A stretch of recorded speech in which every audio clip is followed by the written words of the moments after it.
For unto everyone that hath shall be given, and he shall have abundance.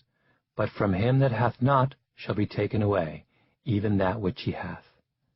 Matthew 25:29. Outliers, the story of success. Written and read by Malcolm Gladwell. Outlier, noun. 1. Something that is situated away from or classed differently from a main or related body. 2. A statistical observation that is markedly different in value from the others of the sample. Introduction. The Rosetto Mystery. These people were dying of old age. That's it. Rosetto Val Fattore lies 100 miles southeast of Rome, in the Apennine foothills of the Italian province of Foggia. In the style of medieval villages, the town is organized around a large central square. Facing the square is the Palazzo Marchesale, the palace of the Segese family, once the great landowner of these parts. An archway to one side leads to a church, the Madonna del Carmine. Narrow stone steps run up the hillside, flanked by closely clustered two-story stone houses with red tile roofs. For centuries, the paesani of Rosetto worked in the marble quarries in the surrounding hills, or cultivated the fields in the terraced valley below, walking 4 and 5 miles down the mountain in the morning and then making the long journey back up the hill at night. It was a hard life. The townsfolk were barely literate and desperately poor and without much hope for economic betterment, until word reached Rosetto at the end of the 19th century of the land of opportunity across the ocean. In January of 1882, a group of 11 Rosettans, 10 men and 1 boy, set sail for New York. They spent their first night in America sleeping on the floor of a tavern on Mulberry Street in Manhattan's Little Italy. Then they ventured west, eventually finding jobs in a slate quarry 90 miles west of the city near the town of Bangor, Pennsylvania.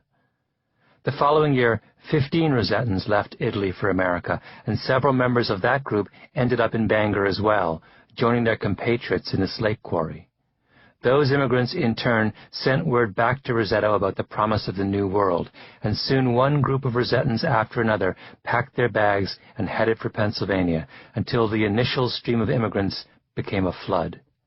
In 1894 alone, some 1,200 Rosettans applied for passports to America, leaving entire streets of their old village abandoned. The Rosettans began buying land on a rocky hillside, connected to Bangor by a steep, rutted wagon path.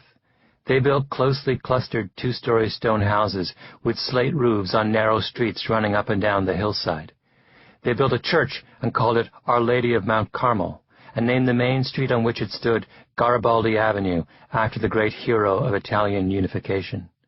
In the beginning, they called their town New Italy, but they soon changed it to Rosetto, which seemed only appropriate given that in the previous decade almost all of them had come from the same village in Italy. In 1896, a dynamic young priest by the name of Father Pasquale Denisco took over at Our Lady of Mount Carmel. Denisco set up spiritual societies and organized festivals. He encouraged the town folk to clear the land and plant onions, beans, potatoes, melons, and fruit trees in the long backyards behind their houses.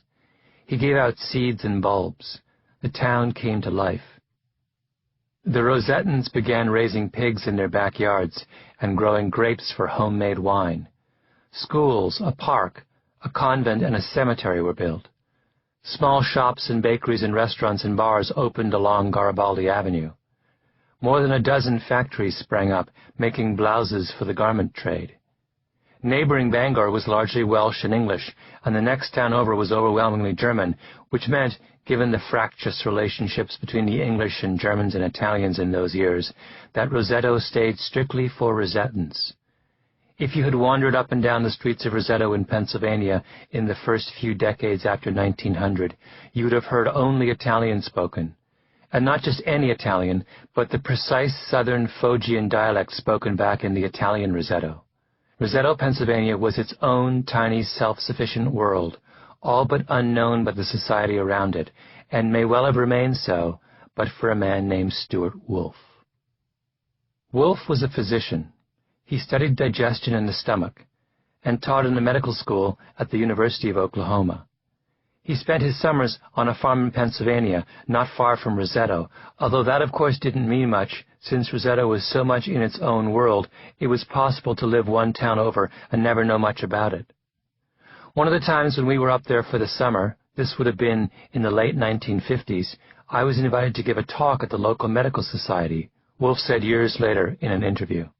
After the talk was over, one of the local doctors invited me to have a beer. And while we were having a drink, he said, "You know, I've been practicing for 17 years. I get patients from all over, and I rarely find anyone from Roseto under the age of 65 with heart disease."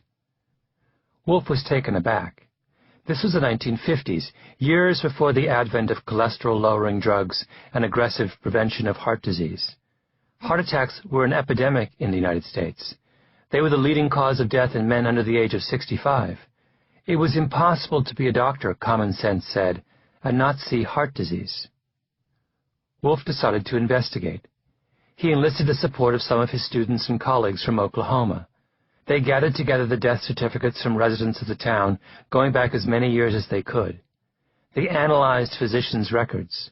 They took medical histories and constructed family genealogies. "We got busy," Wolf said. "We decided to do a preliminary study. We started in 1961. The mayor said, 'All my sisters are going to help you.' He had 4 sisters. He said, 'You can have the town council room.' I said, 'Where are you going to have council meetings?' He said, 'Well, we'll postpone them for a while.' The ladies would bring us lunch. We had little booths where we would take blood, do EKGs. We were there for 4 weeks. Then I talked with the authorities. They gave us the school for the summer. We invited the entire population of Roseto to be tested. The results were astonishing. In Roseto, virtually no one under 55 had died of a heart attack or showed any signs of heart disease. For men over 65, the death rate from heart disease in Roseto was roughly half that of the United States as a whole. The death rate from all causes in Roseto, in fact, was 30 or 35% lower than it should have been. Wolf brought in a friend of his, a sociologist from Oklahoma named John Brune, to help him. I hired medical students and sociology grad students as interviewers, and in Roseto we went house to house and talked to every person aged 21 and over, Brune remembers. This happened more than 50 years ago, but Brune still had a sense of amazement in his voice as he described what they found. There was no suicide, no alcoholism, no drug addiction, and very little crime. They didn't have anyone on welfare. Then we looked at peptic ulcers. They didn't have any of those either. These people were dying of old age. That's it. Wolf's profession had a name for a place like Roseto, a place that lay outside everyday experience, where the normal rules did not apply. Roseto was an outlier. Wolf's first thought was that the Rosetans must have held on to some dietary practices from the old world that left them healthier than other Americans. But he quickly realized that wasn't true. The Rosetans were cooking with lard instead of the much healthier olive oil they'd used back in Italy. Pizza in Italy was a thin crust with salt, oil, and perhaps some tomatoes, anchovies, or onions. Pizza in Pennsylvania was bread dough plus sausage, pepperoni, salami, ham, and sometimes eggs. Sweets like biscotti and taralli used to be reserved for Christmas and Easter in Roseto.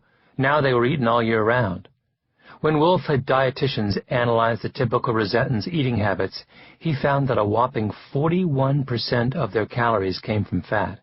Nor was this a town where people got up at dawn to do yoga and run a brisk 6 miles. The Pennsylvanian Rosetans smoked heavily, and many were struggling with obesity. If it wasn't diet and exercise then, what about genetics? The Rosetans were a close-knit group from the same region of Italy, and Wolf's next thought was whether they were of a particularly hardy stock that protected them from disease. So he tracked down relatives of the Rosetans who were living in other parts of the United States to see if they shared the same remarkable good health as their cousins in Pennsylvania. They didn't. He then looked at the region where the Rosetans lived. Was it possible that there was something about living in the foothills of eastern Pennsylvania that was good for their health? The 2 closest towns to Roseto were Bangor, which was just down the hill, and Nazareth, a few miles away. These were both about the same size as Roseto and populated with the same kind of hard-working European immigrants.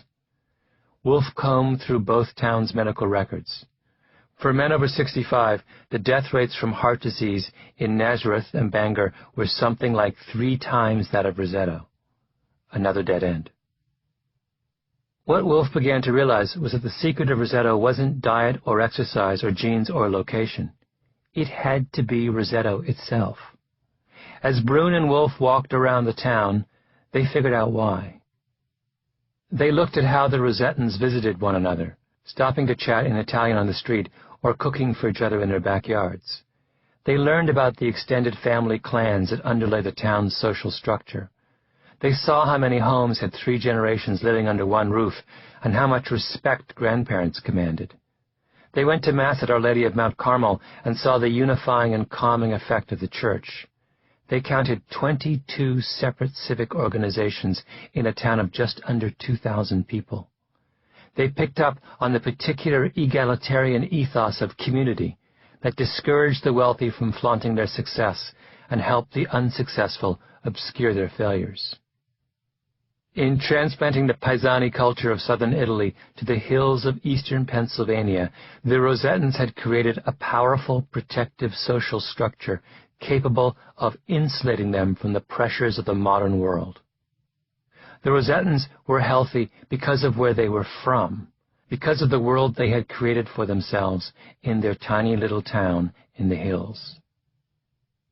I remember going to Roseto for the first time, and you'd see 3 generational family meals, all the bakeries, the people walking up and down the street, sitting on their porches talking to each other, the blouse mills where the women worked during the day while the men worked in the slate quarries, Brune said. It was magical. When Brune and Wolfe first presented their findings to the medical community, you can imagine the kind of skepticism they faced.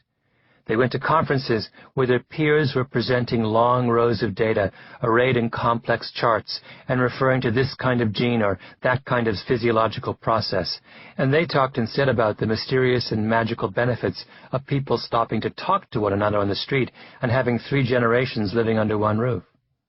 Living a long life, the conventional wisdom said at the time, depended to a great extent on who we were, that is, our genes. It depended on the decisions people made, on what they chose to eat and how much they chose to exercise, and how effectively they were treated by the medical system. No one was used to thinking about health in terms of community. Wolfe and Brune had to convince the medical establishment to think about health and heart attacks in an entirely new way. They had to get them to realize that you couldn't understand why someone was healthy if all you did was think about an individual's choices or actions in isolation. You had to look beyond the individual. You had to understand the culture they were a part of, and who their friends and families were, and what town their families came from. You had to appreciate the idea that the values of the world we inhabit and the people we surround ourselves with has a profound effect on who we are. In Outliers, I want to do for our understanding of success what Stuart Wolfe did for our understanding of health. Part 1. Opportunity. Chapter 1. The Matthew Effect. You don't even have to do any statistical analysis. You just look at it. One warm spring day in May of 2007, the Medicine Hat Tigers and the Vancouver Giants met for the Memorial Cup Hockey Championships in Vancouver, British Columbia. The Tigers and the Giants were the 2 finest teams in the Canadian Hockey League, which in turn is the finest junior hockey league in the world. These were the future stars of the sport, 17, 18, and 19-year-olds who had been skating and shooting pucks since they were barely more than toddlers. The game was broadcast on Canadian national television. Up and down the streets of downtown Vancouver, Memorial Cup banners hung from the lampposts. The arena was sold out. A long red carpet was rolled out on the ice, and the announcer introduced the game's dignitaries. First came the Premier of British Columbia, Gordon Campbell. Then, amid tumultuous applause, out walked Gordie Howe, one of the legends of the game. "Ladies and gentlemen," the announcer boomed, "Mr. Hockey." For the next 60 minutes, the two teams played spirited, aggressive hockey. Vancouver scored first early in the second period on a rebound by Mario Bliznek. Late in the second period, it was Medicine Hat's turn, as the team's scoring leader, Darren Helm, fired a quick shot past Vancouver's goalie, Tyson Sexsmith. Vancouver answered in the third quarter, scoring the game's deciding goal, and then, when Medicine Hat pulled its goalie in desperation, Vancouver scored a third time. In the aftermath of the game, the players and their families and sports reporters from across the country crammed into the winning team's locker room. The air was filled with cigar smoke and the smell of champagne and sweat-soaked hockey gear. On the wall was a hand-painted banner, "Embrace the Struggle." In the center of the room, the Giants coach, Don Hay, stood misty-eyed. "I'm just so proud of these guys," he said. "Just look around the locker room. There isn't one guy who didn't buy in wholeheartedly." Canadian hockey is a meritocracy. Thousands of Canadian boys begin to play the sport at the novice level before they are even in kindergarten. From that point on, there are leagues for every age class, and at each of those levels, the players are sifted and sorted and evaluated, with the most talented separated out and groomed for the next level. By the time players reach their mid-teens, the very best of the best had been channeled into an elite league known as Major Junior A, which is the top of the pyramid. And if your Major Junior A team plays for the Memorial Cup, that means you're at the very top of the pyramid. This is the way most sports pick their future stars. It's the way soccer is organized in Europe and South America, and the way Olympic athletes are chosen. For that matter, it's not all that different from the way the world of classical music picks its future virtuosos, and the way the world of ballet picks its future ballerinas, and the way that our elite educational system picks its future scientists and intellectuals. You can't buy your way into Major Junior A hockey. It doesn't matter who your father or mother is, or who your grandfather was, or what business your family is in. Nor does it matter if you live in the most remote corner of the most northerly province in Canada. If you have ability, the vast network of hockey scouts and talent spotters will find you. And if you are willing to work to develop that ability, the system will reward you.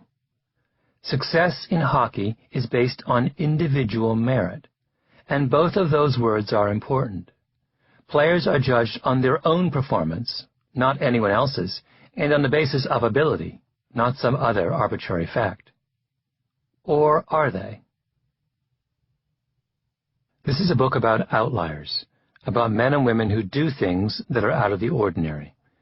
Over the course of the chapters ahead, I'm going to introduce you to one kind of outlier after another, to geniuses, business tycoons, rock stars, and software programmers. We're going to uncover the secrets of a remarkable lawyer, look at what separates the very best pilots from pilots who have crashed planes, and try to figure out why Asians are so good at math. And in examining the lives of the remarkable among us, the skilled, the talented, and the driven, I will argue that there is something profoundly wrong with the way we make sense of success. What is the question we always ask about the successful? We want to know what they're like, what kind of personalities they have, or how intelligent they are, or what kind of lifestyles they have, or what special talents they might have been born with. And we assume that it is those personal qualities that explain how an individual reaches the top. In the autobiographies published every year by the billionaire, entrepreneur, rock star, celebrity, the storyline is always the same. Our hero is born in modest circumstances, and by virtue of his own grit and talent, fights his way to greatness. In the Bible, Joseph is cast out by his brothers and sold into slavery, and then rises to become the Pharaoh's right-hand man on the strength of his own brilliance and insight. In the famous 19th century novels of Horatio Alger, young boys born into poverty rise to riches through a combination of pluck and initiative. I think overall it's a disadvantage, Jeb Bush once said, of what it meant for his business career that he was the son of an American president and the brother of an American president and the grandson of a wealthy Wall Street banker and a U.S. senator. When he ran for governor of Florida, he repeatedly referred to himself as a self-made man, and it is a measure of how deeply we associate success with the efforts of the individual that few batted an eyelid at that description. "Lift up your heads," Robert Winthrop told the crowd many years ago at the unveiling of a statue of that great hero of American independence, Benjamin Franklin, "and look at the image of a man who rose from nothing, who owed nothing to parentage or patronage, who enjoyed no advantages of early education which are not open, 100-fold open to yourselves, who performed the most menial services in the business in which his early life was employed, but who lived to stand before kings and died to leave a name which the world will never forget." In Outliers, I want to convince you that these kinds of personal explanations of success don't work. People don't rise from nothing. We do owe something to parentage and patronage. The people who stand before kings may look like they did it all by themselves, but in fact they are invariably the beneficiaries of hidden advantages and extraordinary opportunities and cultural legacies that allow them to learn and work hard and make sense of the world in a way others cannot. It makes a difference where and when we grew up. The culture we belong to and the legacies passed down by our forebears shape the patterns of our achievement in ways we cannot begin to imagine. It's not enough to ask what successful people are like, in other words. It is only by asking where they are from that we can unravel the logic behind who succeeds and who doesn't. Biologists often talk about the ecology of an organism. The tallest oak in the forest is not just the tallest because it grew from the hardiest acorn. It is also the tallest because no other trees blocked its sunlight, because the soil around it was deep and rich, because no rabbit chewed through its bark as a sapling, and because no lumberjack cut it down before it matured. We all know that successful people come from hardy seeds. But do we know enough about the sunlight that warmed them, the soil in which they put down their roots, and the rabbits and lumberjacks they were lucky enough to avoid? This is not a book about tall trees. It's a book about forests. And hockey is a good place to start, because the explanation for who gets to the top of the hockey world is a lot more interesting and complicated than it looks. In fact, it's downright peculiar. If you were to look at the player roster of the 2007 Medicine Hat Tigers, you might see something strange about it. But even if you didn't, you shouldn't feel bad, because for many years in the hockey world, no one did. It wasn't until the mid-1980s, in fact, that a Canadian psychologist named Roger Barnsley first drew attention to the phenomenon of relative age. Barnsley was at a Lethbridge Broncos hockey game in southern Alberta, a team that played in the same major junior A league as the Vancouver Giants and the Medicine Hat Tigers. He was there with his wife, Paula, and their 2 boys, and his wife was reading the program when she ran across the roster list. "Roger," she said, "do you know when these young men were born?" Barnsley said yes. "They're all between 16 and 20, so they'd be born in the late 1960s. No, Paula went on. "What month?" I thought she was crazy, Barnsley remembered. But I looked through it, and what she was saying just jumped out at me. For some reason, there were an incredible number of January, February, and March birth dates. Barnsley went home that night and looked at the birth dates of as many professional hockey players as he could find. He saw the same pattern. Barnsley, his wife, and a colleague, A.H. Thompson, then gathered statistics on every player in the Ontario Junior Hockey League. The story was the same. More players are born in January than in any other month, and by an overwhelming margin. The second most frequent birth month? February. The third? March. Barnsley found that there were nearly 5.5 times as many Ontario Hockey League players born in January as were born at the end of the year in November. He looked at the all-star teams of 11-year-olds and 13-year-olds, the young players selected for elite traveling squads. Same story. He looked at the composition of the National Hockey League. Same story.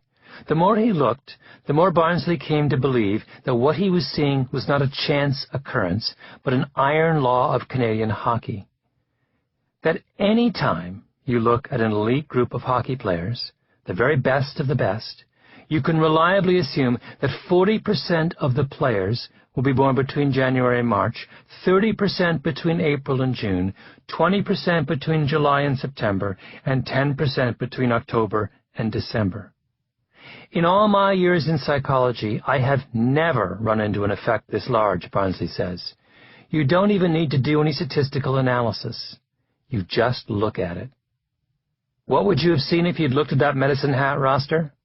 17 out of the 25 players on the team were born in January, February, March, or April. Here is the play-by-play for the first 2 goals in the Memorial Cup final, only this time I've substituted the players' birthdays for their names. It no longer sounds like the Championship of Canadian Junior Hockey. It now sounds like a strange sporting ritual for teenage boys born under the astrological signs Capricorn, Aquarius, and Pisces. March 11th starts around one side of the Tigers' net, leaving the puck for his teammate January 4th, who passes it to January 22nd, who flips it back to March 12th, who shoots point-blank at the Tigers' goalie April 27th. April 27th blocks the shot, but it's rebounded by Vancouver's March 6th. He shoots. Medicine Hat defensemen February 9th and February 14th dive to block the puck, while January 10th looks on helplessly. March 6th scores! Let's go to the second period now. Medicine Hat's turn. The Tigers' scoring leader, January 21st, charges down the right side of the ice. He stops and circles, eluding the Vancouver defenseman February 15th. January 21st then deftly passes the puck to his teammate December 20th. Wow, what's he doing out there? Who shrugs off the onrushing defender May 17th and slides a cross-crease pass back to January 21st. He shoots. Vancouver defenseman March 12th dives, trying to block the shot. Vancouver's goalie March 19th lunges helplessly. January 21st scores. He raises his hands in triumph. His teammate May 2nd jumps on his back with joy. The explanation for this is quite simple. It has nothing to do with astrology or anything magical about the first 3 months of the year. It's simply that in Canada, the eligibility cutoff for age-class hockey is January 1st. A boy who turns 10 on January 2nd, then, could be playing alongside someone who doesn't turn 10 until the end of the year, and at that age, in pre-adolescence, a 12-month gap in age represents an enormous difference in physical maturity. This being Canada, the most hockey-crazed country on earth, coaches start to select players for the traveling rep squad, the all-star teams, at the age of 9 or 10, and of course they are more likely to view as talented the bigger and more coordinated players who have had the benefit of those extra critical months of maturity. And what happens when a player gets chosen for a rep squad? He gets better coaching, and his teammates are better, and he plays 50 or 75 games a season instead of 20 games a season like those left behind in the house league, and he practices twice or even 3 times more than he would have otherwise. In the beginning, his advantage wasn't so much that he was inherently better, but only that he was a little older. But by the age of 13 or 14, with the benefit of better coaching and all that extra practice under his belt, he really is better. So he's the one more likely to make it to Major Junior A and from there into the big leagues. Barnsley argues that these kind of skewed age distributions exist wherever 3 things happen: selection, streaming, and differentiated experience. If you make a decision about who is good and who is not at an early age, if you separate the so-called talented from the so-called untalented, and if you provide the so-called talented with a superior experience, then you're going to end up giving a huge advantage to that small group of people born closest to the cutoff date. In the United States, football and basketball don't have these problems. They don't select and stream and differentiate quite as dramatically. As a result, a child can be a bit behind physically in those sports and still play as much as his or her more mature peers. But baseball does. The cutoff date for almost all non-school baseball leagues in the United States is July 31st, with the result that more major league players are born in August than any other month. The numbers are striking. In 2005, there were 505 Americans born in August playing Major League Baseball versus 313 born in July. European soccer, similarly, is organized like hockey and baseball, and the birthday distributions in that sport are heavily skewed as well. In England, the eligibility date is September 1st. And in the Football Association's Premier League at one point in the 1990s, there were 288 players born between September and November, and only 136 players born between June and August. In international soccer, the cutoff date used to be August 1st, and in one recent Junior World Championship tournament, there were 135 players born in the first 3 months after August 1st, and just 22 born in May, June, and July. Today, the cutoff date for international junior soccer is January 1st. And if you look at the roster of the 2007 Czechoslovakian national junior soccer team, which made the Junior World Cup finals, do you know what you find? Of the team's 21 players, 6 were born in January, 6 were born in February, 3 were born in March, 1 was born in April, and no one on the team was born after the end of September. At the national team tryouts, the Czech soccer coaches might as well have told everyone born after midsummer to pack their bags and go home. Hockey and soccer are just games, of course, involving a select few. But these exact same biases also show up in areas of much more consequence, like education. Parents with a child born at the end of the calendar year often think about holding their child back before the start of kindergarten. It's hard for a 5-year-old to keep up with a child born many months earlier.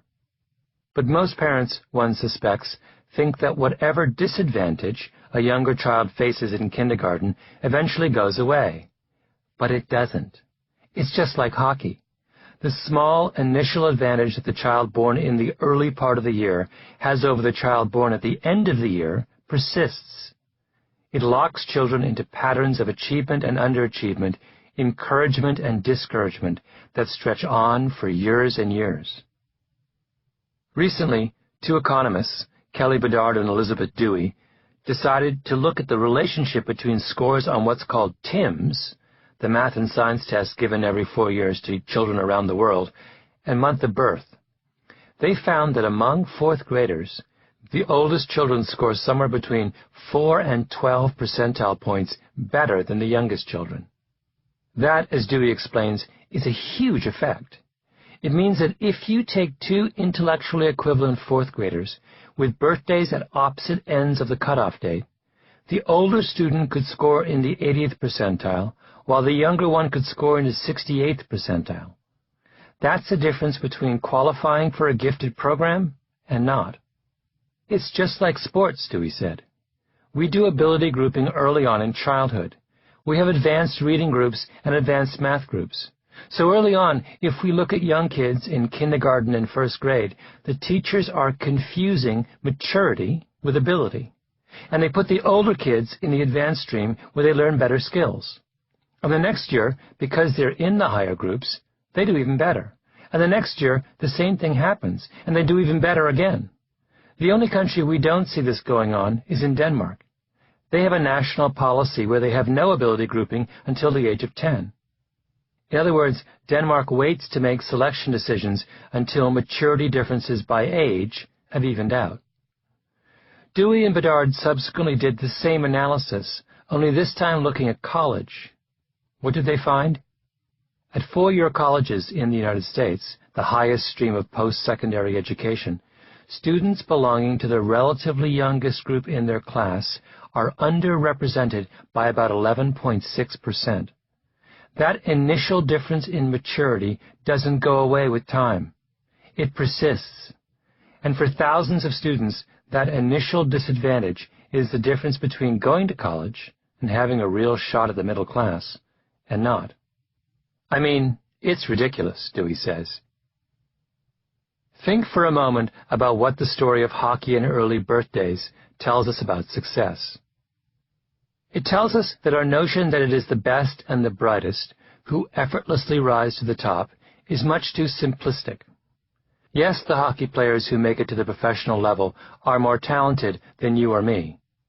But they also got a big head start, an opportunity that they neither deserved nor earned, and that opportunity played a critical role in their success.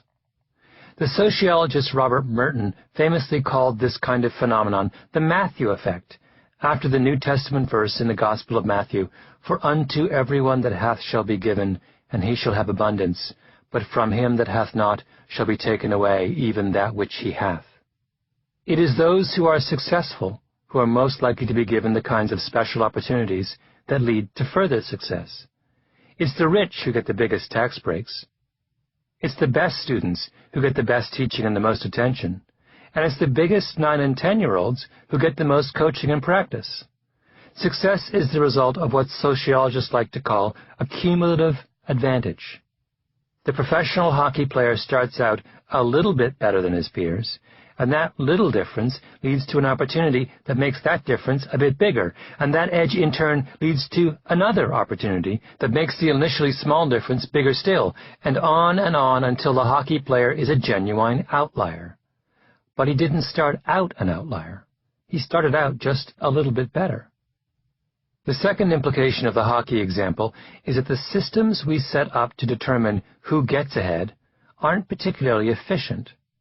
We think that starting all-star leagues and gifted programs as early as possible is the best way of ensuring that no talent slips through the cracks. But take a look again at that roster for the Czech Republic junior soccer team. There are no players born in July, October, November, or December, and only one each from August and September.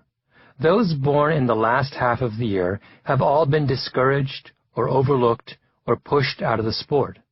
The talent of essentially half of the Czech athletic population has been squandered. So what do you do if you're an athletic young Czech with the misfortune to have been born in the last part of the year? You can't play soccer. The deck is stacked against you. So maybe you could play the other sport the Czechs are obsessed with, hockey. But wait, I think you know what's coming. The 2007 Czech junior hockey team that finished 5th at the World Championships had 3 players born in January, 5 born in February, 3 born in March, and only 2 born after August 31st. Those born in the last quarter of the year might as well give up on hockey as well. Do you see the consequences of the way we have chosen to think about success? Because we so profoundly personalize success, we miss opportunities to lift others onto the top rung. We make rules that frustrate achievement. We prematurely write off people as failures. We are much too in awe of those who succeed and far too dismissive of those who fail. And most of all, we become much too passive. We overlook just how large a role we all play, and by we I mean society, in determining who makes it and who doesn't. If we chose to, we could acknowledge that cutoff dates matter. We could set up 2 or even 3 hockey leagues, divided up by month of birth. Let the players develop on separate tracks, and then pick all-star teams. If all the Czech and Canadian athletes born at the end of the year had a fair chance, then the Czech and the Canadian national teams would suddenly have twice as many athletes to choose from.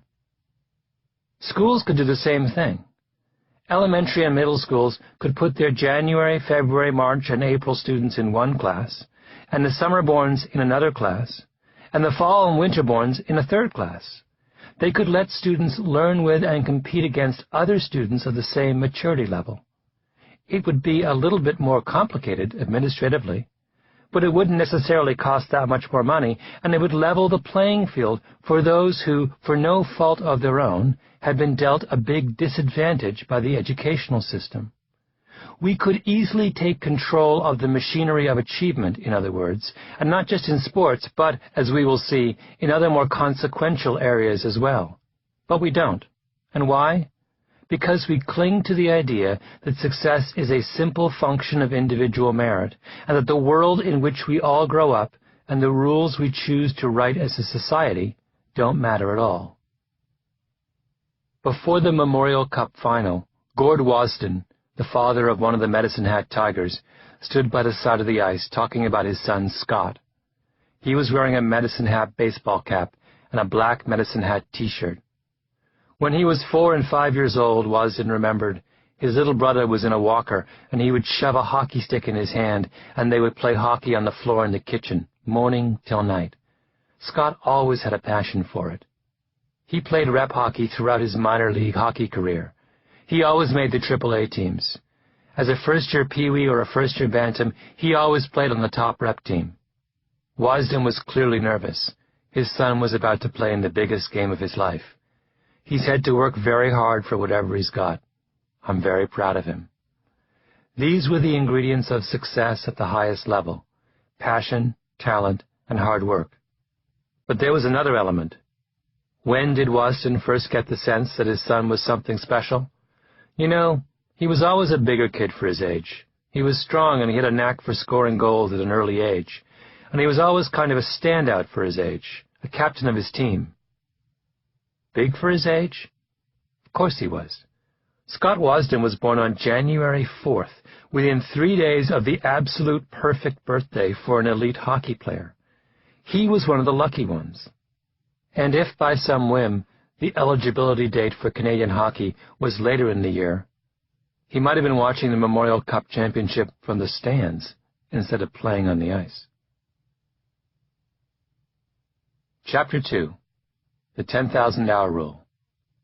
In Hamburg, we had to play for 8 hours. The University of Michigan opened its new computer center in 1971 in a brand new building on Beale Avenue in Ann Arbor, with beige brick exterior walls and a dark glass front. The university's enormous mainframe computers stood in the middle of a vast white room, looking, as one faculty member remembers, like one of the last scenes in the movie 2001: A Space Odyssey. Off to the side were dozens of key punch machines, what passed in those days for computer terminals. In 1971, this was state-of-the-art. The University of Michigan had one of the most advanced computer science programs in the world, and over the course of the computer center's life, thousands of students passed through that white room, the most famous of whom was a gawky teenager named Bill Joy. Joy came to the University of Michigan the year the computer center opened. He was 16.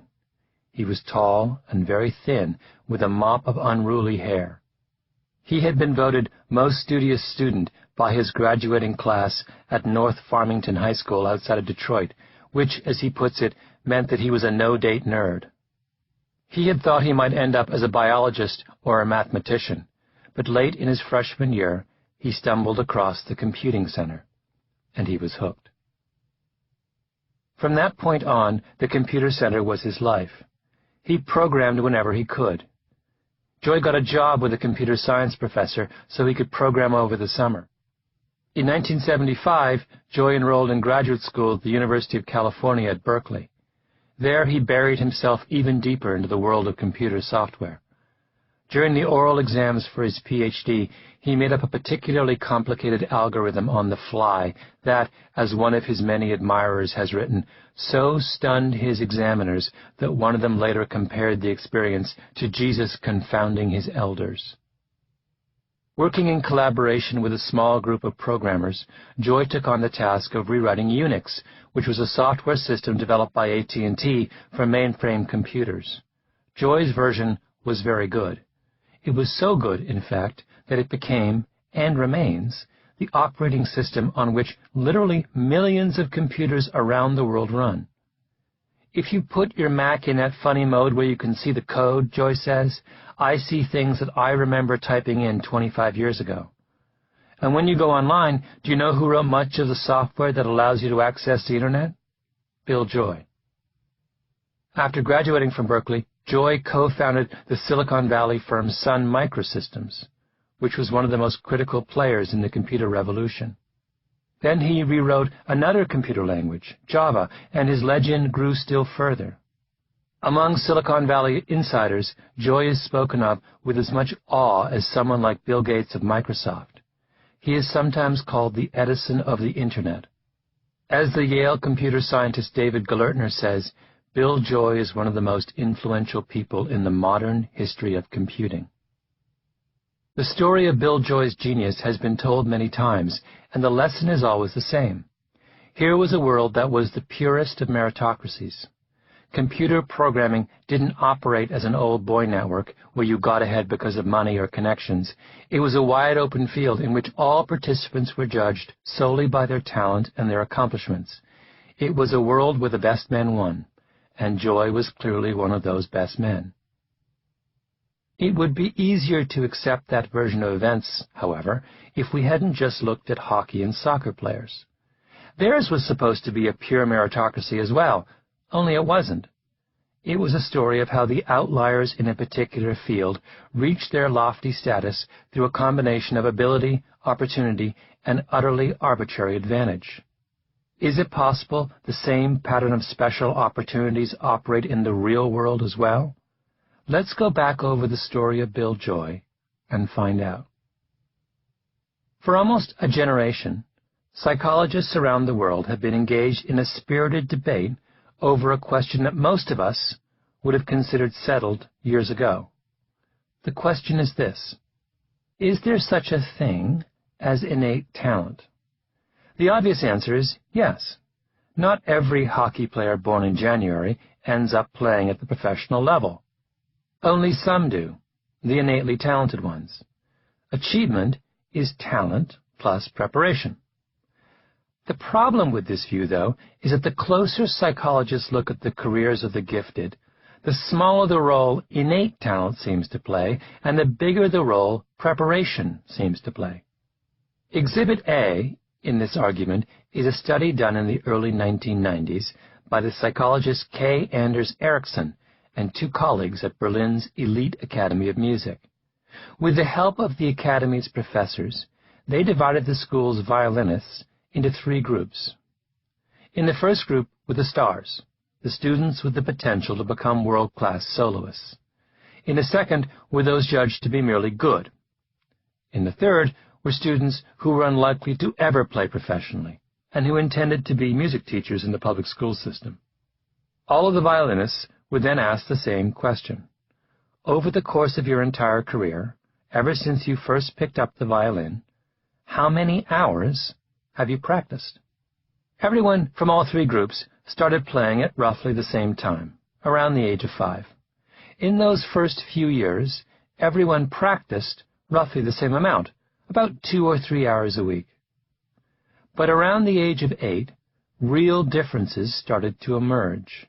The students who would end up as the best in their class began to practice more than everyone else, 6 hours a week by age 9, 8 hours a week by age 12, 16 hours a week by age 14, and up until by the age of 20 they were practicing, that is, purposefully and single-mindedly playing their instruments with the intent to get better, well over 30 hours a week. In fact, by the age of 20, the elite performers had totaled 10,000 hours of practice over the course of their lives. By contrast, the merely good students had totaled 8,000 hours, and the future music teachers had totaled just over 4,000 hours. Ericsson and his colleagues then compared amateur pianists with professional pianists. The same pattern emerged. The amateurs never practiced more than about 3 hours a week over the course of their childhood, and by the age of 20 had totaled 2,000 hours of practice. The professionals, on the other hand, steadily increased their practice time every year until by the age of 20 they had reached 10,000 hours. The thing about Ericsson's study is that he and his colleagues couldn't find any naturals, musicians who floated effortlessly to the top while practicing a fraction of the time their peers did. Nor could they find any grinds, people who worked harder than everyone else, yet just didn't have what it takes to break into the top ranks. Their research suggested that once you have enough ability to get into a top music school, the thing that distinguishes one performer from another is how hard he or she works. That's it. And what's more, the people at the very top don't just work much harder than everyone else, they work much, much harder. This idea that excellence at a complex task requires a critical minimum level of practice surfaces again and again in studies of expertise. In fact, researchers have settled on what they believe is the magic number for true expertise, 10,000 hours. The emerging picture from such studies is that 10,000 hours of practice is required to achieve the level of mastery associated with being a world-class expert in anything. Writes the neurologist Daniel Levitan, in study after study of composers, basketball players, fiction writers, ice skaters, concert pianists, chess players, master criminals, and what have you, this number comes up again and again. 10,000 hours is equivalent to roughly 3 hours a day or 20 hours a week of practice over 10 years. Of course, this doesn't address why some people get more out of their practice sessions than others, but no one has yet found a case in which true world-class expertise was accomplished in less time. It seems that it takes the brain this long to assimilate all that it needs to know to achieve true mastery. This is true even of people we think of as prodigies. Mozart, for example, famously started writing music at 6. But, according to the psychologist Michael Howe in his book Genius Explained, by the standards of mature composers, Mozart's early works are not outstanding. The earliest pieces were probably written down by his father and perhaps improved in the process. Many of Wolfgang's childhood compositions, such as the first 7 of his concertos for piano and orchestra, are largely arrangements of works by other composers. Of those concertos that only contain music original to Mozart, the earliest that is now regarded as a masterwork, number 9, K271, was not composed until he was 21. By that time, Mozart had already been composing concertos for 10 years. The music critic Harold Schoenberg goes further. Mozart, he argues, actually developed late, since he didn't produce his greatest work until he had been composing for over 20 years. To become a chess grandmaster also seems to take about 10 years. Only the legendary Bobby Fischer got to that elite level in less than that time. It took him 9 years. And what's 10 years? Well, it's roughly how long it takes to put in 10,000 hours of hard practice. 10,000 hours is the magic number of greatness. Here is the explanation for what was so puzzling about the rosters of the Czech and Canadian national sports teams. There was virtually no one on those teams born after September 1st, which doesn't seem to make any sense. You'd think that there should be a fair number of Czech hockey or soccer prodigies born late in the year who are so talented that they eventually make their way into the top tier as young adults. But to Eriksson and those who argue against the primacy of talent, that isn't surprising at all. That late-born prodigy doesn't get chosen for the All-Star team as an 8-year-old because he's too small, so he doesn't get the extra practice. And without that extra practice, he has no chance at hitting 10,000 hours by the time the professional hockey teams start looking for players. And without 10,000 hours under his belt, there is no way he can ever master the skills necessary to play at the top level.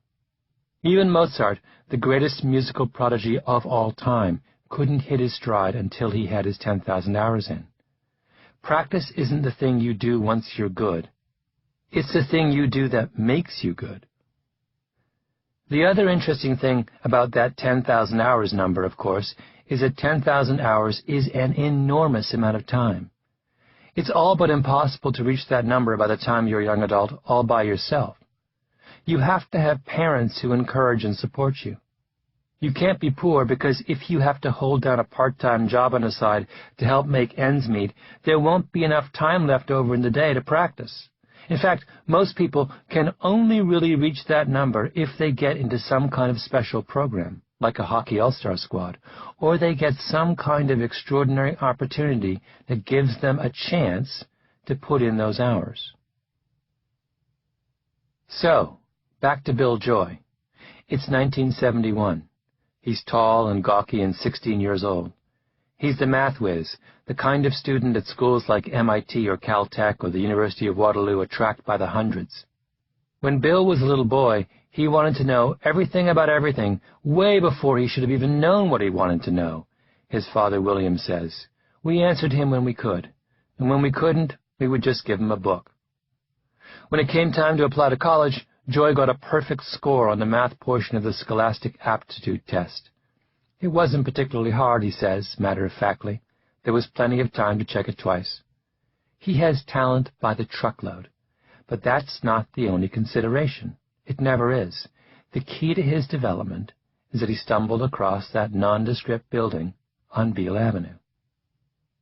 In the early 1970s, when Joy was learning about programming, computers were the size of rooms. A single machine, which might have less power and memory than your microwave now has, could cost upwards of $1 million. And that's in 1970s dollars. Computers were rare. If you found them, they were hard to get access to, and if you managed to get access, renting time on them cost a fortune. What's more, programming itself was extraordinarily tedious. This was the era when computer programs were created using cardboard punch cards. Each line of code was imprinted on the card using a key punch machine. A complex program might include hundreds, if not thousands, of these cards in tall stacks. Once a program was ready, you walked over to whatever mainframe computer you had access to and gave the stack of cards to an operator. Since computers could only handle one task at a time, the operator made an appointment for your program, and depending how many people were ahead of you in line, you might not get your cards back for a few hours or even a day. And if you made even a single error, even a typographical error in your program, you had to take the cards back, track down the error, and begin the whole process again. Under those circumstances, it was exceedingly difficult for anyone to become a programming expert. Certainly becoming an expert by your early 20s was all but impossible. When you can only program for a few minutes out of every hour you spend in the computer room, how can you ever get to 10,000 hours of practice? Programming with cards, one computer scientist from that era remembers, did not teach you programming. It taught you patience and proofreading. It wasn't until the mid-1960s that a solution to the programming problem emerged. Computers were finally powerful enough that they could handle more than one appointment at once. If you rewrote the computer's operating system, computer scientists realized, the machine's time could be shared. It could be trained to handle hundreds of tasks at the same time. That, in turn, meant that programmers didn't have to physically hand their stack of computer cards to the operator anymore. You could build dozens of terminals, link them all to the mainframe by a telephone line, and have everyone working online all at once. Here is how one history of the period describes the advent of time-sharing. This was not just a revolution, it was a revelation. Forget the operator, the card decks, the wait. With time-sharing, you could sit at your teletype, bang in a couple of commands, and get an answer then and there. Time-sharing was interactive. A program could ask for a response, wait for you to type it in, act on it while you waited, and show you the result, all in real time. This is where Michigan came in, because Michigan was one of the first universities in the world to switch over to time-sharing. By 1967, a prototype of the system was up and running. By the early 1970s, Michigan had enough computing power that 100 people could be programming simultaneously in the computer center. In the late 60s, early 70s, I don't think there was anywhere else that was exactly like Michigan. Mike Alexander, who was one of the pioneers at Michigan in setting up the university's computer system, said, "Maybe MIT, maybe Carnegie Mellon, maybe Dartmouth, I don't think there were any others." This was the opportunity that greeted Bill Joy when he arrived on the Ann Arbor campus in the fall of 1971. He hadn't chosen Michigan because of its computers. He had never done anything with computers in high school. He was interested in math and engineering and biology. But when the programming bug hit him in his freshman year, he found himself, by the happiest of accidents, in one of the few places in the world where a 17-year-old could program all he wanted. Do you know what the difference is between the computing cards and time-sharing, Joy says? It's the difference between playing chess by mail and speed chess. Programming wasn't an exercise in frustration anymore. It was fun. I lived in the North Campus, and the computer center was in the North Campus, Joy went on. How much time did I spend there? Oh, a phenomenal amount of time. It was open 24 hours. I would stay there all night and just walk home in the morning. In an average week in those years, I was spending more time in the computer center than in my classes. All of us down there had this recurring nightmare of forgetting to show up for class at all, of not even realizing we were enrolled. The challenge was that they gave all the students an account with a fixed amount of money, so your time would run out. When you signed on, you would put in how long you wanted to spend on the computer. They gave you like an hour of time. That's all you'd get, he said, laughing at the memory. But someone figured out that if you put in time equals and then a letter, like T equals K, they wouldn't charge you. It was a bug in the software. You could put in T=K and sit there forever. Just look at the stream of opportunities that came Bill Joy's way. Because he happened to go to a far-sighted school like the University of Michigan, he was able to practice on a time-sharing system instead of punch cards. Because the Michigan system happened to have a bug in it, he could program all he wanted. Because the university was willing to spend the money to keep the computer center open 24 hours, he could stay up all night.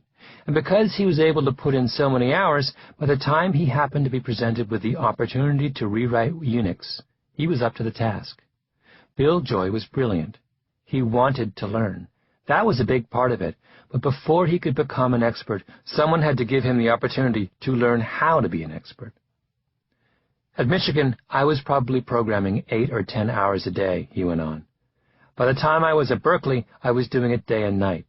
I had a terminal at home. I'd stay up until 2 or 3 o'clock in the morning watching old movies and programming. Sometimes I'd fall asleep at the keyboard. He mimed his head falling onto the keyboard. And you know how the key repeats until the end and it starts to go beep, beep, beep? After that happens 3 times, you have to go to bed. I was still relatively incompetent even when I got to Berkeley. I was proficient by my 2nd year there. That's when I wrote programs that are still in use today, 30 years later.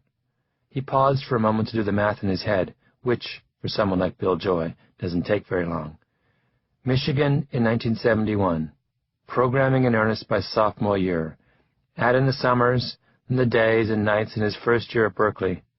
It's 5 years, he said, finally.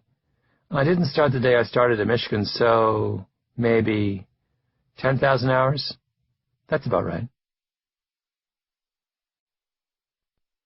Is the 10,000-hour rule a general rule of success? If we scratch below the surface of every great achiever, do we always find the equivalent of the Michigan Computer Center or the hockey all-star team, some sort of special opportunity for practice?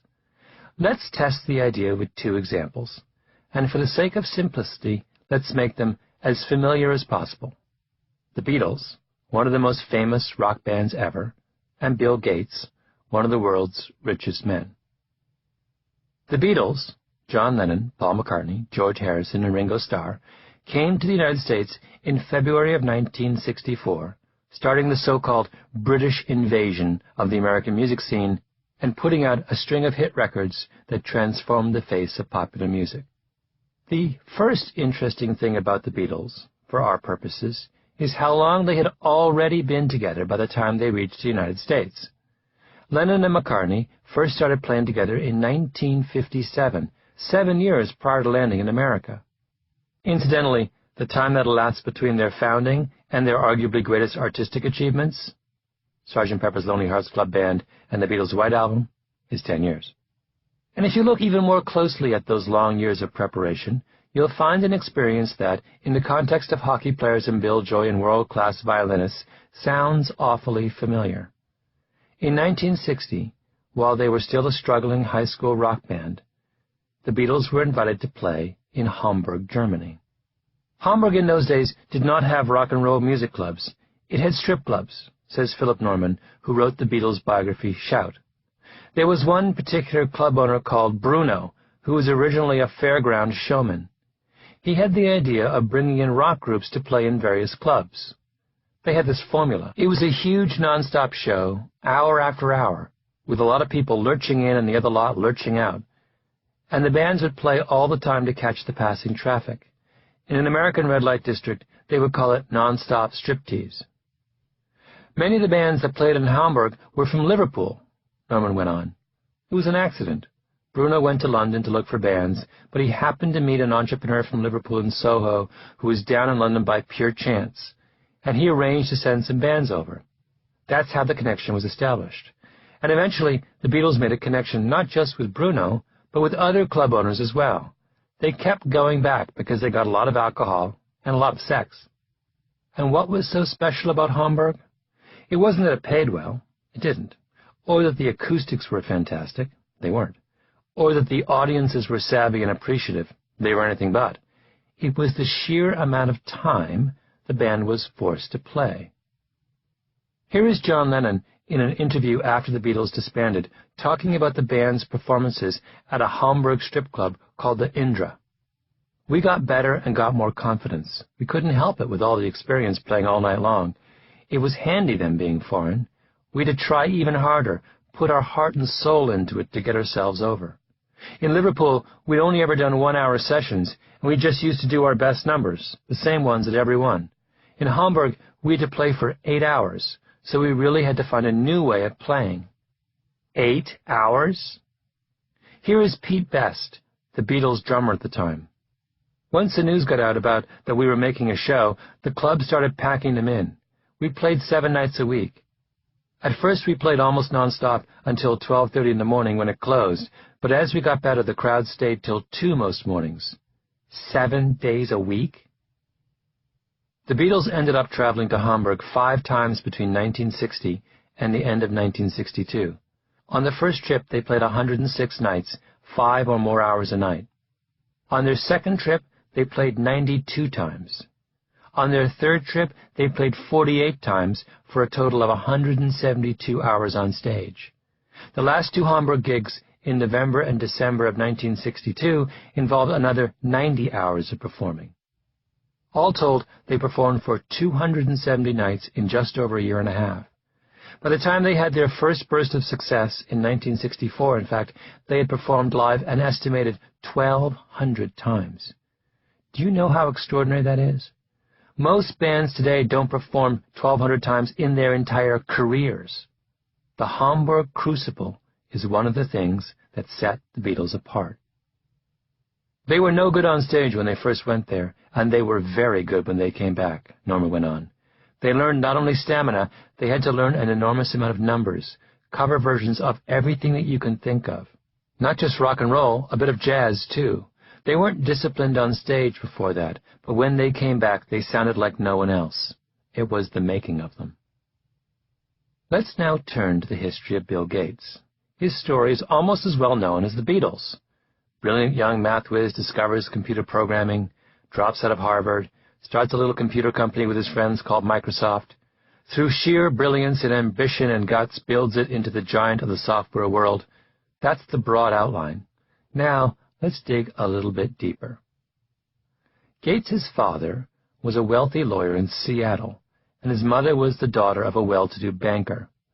As a child, Bill was precocious and easily bored by his studies. So his parents took him out of public school and at the beginning of 7th grade sent him to Lakeside, a private school that catered to Seattle's elite families. Midway through Gates' second year at Lakeside, the school started a computer club. The Mothers Club at school did a rummage sale every year, and there was always the question of what the money would go to, Gates remembers. Some went to the summer program where inner-city kids would come up to the campus. Some of it would go for teachers. That year, they put $3,000 into a computer terminal down in this funny little room that we subsequently took control of. It was kind of an amazing thing. It was an amazing thing, of course, because this was 1968. Most colleges didn't have computer clubs in the 1960s. Even more remarkable was the kind of computer Lakeside bought. The school didn't have its students learn programming by the laborious computer card system like everyone else was doing in the 1960s. Instead, Lakeside installed what was called an ASR-33 teletype, which was a time-sharing terminal with a direct link to a mainframe computer in downtown Seattle. The whole idea of time-sharing only got started in 1965, Gates continued. Someone was pretty forward-looking. Bill Joy got an extraordinary early opportunity to learn programming on a timeshare system as a freshman in college in 1971. Bill Gates got to do real-time programming as an 8th grader in 1968. From that moment forward, Gates lived in the computer room. He and a number of others began to teach themselves how to use this strange new device. Buying time on the mainframe computer the ASR was hooked up to, of course, was expensive, even for a wealthy institution like Lakeside, and it wasn't long before the $3,000 put up by the Mothers Club ran out. The parents raised more money. Students spent it. Then a group of programmers at the University of Washington formed an outfit called Computer Center Corporation, or C-Cubed, which leased computer time to local companies. As luck would have it, one of the founders of the firm, Monique Rona, had a son at Lakeside, a class ahead of Gates. Would the Lakeside Computer Club, Rona wondered, like to test out the company's software programs on the weekends in exchange for free programming time? Absolutely. After school, Gates took the bus to the C-Cubed offices and programmed long into the evening. C-Cubed eventually went bankrupt, so Gates and his friends began hanging around the computer center at the University of Washington. Before long, they latched on to another outfit called ISI, which agreed to let them have free computer time in exchange for working on a piece of software that could be used to automate company payrolls. In one 7-month period in 1971, Gates and his cohorts ran up 1,575 hours of computer time on the ISI mainframe, which averages out to 8 hours a day, 7 days a week. It was my obsession, Gates says of his early high school years. I skipped athletics. I went up there at night. We were programming on weekends. It would be a rare week that we wouldn't get 20 or 30 hours in. There was a period where Paul Allen and I got in trouble for stealing a bunch of passwords and crashing the system. We got kicked out. I didn't get to use the computer the whole summer. This is when I was 15 and 16. Then I found out Paul had found a computer that was free at the University of Washington. They had these machines in the medical center and the physics department. They were on a 24-hour schedule, but with this big slack period, so that between 3 and 6 in the morning, they never scheduled anything. Gates laughed. I'd leave at night after my bedtime. I could walk up to the University of Washington from my house, or I'd take the bus.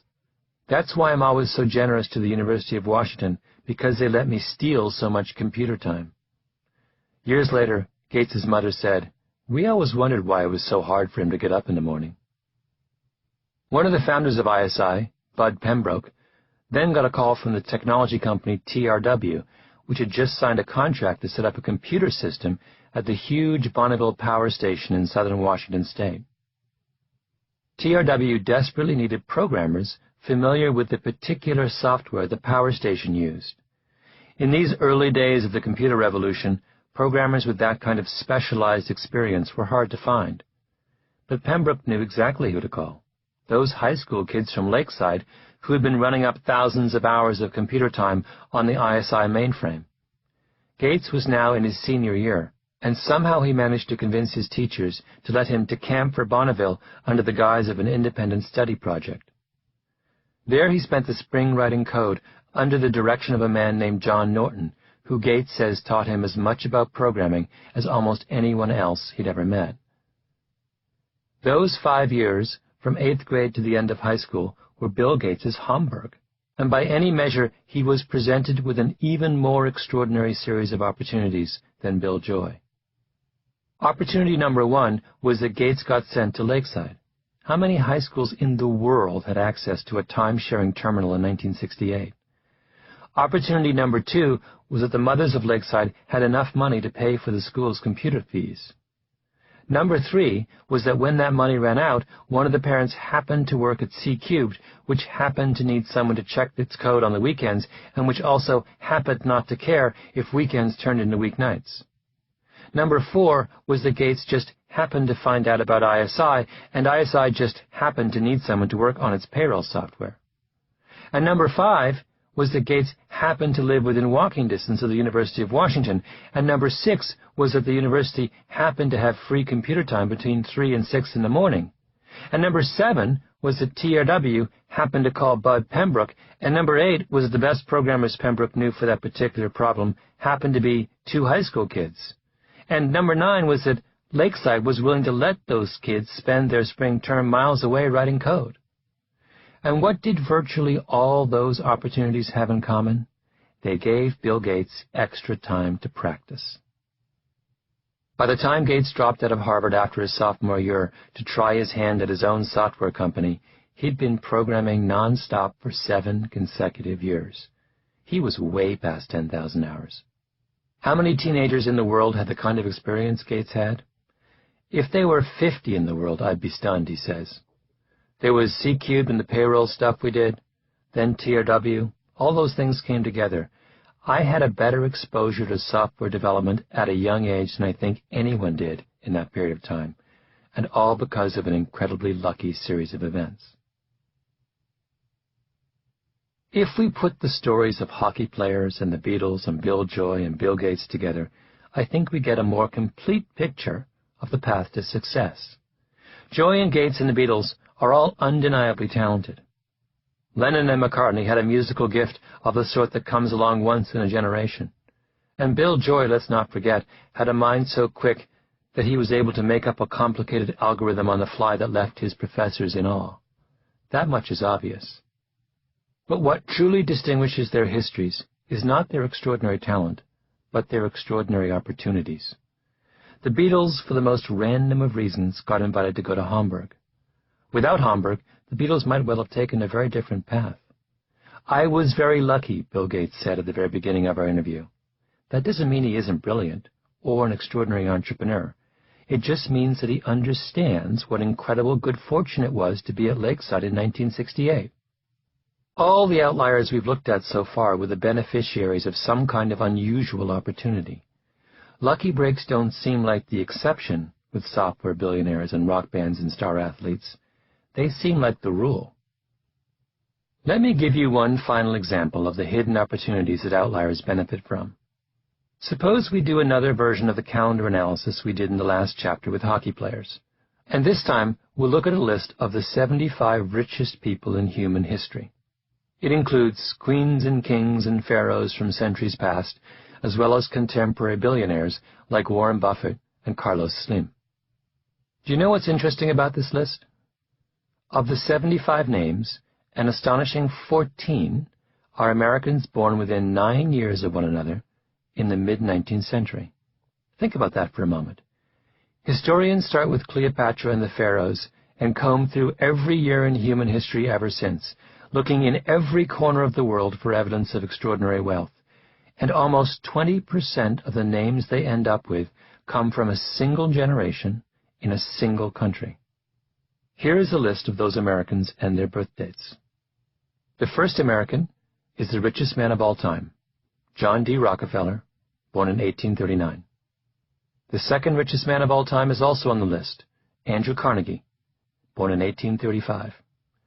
The 28th richest man of all time, Frederick Weyerhaeuser, born in 1834. Number 33 of all time, Jay Gould, born in 1836. The 34th richest, Marshall Field, born in 1834. The 35th richest, George Baker, born in 1840.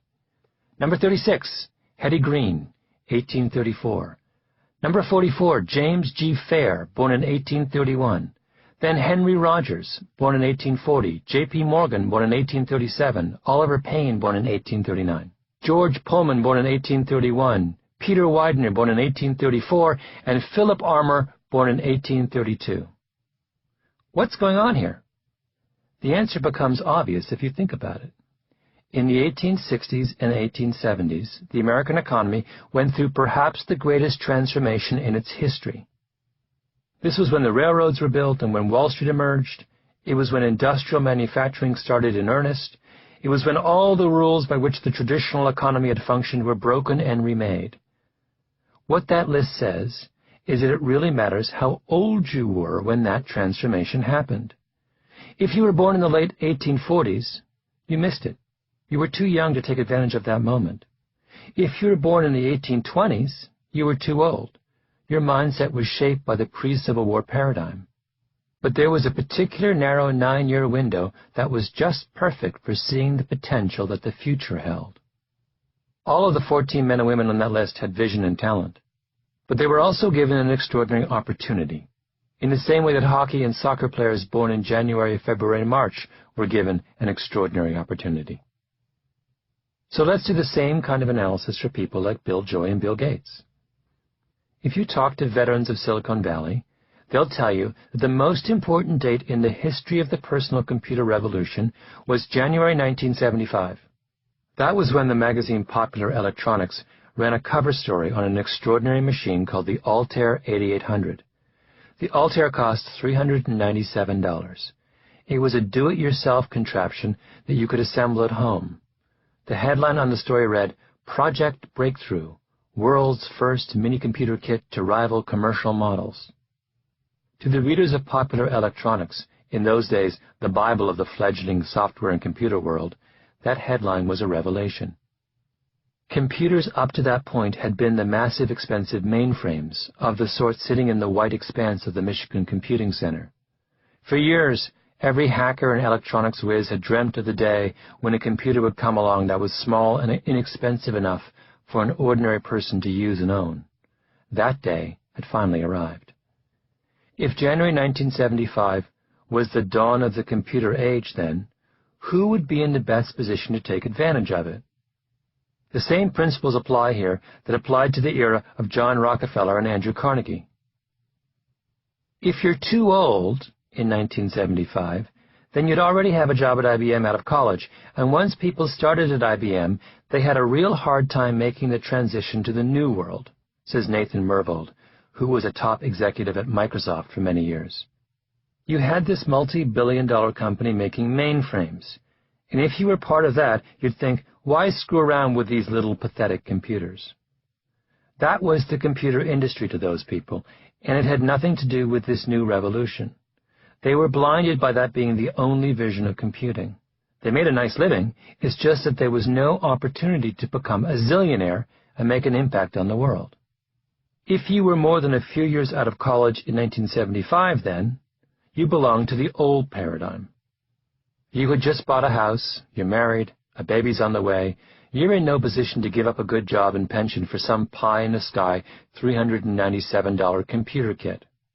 So let's rule out all those born before, say, 1952.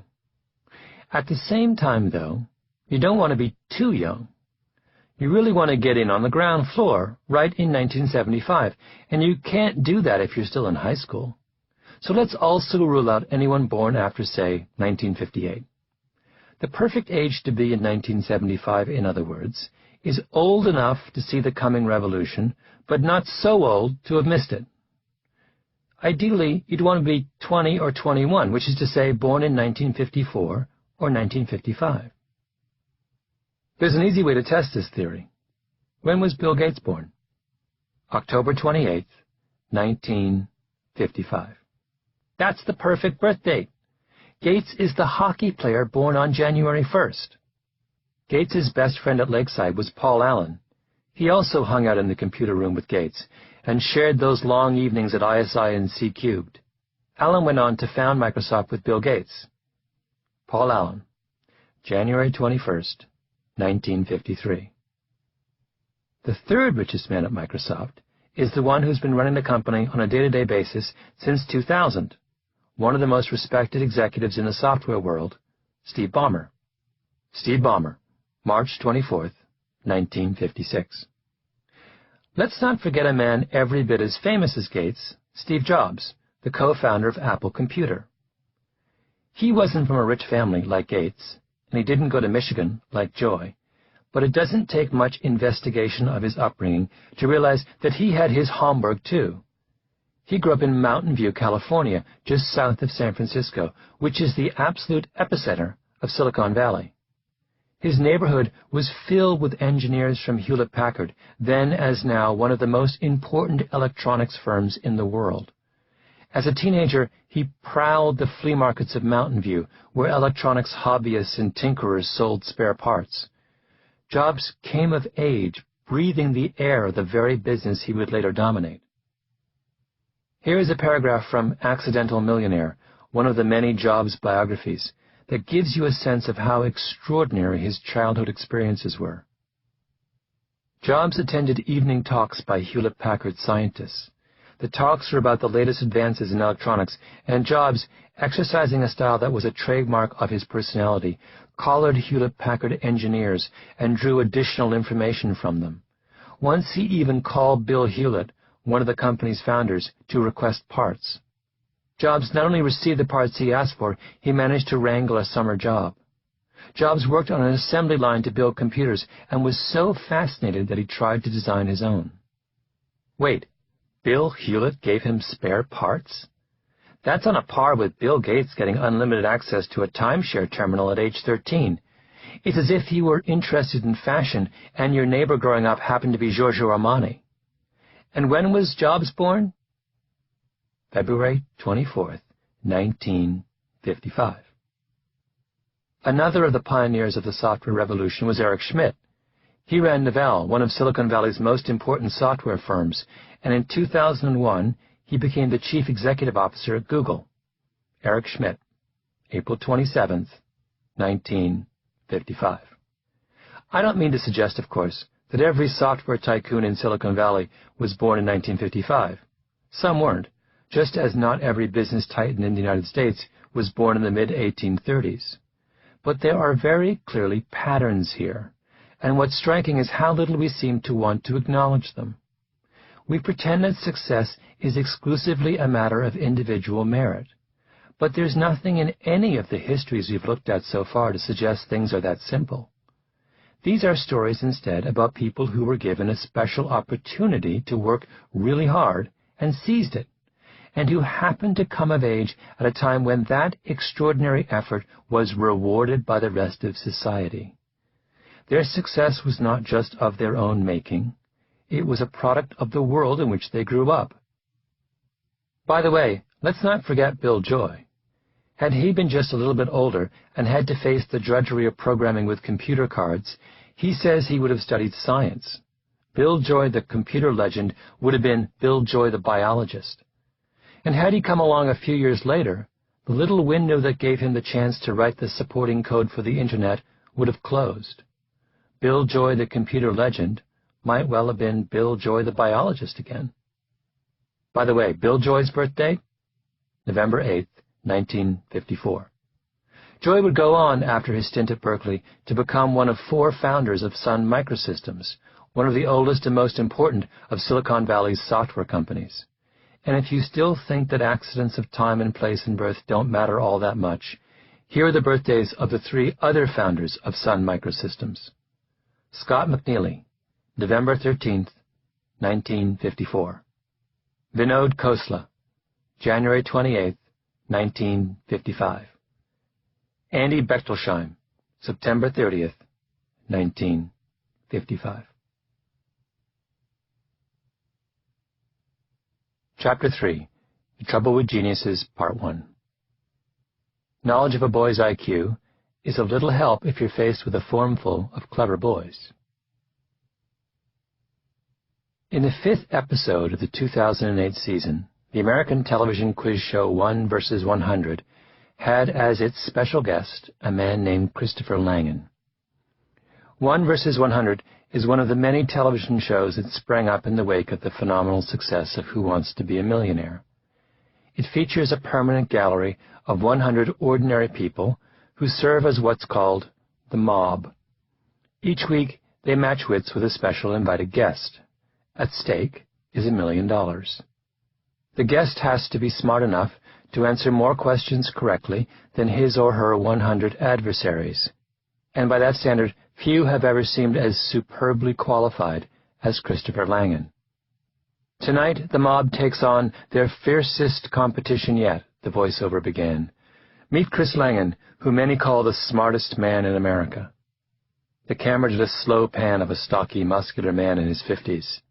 The average person has an IQ of 100, the voiceover continued. Einstein, 150. Chris has an IQ of 195. He's currently wrapping his big brain around a theory of the universe, but will his king-sized cranium be enough to take down the mob for $1 million? Find out right now on 1 vs. 100. Out strode Langan onto the stage, amid wild applause. You don't think you need to have a high intellect to do well on 1 vs. 100, do you? The show's host, Bob Saget, asked him.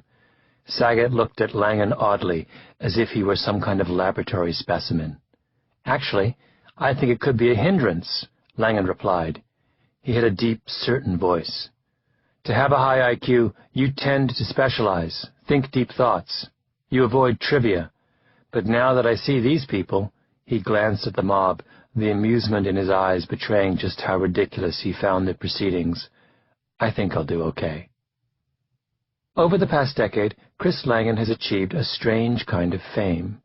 He has become the public face of genius in American life, a celebrity outlier.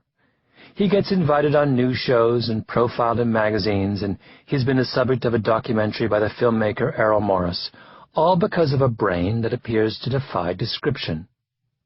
The television news show 2020 once hired a neuropsychologist to give Langan an IQ test, and Langan's score was literally off the charts, too high to be accurately measured.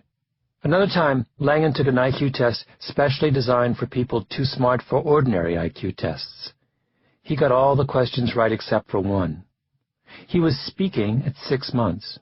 When he was 3, he would listen to the radio on Sundays as the announcer read the funny papers aloud and follow along on his own until he had taught himself to read. At 5, he began questioning his grandfather about the existence of God and remembers being disappointed in the answers he got. In school, Langan could walk into a language test where he had not studied at all, and if there were 2 or 3 minutes before the instructor arrived, he could skim through the textbook and ace the test. In his early teenage years, while working as a farmhand, he started to read widely in theoretical physics. At 16, he made his way through Bertrand Russell and Alfred North Whitehead's famously abstruse masterpiece Principia Mathematica. He got a perfect score on his SAT, even though he fell asleep at one point during the test. He did math for an hour, his brother Mark says of Langan's summer routine in high school. Then he did French for an hour. Then he studied Russian. Then he would read philosophy. He did that religiously every day. Another of his brothers, Jeff, says, when Christopher was 14 or 15, he would draw things just as a joke, and it would be like a photograph. When he was 15, he could match Jimi Hendrix lick for lick on the guitar, boom, boom, boom. Half the time, Christopher didn't attend school at all. He would just show up for tests and there was nothing they could do about it. To us, it was hilarious. He could brief a semester's worth of textbooks in 2 days and take care of whatever he had to take care of and then get back to whatever he was doing in the first place. On the set of 1 versus 100, Langan was poised and confident. His voice was deep. His eyes were small and fiercely bright. He did not circle about topics, searching for the right phrase, or double back to restate a previous sentence. For that matter, he did not say or ah or use any form of conversational mitigation. His sentences came marching out, one after another, polished and crisp like soldiers on a parade ground. Every question Saget threw at him, he tossed aside as if it were a triviality. When his winnings reached 250,000, he appeared to make a mental calculation that the risks of losing everything were at that point greater than the potential benefits of staying in. Abruptly, he stopped. "I'll take the cash," he said. He shook Saget's hand firmly and was finished, exiting on top, as we like to think geniuses invariably do. Just after the First World War, Louis Terman, a young professor of psychology at Stanford University, met a remarkable boy named Henry Cowell. Cowell was raised in poverty and chaos. Because he did not get along with other children, he had been unschooled since the age of 7. He worked as a janitor at a one-room schoolhouse not far from the Stanford campus, and throughout the day, Cowell would sneak away from his work and play the school piano. And the music he made was beautiful. Terman's specialty was intelligence testing. The standard IQ test that millions of people around the world would take over the following 50 years, the Stanford Binet, was his creation. So he decided to test Cowell's IQ. The boy must be intelligent, he reasoned, and sure enough, he was. He had an IQ of above 140, which is genius level. Terman was fascinated. How many other diamonds in the rough were there, he wondered. He began to look for others. He found a girl who knew the alphabet at 19 months, and another who was reading Dickens and Shakespeare by the time she was 4. He found a young man who had been kicked out of law school because his professors did not believe that it was possible for a human being to precisely reproduce long passages of legal opinions from memory. In 1921, Terman decided to make the study of the gifted his life work. Armed with a large grant from the Commonwealth Foundation, he put together a team of field workers and sent them out into California's elementary schools. Teachers were asked to nominate the brightest students in their class. Those students were given an intelligence test. The students who scored in the top 10% were then given a second IQ test, and those who scored above 130 on that test were given a third IQ test, And from that set of results, Terman selected the best and the brightest.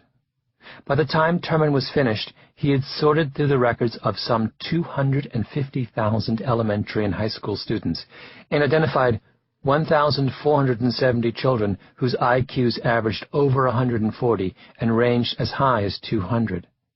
That group of young geniuses came to be known as the termites, and they were the subjects of what would become one of the most famous psychological studies in history. For the rest of his life, Terman watched over his charges like a mother hen. They were tracked and tested, measured and analyzed, their educational attainments noted, marriages followed, illnesses tabulated, psychological health charted, and every promotion and job change dutifully recorded. Terman wrote his recruits letters of recommendations for jobs and graduate school applications. He doled out a constant stream of advice and counsel, all the time recording his findings in thick red volumes entitled Genetic Studies of Genius. There is nothing about an individual as important as his IQ, except possibly his morals, Terman once said. And it was to those with a very high IQ, he believed, that we must look for production of leaders who advance science, art, government, education, and social welfare generally. As his subjects grew older, Terman issued updates on their progress, chronicling their extraordinary achievements. It is almost impossible, Terman wrote giddily when his charges were in high school, to read a newspaper account of any sort of competition or activity in which California boys and girls participate without finding among the winners the names of one or more members of our gifted group. He took writing samples from some of his most artistically minded subjects and had literary critics compare them to the early writings of famous authors. They could find no difference. All the signs pointed, he said, to a group with the potential for heroic stature. Terman believed that his termites were destined to be the future elite of the United States. Today, many of Terman's ideas remain central to the way we think about success. Schools have programs for the gifted. Elite universities require that students take an intelligence test, like, say, the American Scholastic Aptitude Test, for admission.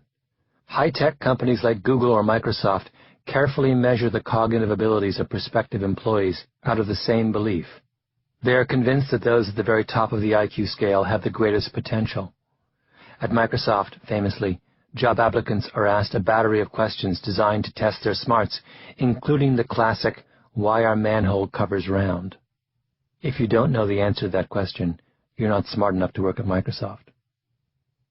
If I had magical powers and offered to raise your IQ by 30 points, you'd say yes, right? You'd assume that would help you get further ahead in the world. And when we hear about someone like Chris Langan, our instinctive response is the same as Terman's instinctive response when he met Henry Cowell almost a century ago. We feel awe. Geniuses are the ultimate outliers. Surely there is nothing that can hold someone like that back. But is that true? So far in Outliers, we've seen that extraordinary achievement is less about talent than it is about opportunity. In this chapter, I want to try and dig deeper into why that's the case by looking at the outlier in its purest and most distilled form, the genius. For years, we've taken our cues from people like Terman when it comes to understanding the significance of high intelligence. But as we shall see, Terman made an error. He was wrong about his termites. And had he happened on the young Chris Langan, working his way through Principia Mathematica at the age of 16, he would have been wrong about him for the same reason. Terman didn't understand what a real outlier was, and that's a mistake we continue to make to this day. One of the most widely used intelligence tests is something called Raven's Progressive Matrices. It requires no language skills or a specific body of acquired knowledge. It's a measure of abstract reasoning skills. A typical Raven's test consists of 48 items, each one harder than the one before it, and your IQ is calculated by how many items you get right. If I gave you the hardest question on the Ravens, I'm guessing you wouldn't get it correct. Nor would I. Chris Langan almost certainly could, however. When we say that people like Langan are really brilliant, what we mean is that they have the kind of mind that can figure out puzzles like that last hardest Ravens question. Over the years, an enormous amount of research has been done trying to figure out how a person's performance on an IQ test like the Ravens translates to real-life success.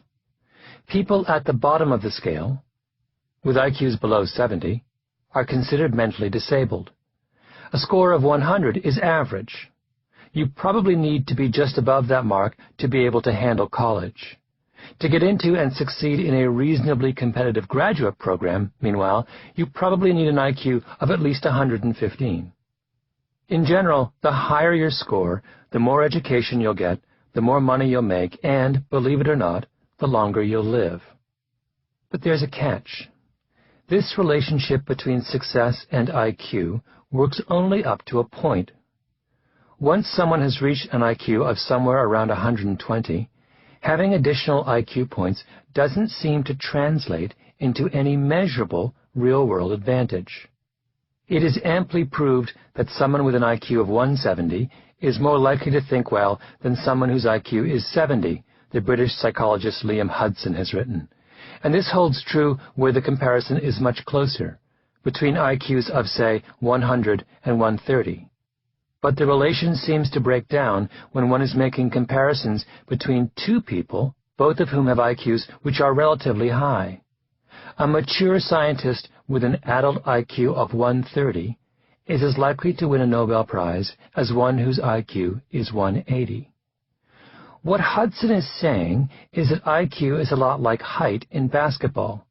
Does someone who is 5'6" have a realistic chance of playing professional basketball? Not really. You need to be at least 6 foot or 6'1" to think of playing at that level, and all things being equal, it's probably better to be 6'2" than 6'1", and better to be 6'3" than 6'2". But past a certain point, height stops mattering so much. A player who is 6'8" is not automatically better than someone 2 inches shorter. Michael Jordan, the greatest player ever, was 6'6" after all. A basketball player only has to be tall enough, and the same is true of intelligence. Intelligence has a threshold.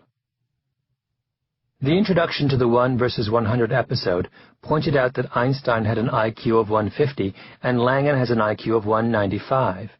Langan's IQ is more than 30% higher than Einstein's. But that doesn't mean Langan is 30% smarter than Einstein. That's ridiculous.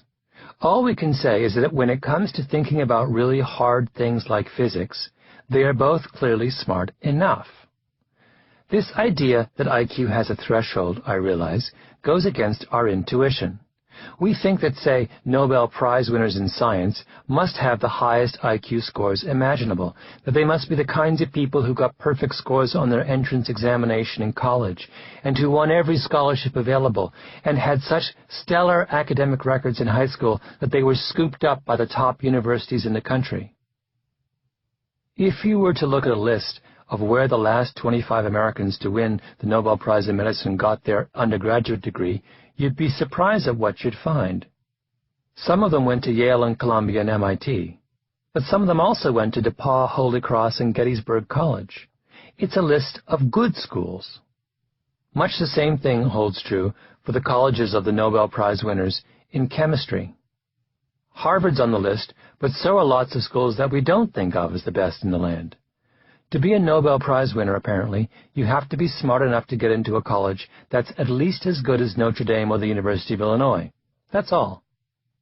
This is a radical idea, isn't it? Suppose that your teenage daughter found out that she'd been accepted at 2 universities, Harvard University and Georgetown University.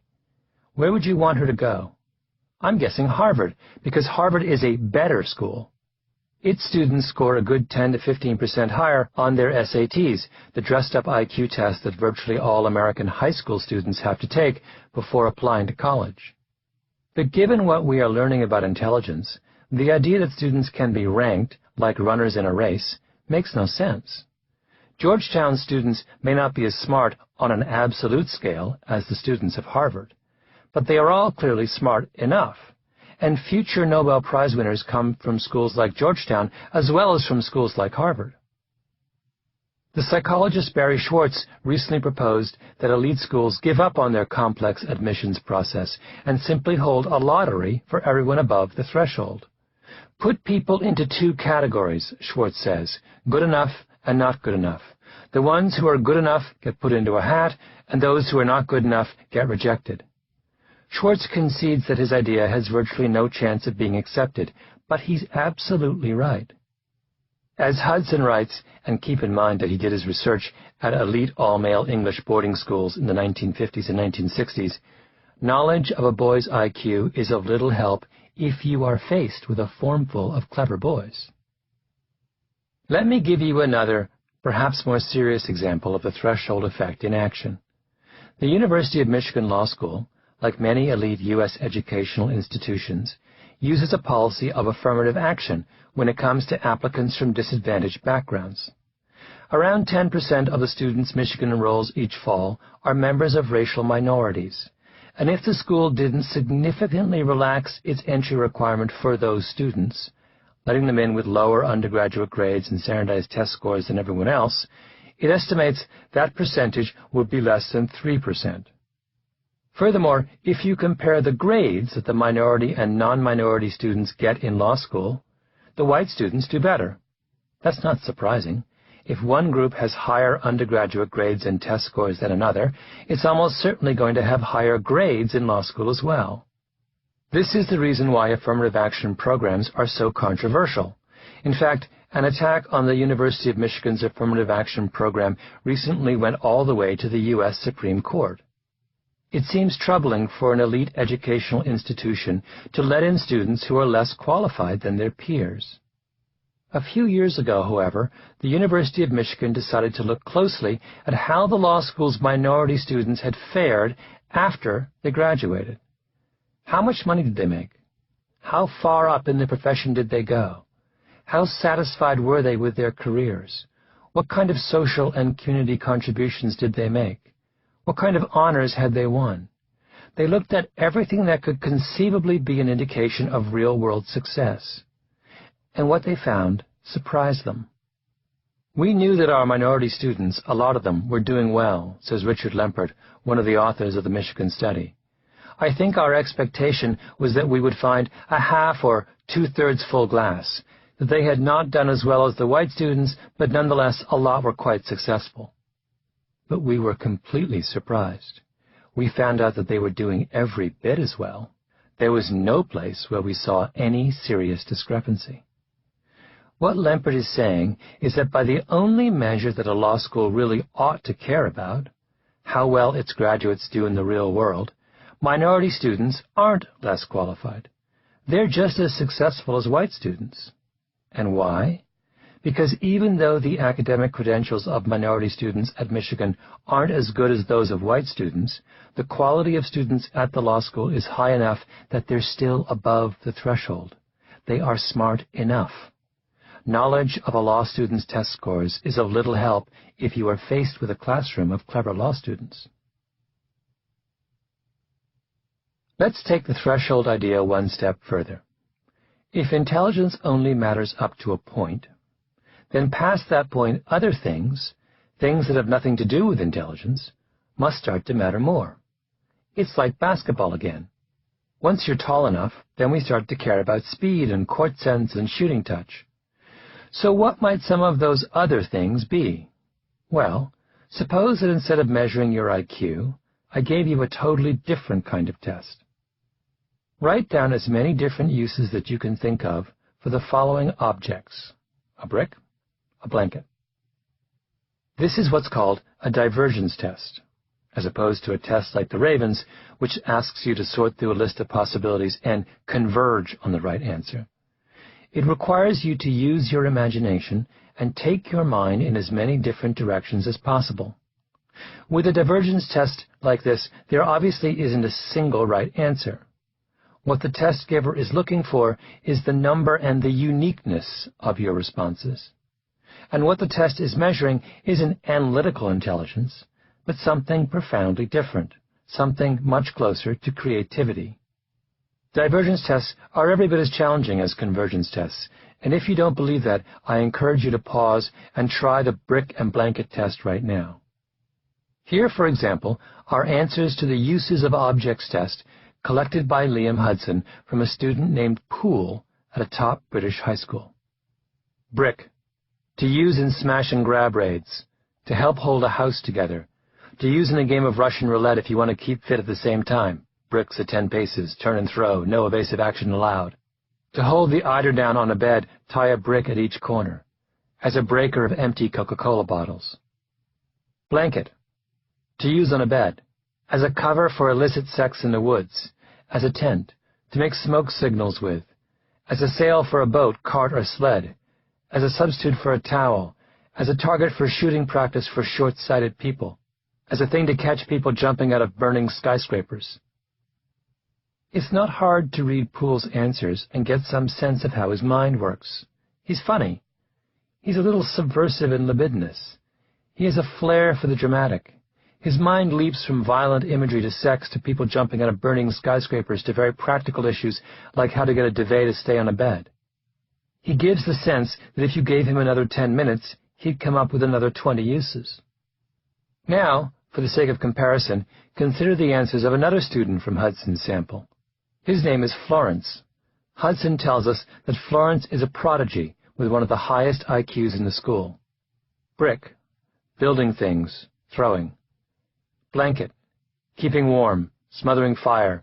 Tying to trees and sleeping in, as a hammock. Improvised stretcher.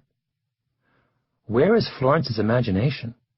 He identified the most common and most functional uses for bricks and blankets and simply stopped.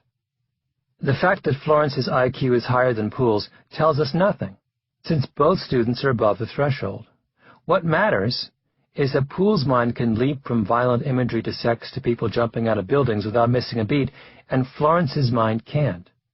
Now, which of those two students do you think is better suited to do the kind of brilliant, imaginative work that wins Nobel Prizes? That's the second reason Nobel Prize winners come from Holy Cross as well as Harvard, because Harvard isn't selecting its students on the basis of how well they do on the uses of a brick test.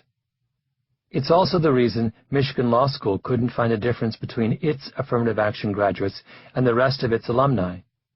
Being a successful lawyer is about more than IQ. It involves having the kind of fertile mind that Poole had. And just because Michigan's minority students have lower scores on convergence tests doesn't mean they don't have that other critical trait in abundance. This was Terman's error. He fell in love with the fact that his termites were the absolute pinnacle of the intellectual scale, at the 99th percentile of the 99th percentile, without realizing how little that seemingly extraordinary fact meant. By the time the termites reached adulthood, Terman's error was plain. Some of his child geniuses had grown up to publish books and scholarly articles and thrive in business. Several ran for public office, and there were 2 Superior Court justices, 1 municipal court judge, 2 members of the California state legislature, and 1 prominent state official. But few were nationally known figures. They tended to earn good incomes, but not that good. The majority had careers that could only be considered ordinary, and a surprising number ended up with careers that even Terman considered failures. Nor were there any Nobel Prize winners in his exhaustively selected group of geniuses. His fieldworkers actually tested 2 future Nobel laureates as elementary students, William Shockley and Luis Alvarez, and rejected them both. Their IQs weren't high enough. In a devastating critique, the sociologist Pitcham Sorokin once showed that if Terman had simply put together a randomly selected group of children from the same kind of family backgrounds as the termites, and dispensed with IQs altogether, he would have ended up with a group doing almost as many impressive things as his painstakingly selected group of geniuses. By no stretch of the imagination or of standards of genius, Sorokin concluded, is the gifted group as a whole gifted. By the time Terman came out with his 4th volume of Genetic Studies of Genius, the word genius had all but vanished except for the title. We have seen, Terman concluded, with more than a touch of disappointment, that intellect and achievement are far from perfectly correlated. In other words, what I told you at the beginning of this chapter about the extraordinary intelligence of Chris Langan is of little use if we want to understand his chances of being a success in the world. Yes, he is a man with a 1 in a million mind and the ability to get through Principia Mathematica at 16. Yes, his sentences come marching out one after another, polished and crisp like soldiers on a parade ground. But so what? If we want to understand his chances of succeeding in the world, we have to know a lot more about him than that. Chapter 4. The Trouble with Geniuses, Part 2. After protracted negotiations, it was agreed Robert would be put on probation. Chris Langan's mother was from San Francisco and was estranged from her family. She had 4 sons, each with a different father. Chris was the eldest. His father disappeared before Chris was born. He was said to have died in Mexico. His mother's second husband was murdered. Her third committed suicide. Her fourth was a failed journalist named Jack Langan. To this day, I haven't met anyone who was as poor when they were kids as our family was, Chris Langan says. We didn't have a pair of matched socks. Our shoes had holes in them. Our pants had holes in them. We only had one set of clothes. I remember my brothers and I going to the bathroom and using the bathtub to wash our only set of clothes, and we were bare-ass naked when we were doing that because we didn't have anything else to wear. Jack Langan would go on drinking sprees and disappear. He would lock the kitchen cabinets so the boys couldn't get to the food. He used a bullwhip to keep the boys in line. He would get jobs and then lose them, moving the family on to the next town. One summer, the family lived on an Indian reservation in a teepee, subsisting on government surplus peanut butter and cornmeal. For a time, they lived in Virginia City, Nevada. There was only one law officer in town, and when the Hells Angels came to town, he would crouch down in the back of his office, Mark remembers. There was a bar there, I'll always remember. It was called the Bucket of Blood Saloon. When the boys were in grade school, the family moved to Bozeman, Montana. One of Chris's brothers spent time in a foster home. Another was sent to reform school. I don't think the school ever understood just how gifted Christopher was, his brother Jeff says. He sure as hell didn't play it up. This was Bozeman. It wasn't like it is today. It was a small hick town when we were growing up. We weren't treated well there. They just decided that my family was a bunch of deadbeats. To stick up for himself and his brothers, Chris started to lift weights. One day, when Chris was 14, Jack Langan got rough with the boys as he sometimes did, and Chris knocked him out cold. Jack left, never to return. Upon graduation from high school, Chris was offered 2 full scholarships, one to Reed College in Oregon and the other to the University of Chicago. He chose Reed. It was a huge mistake, Chris recalls. I had a real case of culture shock. I was a crew-cut kid who had been working as a ranch hand in the summers in Montana. And there I was with a whole bunch of long-haired city kids, most of them from New York. And these kids had a whole different style than I was used to. I couldn't get a word in edgewise in class. They were very inquisitive, asking questions all the time. I was crammed into a dorm room. There were 4 of us, and the other 3 guys had a whole different lifestyle. They were smoking pot. They would bring their girlfriends into the room. I'd never smoked pot before, so I basically took to hiding in the library. He continued, Then I lost that scholarship. My mother was supposed to fill out a parent's financial statement for the renewal of that scholarship. She neglected to do so. She was confused by the requirements or whatever. At some point, it came to my attention that my scholarship had not been renewed. So I went to the office to ask why, and they told me, well, no one sent us the financial statement, and we allocated all the scholarship money, and it's all gone, so I'm afraid that you don't have a scholarship here anymore. That was the style of the place. They simply didn't care. They didn't give a shit about their students. There was no counseling, no mentoring, nothing. Chris left Reed before the final set of exams. In the first semester, he had earned A's. In the second semester, he had F's. He went back to Bozeman and worked in construction as a Forest Services firefighter for a year and a half. Then he enrolled at Montana State University. I was taking math and philosophy courses, he recalled. And then in the winter quarter, I was living 13 miles out of town, out on Beach Hill Road, and the transmission fell out of my car. My brothers had used it when I was gone that summer. They were working for the railroad and had driven it on the railway tracks. I didn't have the money to repair it. So I went to the dean and my advisor in sequence, and I said, "I have a problem. The transmission fell out of my car, and you have me in a 7:30 a.m. and 8:30 a.m. class. If you could please just transfer me to the afternoon sections of those classes, I would appreciate it because of this car problem." There was a neighbor who was a rancher who was going to take me in at 11 o'clock. My advisor was this cowboy-looking guy with a handlebar mustache dressed in a tweed jacket. He said, "Well, son, after looking at your transcript at Reed College, I can see you have yet to learn that everyone has to make sacrifices to get an education." Request denied. So I went to the dean. Same treatment. His voice grew tight. He was describing things that had happened over 30 years ago, but the memory still made him angry. At that point I realized, here I was, knocking myself out to make the money to make my way back to school, and it's the middle of the Montana winter. I am willing to hitchhike into town every day, do whatever I had to do, just to get into school and back, and they are unwilling to do anything for me. So bananas. And that was the point I decided I could do without the higher education system. Even if I couldn't do without it, it was sufficiently repugnant to me that I wouldn't do it anymore. So I dropped out of college. Simple as that. Chris Langan's experiences at Rita, Montana State represented a turning point in his life.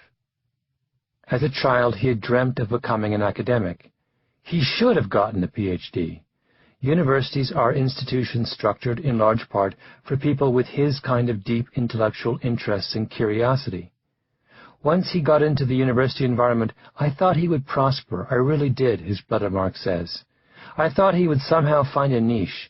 It made absolutely no sense to me when he left that.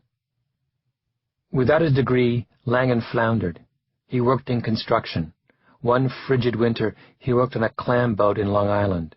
He took factory jobs and minor civil service positions and eventually became a bouncer in a bar on Long Island, which was his principal occupation through much of his adult years. Through it all, he continued to read deeply in philosophy, mathematics, and physics as he worked on a sprawling treatise he calls the CTMU, the Cognitive Theoretical Model of the Universe. But without academic credentials, he despairs of ever getting published in a scholarly journal. "I'm a guy who has a year and a half of college," he says with a shrug. "And at some point this will come to the attention of the editor, as he's going to take the paper and send it off to the referees, and these referees are going to try and look me up, and they're not going to find me. And they're going to say, 'This guy has a year and a half of college. How can he know what he's talking about?'" It is a heartbreaking story. At one point I asked Langan whether he would take a job at Harvard University, hypothetically, were it offered to him. "Well, that's a difficult question," he replied.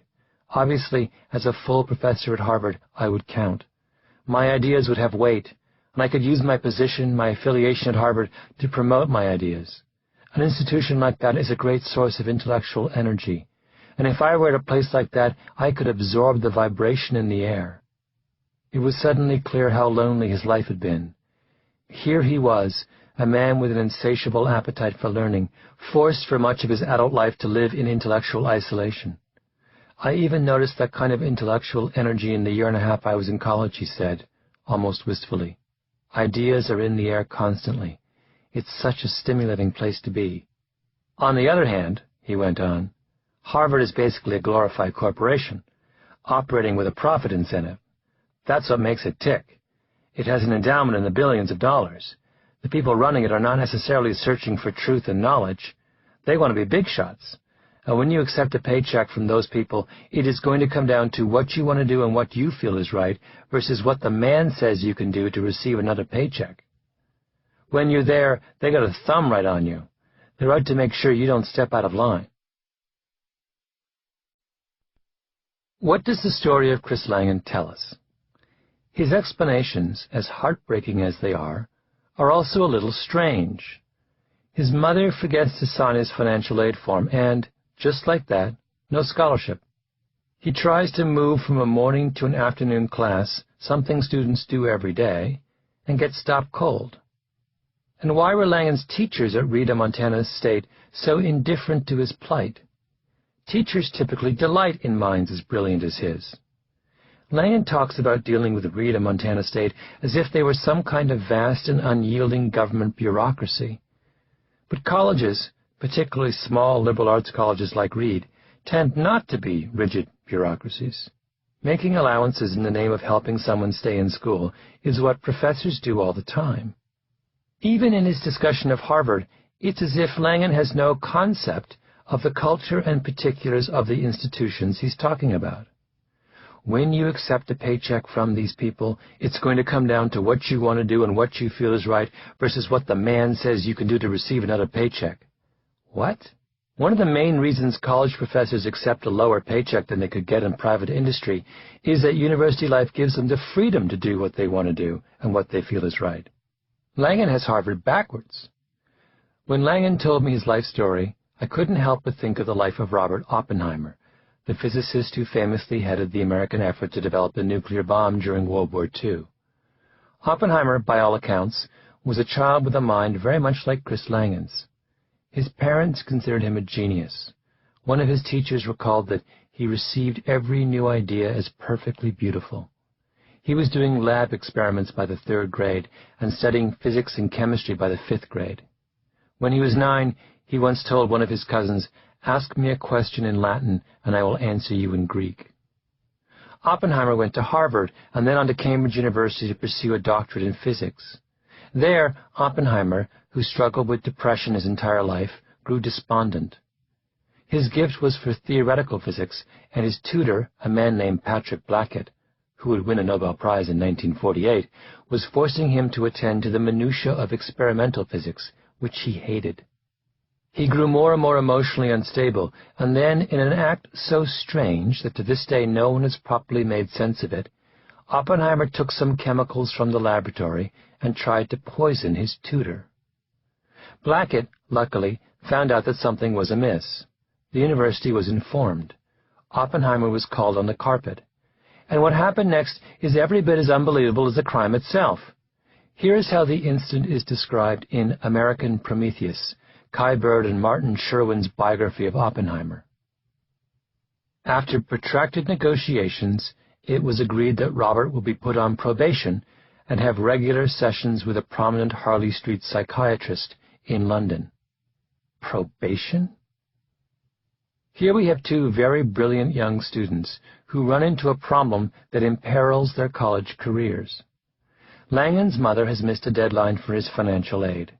Oppenheimer has tried to poison his professor. To continue on, they are required to plead their case to authority. And what happens? Langan gets his scholarship taken away, and Oppenheimer gets sent to a psychiatrist. Oppenheimer and Langan might both be geniuses, but in other ways they could not be more different. The story of Oppenheimer's appointment to be scientific director of the Manhattan Project 20 years later is perhaps an even better example of this difference. The general in charge of the Manhattan Project was Leslie Groves, and he scoured the country trying to find the right person to lead the atomic bomb effort. Oppenheimer, by rights, was a long shot. He was just 38 and junior to many of the people who he would have to manage. He was a theorist, and this was a job that called for experimenters and engineers. His political affiliations were dodgy. He had all kinds of friends who were communists. Perhaps more importantly, he had never had any administrative experience. He was a very impractical fellow, one of Oppenheimer's friends later said. He walked about with scuffed shoes and a funny hat, and more important, he didn't know anything about equipment. As one Berkeley scientist put it more succinctly, he couldn't run a hamburger stand. Oh, and by the way, in graduate school, he tried to kill his professor. This was the resume of the man who was trying out for what might be said, without exaggeration, to be one of the most important jobs of the 20th century. And what happened? The same thing that happened 20 years earlier at Cambridge. He got the rest of the world to see things his way. Here are Bird and Sherwin again. Oppenheimer understood that Groves guarded the entrance to the Manhattan Project, and he therefore turned on all his charm and brilliance. It was an irresistible performance. Groves was smitten.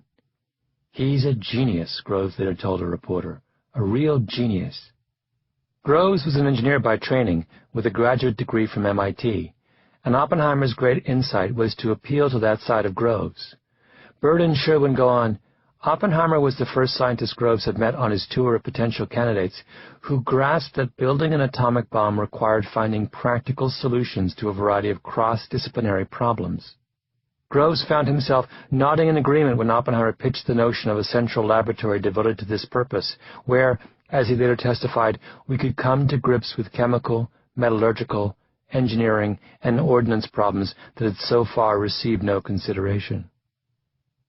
Would Oppenheimer have lost his scholarship at Reed? Would he have been unable to convince his professors to move his classes to the afternoon? Of course not. And that's not because he was smarter than Chris Langan. It's because he possessed the kind of savvy that allowed him to get what he wanted from the world. "They required that everyone take introductory calculus," Langan said of his brief stay at Montana State, "and I happened to get a guy who taught it in a very dry, very trivial way. I didn't understand why he was teaching it this way, so I asked him questions. I actually had to chase him down to his office. I asked him, 'Why are you teaching this way?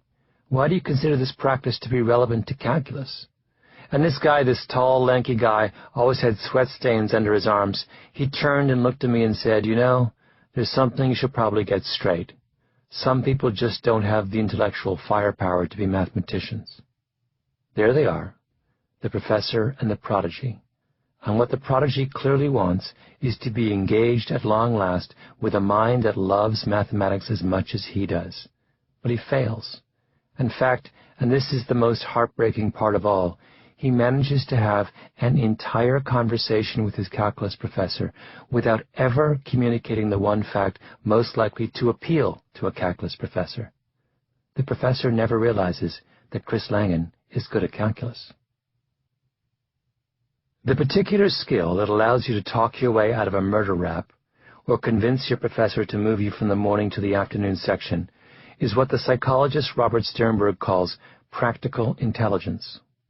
To Sternberg, practical intelligence includes things like knowing what to say to whom, knowing when to say it, and knowing how to say it for maximum effect. It is procedural. It's about knowing how to do something without necessarily knowing why you know it or being able to explain it. It's practical in nature. That is, it's not knowledge for its own sake. It's knowledge that helps you read situations correctly and get what you want. And, critically, it is a kind of intelligence separate from the sort of analytical ability measured by IQ. To use the technical term, general intelligence and practical intelligence are orthogonal. The presence of one doesn't imply the presence of the other. You could have lots of analytical intelligence and very little practical intelligence, or lots of practical intelligence and not much analytical intelligence, or, as in the lucky case of someone like Robert Oppenheimer, you could have lots of both. So where does something like practical intelligence come from? We know where analytical intelligence comes from. It's something, at least in part, that's in your genes. Chris Langan started talking at 6 months. He taught himself to read at 3. He was born smart. IQ is a measure, to some degree, of innate ability. But social savvy is knowledge. It's a set of skills that have to be learned. It has to come from somewhere. And the place where we seem to get these kinds of attitudes and skills is from our families. Perhaps the best explanation we have of this process comes from the University of Maryland sociologist Annette Leroux, who a few years ago conducted a fascinating study of a group of third graders. She picked both blacks and whites, and children from both wealthy homes and poor homes, zeroing in, ultimately, on 12 families. Leroux and her team visited each family at least 20 times for hours at a stretch. She and her assistants told their subjects, "Just treat us like the family dog." And they followed them to church and to soccer games and to doctor's appointments with a tape recorder in one hand and a notepad in the other. You might expect that if you spent such an extended period in 12 different households, what you would gather is 12 different ideas about how to raise children. There would be the strict parents and the lax parents and the hyper-involved parents and the mellow parents and on and on. What Leroux found, however, is something much different. There seemed to be only two parenting philosophies, and they divided almost perfectly along class lines. The wealthier parents raised their kids one way, and the poorer parents raised their kids another way. The wealthier parents were heavily involved in their children's free time, shuttling them from one activity to the next, quizzing them about their coaches and teammates. One of the well-off children Leroux followed played on a baseball team, 2 soccer teams, a swim team, and a basketball team in the summer, played in an orchestra, and took piano lessons. That kind of intensive scheduling was almost entirely absent from the lives of the poor children. Play, for them, wasn't soccer practice twice a week. It was making up games outside with their siblings and other kids in the neighborhood. What a child did was considered by his or her parents as something separate from the adult world and not particularly consequential. One girl from a working-class family, Katie Brindle, sang in a choir after school, but she signed up for it herself and walked to choir practice on her own. Leroux writes, "What Mrs. Brindle doesn't do that is routine for middle-class mothers is view her daughter's interest in singing as a signal to look for other ways to help her develop that interest into a formal talent. Similarly, Mrs. Brindle does not discuss Katie's interest in drama or express regret that she cannot afford to cultivate her daughter's talent. Instead, she frames Katie's skills and interests as character traits. Singing and acting are part of what makes Katie, Katie. She sees the shows her daughter puts on as cute and as a way for Katie to get attention." The middle-class parents would talk things through with their children, reasoning with them. They didn't just issue commands. They expected their children to talk back to them, to negotiate, to question adults in positions of authority. If their children are doing poorly, the wealthier parents challenge teachers. They intervene on behalf of their kids. One child Leroux follows just misses qualifying for a gifted program. Her mother arranges for her to be retested privately, petitions the school, and gets her daughter admitted. The poor parents, by contrast, are intimidated by authority. They react passively and stay in the background. Leroux writes of one low-income parent, "At a parent-teacher conference, for example, Mrs. McAllister, who is a high school graduate, seems subdued. The gregarious and outgoing nature she displays at home is hidden in this setting. She sits hunched over in the chair, and she keeps her jacket zipped up. She's very quiet. When the teacher reports that Harold has not been turning in his homework, Mrs. McAllister clearly is flabbergasted, but all she says is, 'He did it at home.' She does not follow up with the teacher or attempt to intervene on Harold's behalf. In her view, it is up to the teachers to manage her son's education. That is their job, not hers." Leroux calls the middle-class parenting style concerted cultivation. It's an attempt to actively foster and assess a child's talents, opinions, and skills. Poor parents tend to follow, by contrast, a strategy of accomplishment of natural growth. They see their responsibility to care for their children, but to let them grow and develop on their own. Leroux stresses that one style isn't morally better than the other. In fact, the poorer children were, to her mind, often better behaved, less whiny, more creative in making use of their own time, and had a well-developed sense of independence. But in practical terms, concerted cultivation has enormous advantages. The heavily scheduled middle-class child is exposed to a constantly shifting set of experiences. She learns teamwork and how to cope in highly structured settings. She is taught how to interact comfortably with adults and to speak up when she needs to. In Leroux's words, the middle-class children learn a sense of entitlement. That word, of course, has negative connotations these days, but Leroux means it in the best sense of the term. They acted as though they had a right to pursue their own individual preferences and to actively manage interactions in institutional settings. They appeared comfortable in those settings. They were open to sharing information and asking for attention.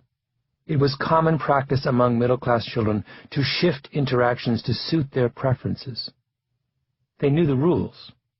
Even in 4th grade, Leroux goes on, middle-class children appeared to be acting on their own behalf to gain advantages. They made special requests of teachers and doctors to adjust procedures to accommodate their desires. By contrast, the working class and poor children were characterized by what Leroux calls an emerging sense of distance, distrust, and constraint. They didn't know how to get their way, or how to customize, in Leroux's wonderful phrase, whatever environment they were in for their best purposes. In one telling scene, Leroux describes a visit to the doctor by Alex Williams, a 9-year-old boy, and his mother, Christina. The Williamses are wealthy professionals. "Alex, you should be thinking of questions you might want to ask the doctor," Christina says, in a car on the way to the doctor's office. "You can ask him anything you want. Don't be shy. You can ask anything." Alex thinks for a moment, then says, "I have some bumps under my arms from my deodorant." Christina, "Really? You mean from your new deodorant?" Alex, "Yes." Christina, "Well, you should ask the doctor." Alex's mother, Leroux writes, is teaching that he has the right to speak up, that even though he's going to be in a room with an older person of authority, it's perfectly all right for him to assert himself. They meet the doctor, a genial man in his early 40s. He tells Alex that he's in the 95th percentile in height. Alex then interrupts. "Alex, I'm in the what?" "Doctor, it means that you're taller than more than 95 out of 100 young men when they're 10 years old." Alex, "I'm not 10. Doctor, "Well, they graft you at 10. You're 9 years and 10 months. They usually take the closest year to that graph." Look at how easily Alex interrupts the doctor. "I'm not 10. That's entitlement. His mother permits that casual incivility because she wants him to learn to assert himself with people in positions of authority. The doctor turns to Alex. "Well now, the most important question. Do you have any questions you want to ask me before I do your physical?" Alex, only one. I've been getting some bumps on my arms, right around here." He indicates his underarms. "Doctor, underneath?" Alex, "Yeah." Doctor, "Okay. I'll have to take a look at those when I come in closer to do the checkup, and I'll see what they are and what I can do. Do they hurt or itch?" Alex, "No, they're just there." Doctor, "Okay. I'll take a look at those bumps for you." This kind of interaction simply doesn't happen with lower-class children, Leroux says. They would be quiet and submissive, with eyes turned away. Alex takes charge of the moment. In remembering to raise the question he prepared in advance, he gains the doctor's full attention and focuses it on an issue of his choosing, Leroux writes. In doing so, he successfully shifts the balance of power away from the adults and towards himself. The transition goes smoothly. Alex is used to being treated with respect. He is seen as special and as a person worthy of adult attention and interest. These are key characteristics of the strategy of concerted cultivation. Alex is not showing off during his checkup. He is behaving much as he does with his parents. He reasons, negotiates, and jokes with equal ease. It is important to understand where the particular mastery of that moment comes from. It's not genetic. Alex Williams didn't inherit the skills to interact with authority figures from his parents and grandparents the way he inherited the color of his eyes. Nor is it racial. It's not a practice specific to either black or white people. As it turns out, Alex Williams is black and Katie Brindle is white. Alex has those skills because over the course of his young life, his mother and father, in the manner of educated families, have painstakingly taught them to him, nudging and prodding and encouraging and showing him the rules of the game, right down to that little rehearsal in the car on the way to the doctor's office. When we talk about the advantages of class, Leroux argues, this is in large part what we mean. Alex Williams is better off than Katie Brindle because he's wealthier and because he goes to a better school, but also, and perhaps even more critically, because the sense of entitlement that he has been taught is an attitude perfectly suited to succeeding in the modern world. This is the advantage that Oppenheimer had over Chris Langan. He was raised in one of the wealthiest neighborhoods in Manhattan, the son of an artist and a successful garment manufacturer. His childhood was the embodiment of concerted cultivation. On weekends, the Oppenheimers would go driving in the countryside in a chauffeur-driven Packard. Summers, he would be taken to Europe to see his grandfather. He attended the Ethical Culture School on Central Park West, perhaps the most progressive school in the nation, where, his biographers write, students were infused with the notion that they were being groomed to reform the world. When his math teacher realized he was bored, she sent him off to do independent work. As a child, Oppenheimer's great passion was rock collecting. At the age of 12, he began corresponding with local geologists about rock formations he had seen in Central Park. And he so impressed them, they invited him to give a lecture before the New York Mineralogical Club.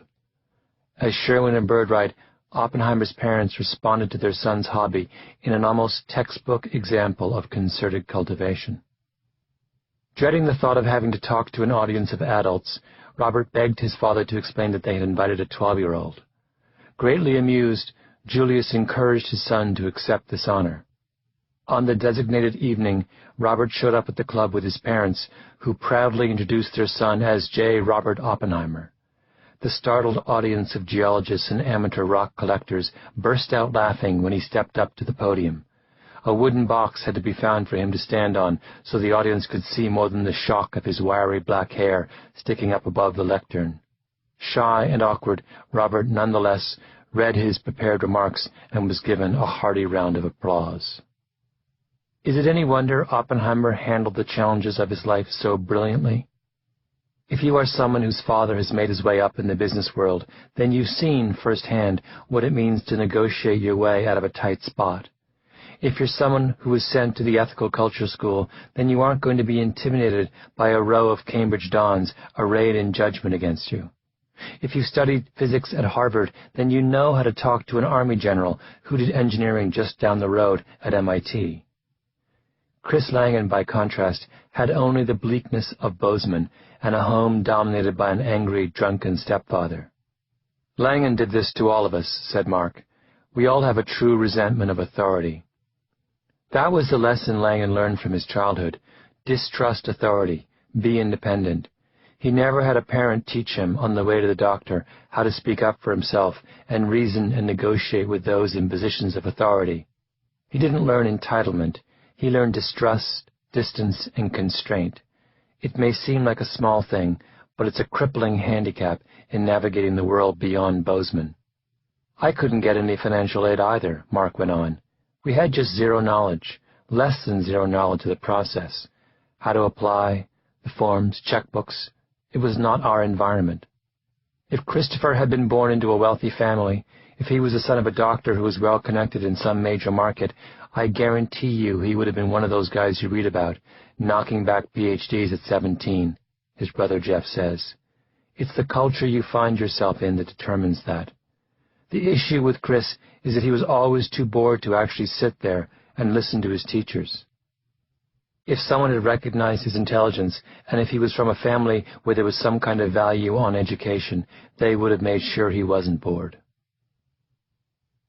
When the termites were into their adulthood, Terman looked at the records of 730 of the men and divided them into three groups. 150, the top 20%, fell into what Terman called the A group. These were the true success stories, the stars, the lawyers and physicians and engineers and academics. 90% of the A's graduated from college, and between them had earned 98 graduate degrees. The middle 60% were the B group, those who were doing satisfactorily. The bottom 150 were the C's, the one who Terman judged to have done the least with their superior mental ability. They were the postal workers and the struggling bookkeepers and the men lying on their couch at home without any job at all. 1/3 of the C's were college dropouts. A quarter had only a high school diploma, and all 150 of the C's, each of whom at one point in their life had been dubbed a genius, had together earned a grand total of 8 graduate degrees. What was the difference between the A's and the C's? Terman ran through every conceivable explanation. He looked at their physical and mental health, their masculinity, femininity scores, and their hobbies and vocational interests. He compared what ages they started walking and talking and what their precise IQ scores were in elementary and high school. In the end, only one thing mattered: family background. The A's overwhelmingly came from the middle and the upper class. Their homes were filled with books. Half of the fathers of the A group had a college degree or beyond, at a time when a university education was a rarity.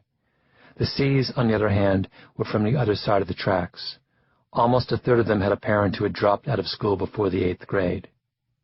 At one point, Terman had his field workers go and visit everyone from the A and C group and rate their personalities and manner. What they found is everything you would expect to find if you were comparing children raised in an atmosphere of concerted cultivation with children raised in an atmosphere of natural growth. The A's were judged to be much more alert, poised, attractive, and well-dressed. In fact, the scores on those 4 dimensions were so different as to make you think you were looking at 2 different species of humans. You aren't, of course.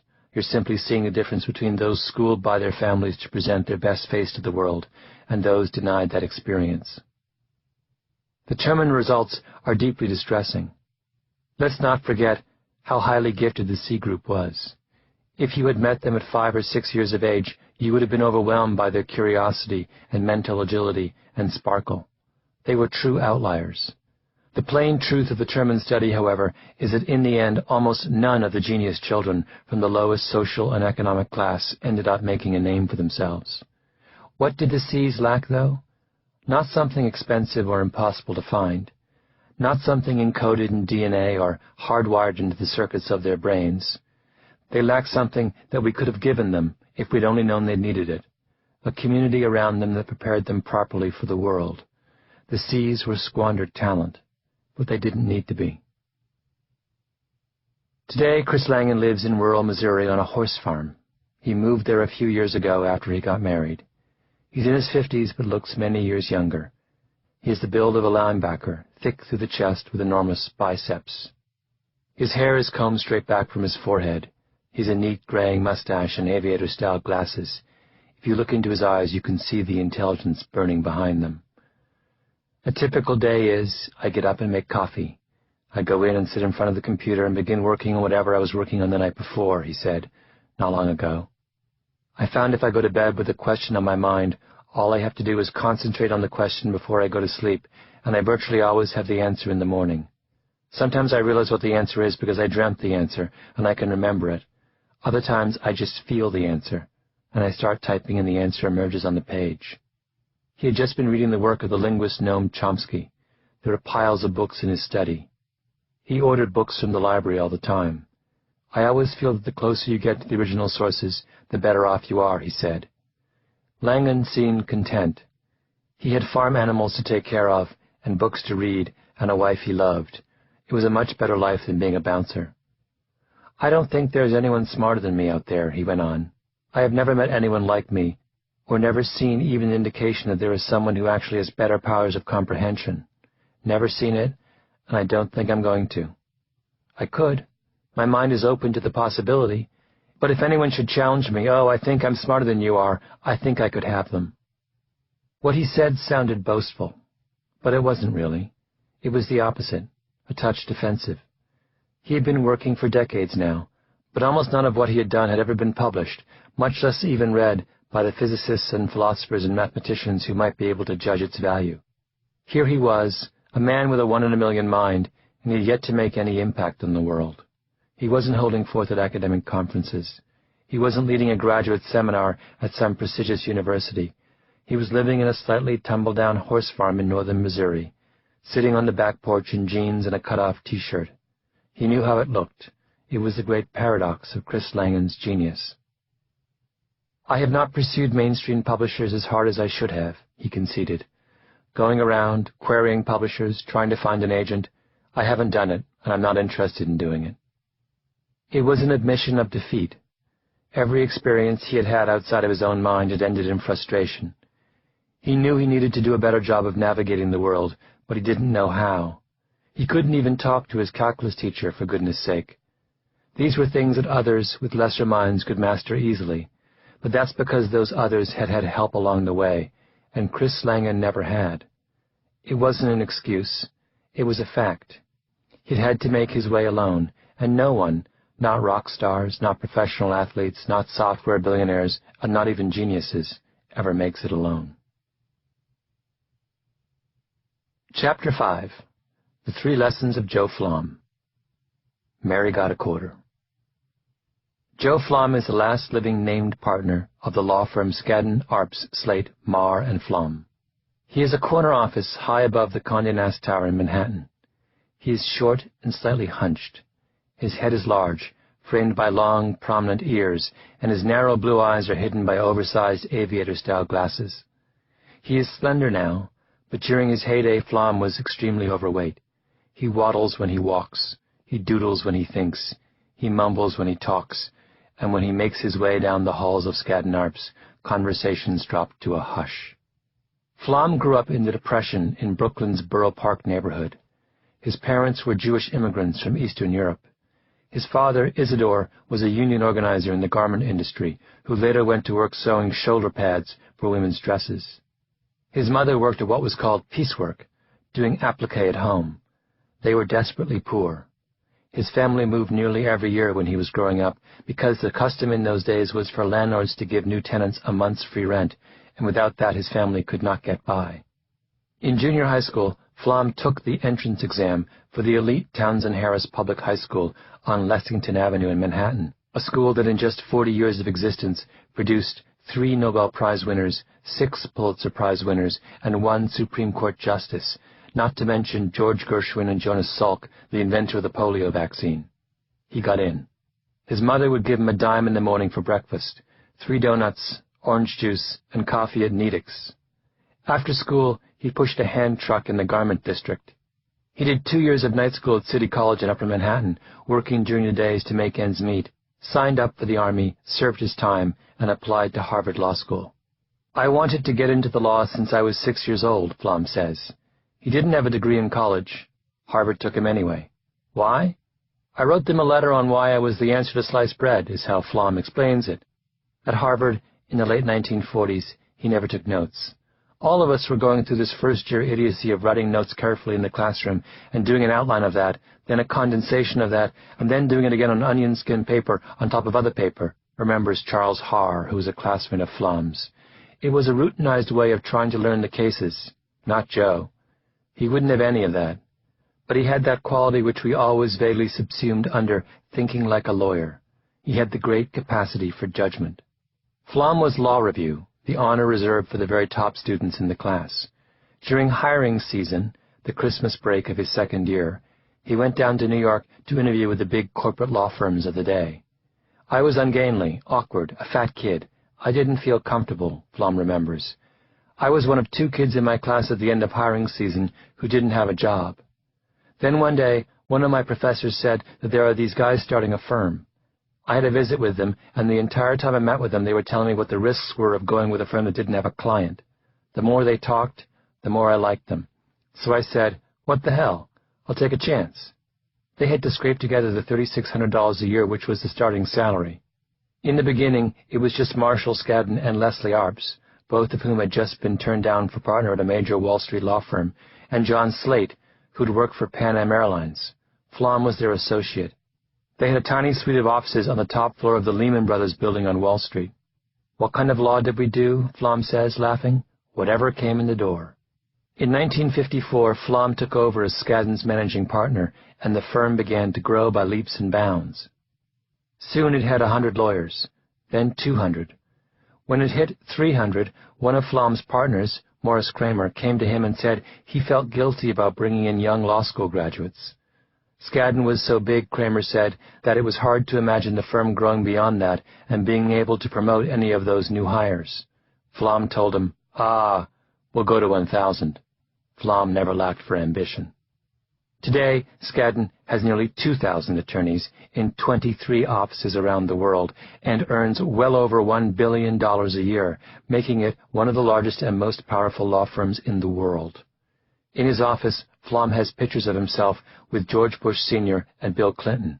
He lives in a sprawling apartment in a luxurious building on Manhattan's Upper East Side.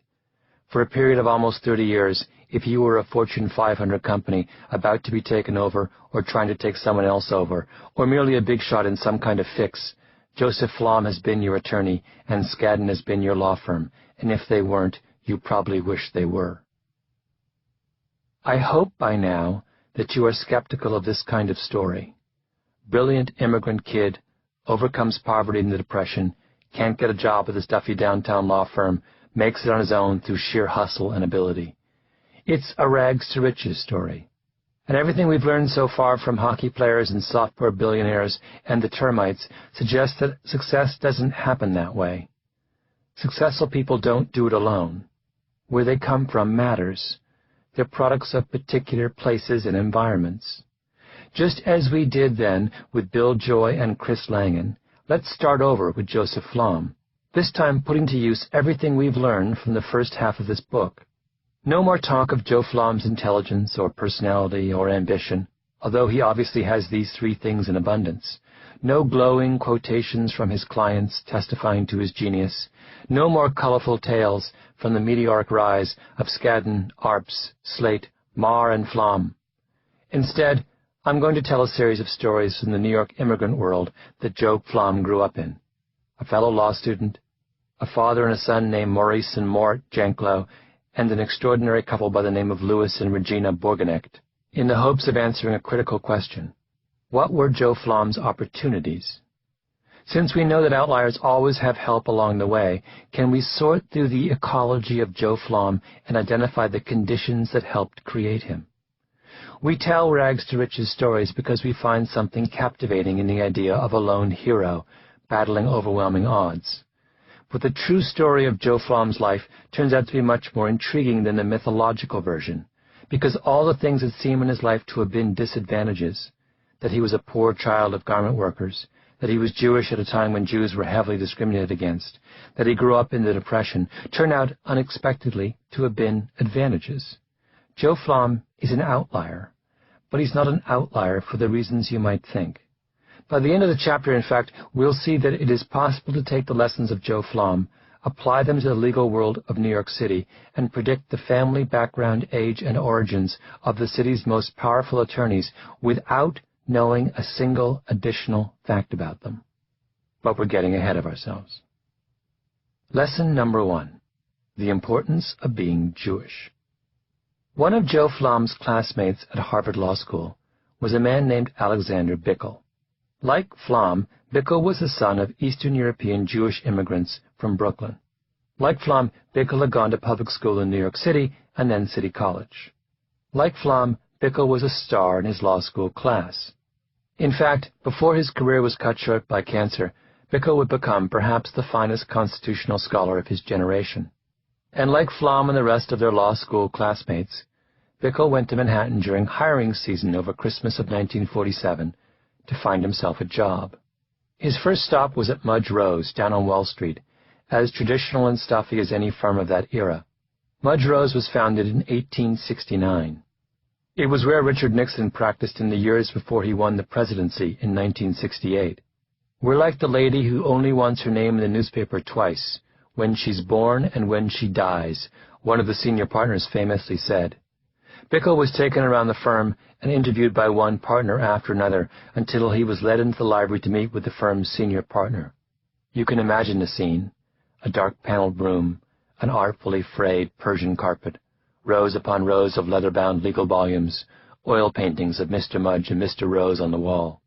After they put me through the whole interview and everything, Bickel would say, many years later, I was brought to the senior partner, who took it upon himself to tell me that for a boy of my antecedents, and you can imagine how Bickel must have paused before giving that euphemism for his immigrant background, I certainly had come far, but I ought to understand how limited the possibilities of a firm like his were to hire a boy of my antecedents.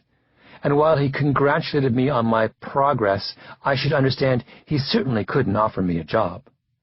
But they all enjoyed seeing me and all that. It is clear from the transcript of Bickel's reminiscences that his interviewer does not quite know what to do with that information. Bickel was, by the time of the interview, at the height of his reputation. He had argued cases before the Supreme Court. He had written brilliant books.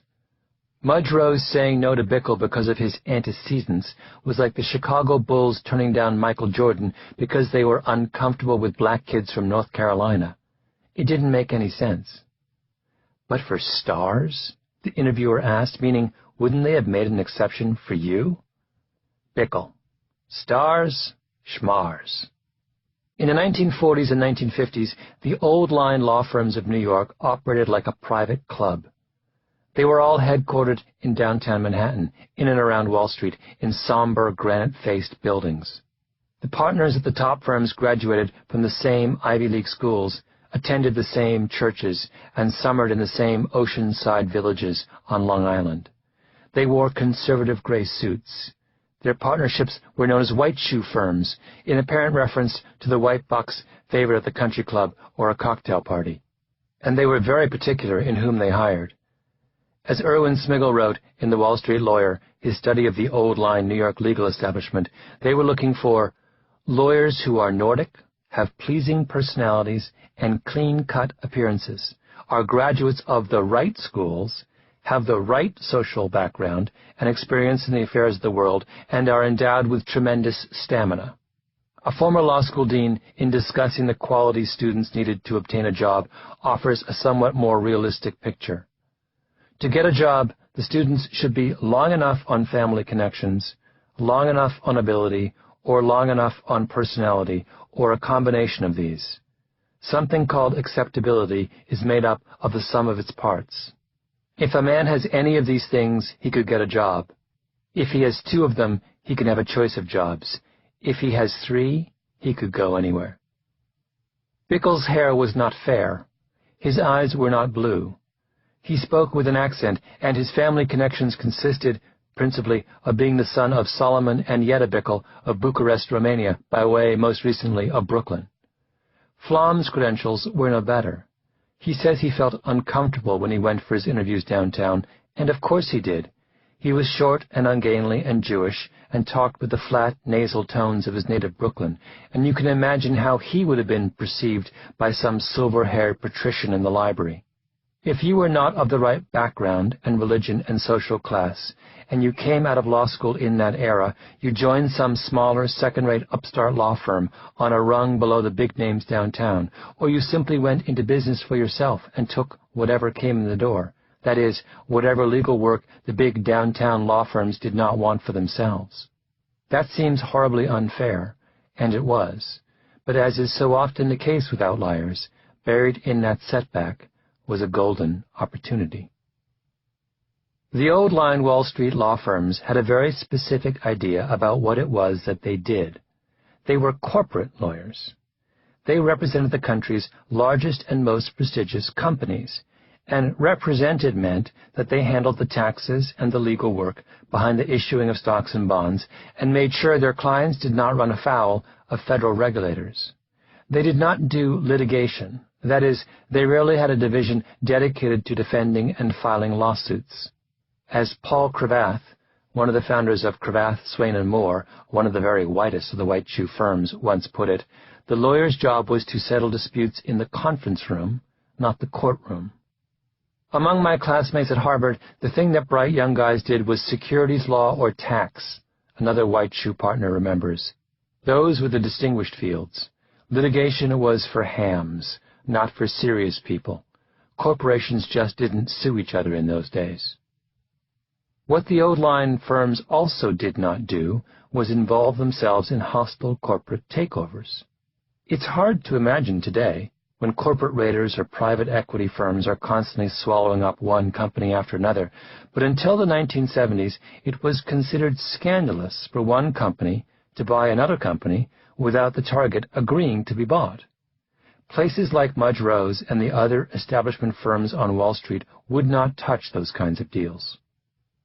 The problem with hostile takeovers is that they were hostile, says Stephen Brill, who founded the trade magazine American Lawyer. It wasn't gentlemanly. If your best buddy from Princeton is the CEO of Company X, and he's been coasting for a long time, and some corporate raider shows up and says this company sucks, it makes you uncomfortable. You think, if he goes, then maybe I go too. It's this whole notion of not upsetting the basic calm and stable order of things.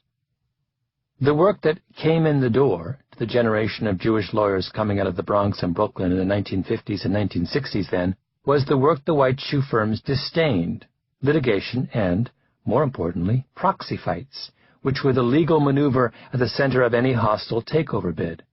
An investor would take an interest in a company. He would denounce the management as incompetent and send letters to shareholders trying to get them to give him their proxy so he could vote out the firm's executives. And to run the proxy fight, the only lawyer the investor could get was someone like Joe Flom. Ian Scadden, the legal historian Lincoln Kaplan, describes that early world of takeovers. The winner of a proxy contest was determined in the snake pit. Officially, it was called the counting room. Lawyers for each side met with inspectors of elections, whose job it was to approve or eliminate questionable proxies. The event was often informal, contentious, and unruly. Adversaries were sometimes in T-shirts, eating watermelon or sharing a bottle of scotch. In rare cases, the results of the snake pit could swing the outcome of a contest and turn on a single ballot. Lawyers occasionally tried to fix an election by engineering the appointment of inspectors who were beholden to them. Inspectors commonly smoked cigars provided by each side. Management's lawyer would contest the proxies of the insurgents. "I challenge this," and vice versa. Lawyers who prevailed in the snake pit excelled at winging it. There were lawyers who knew more about the rules of proxy contests, but no one was better in a fight than Joe Flom. Kaplan goes on, "Flom was fat, 100 pounds overweight then," one lawyer said. Physically unattractive, to a partner he resembled a frog, and indifferent to social niceties. He would fart in public or jab a cigar close to the face of someone he was talking to without apology. But in the judgment of colleagues and of some adversaries, his will to win was unsurpassed, and he was often masterful. The white shoe law firms would call in Flom as well when some corporate raider made a run at one of their establishment clients. They wouldn't touch the case, but they were happy to outsource it to Skadden Arps. Flom's early specialty was proxy fights, and that was not what we did, just like we don't do matrimonial work, said Robert Rifkind, a long-time partner at Cravath, Swaine & Moore, and therefore we purported not to know about it. I remember once we had an issue involving a proxy fight, and one of my senior corporate partners said, "Well, let's get Joe in." And he came to a conference room, and we all sat around and described the problem, and he told us what to do, and he left. And I said, "We can do that too, you know." And the partner said, No, you can't. We're not going to do that. It was just that we didn't do it." Then came the 1970s. The old aversion to lawsuits fell by the wayside. It became easier to borrow money. Federal regulations were relaxed. Markets became internationalized. Investors became more aggressive, and the result was a boom in the number and size of corporate takeovers. In 1980, if you went to the Business Roundtable and took surveys about whether hostile takeovers should be allowed, 2/3 would have said no, Flom remembers. Now, the vote would be almost unanimously yes.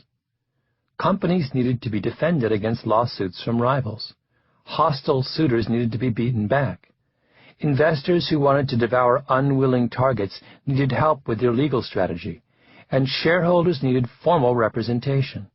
The dollar figures involved were enormous.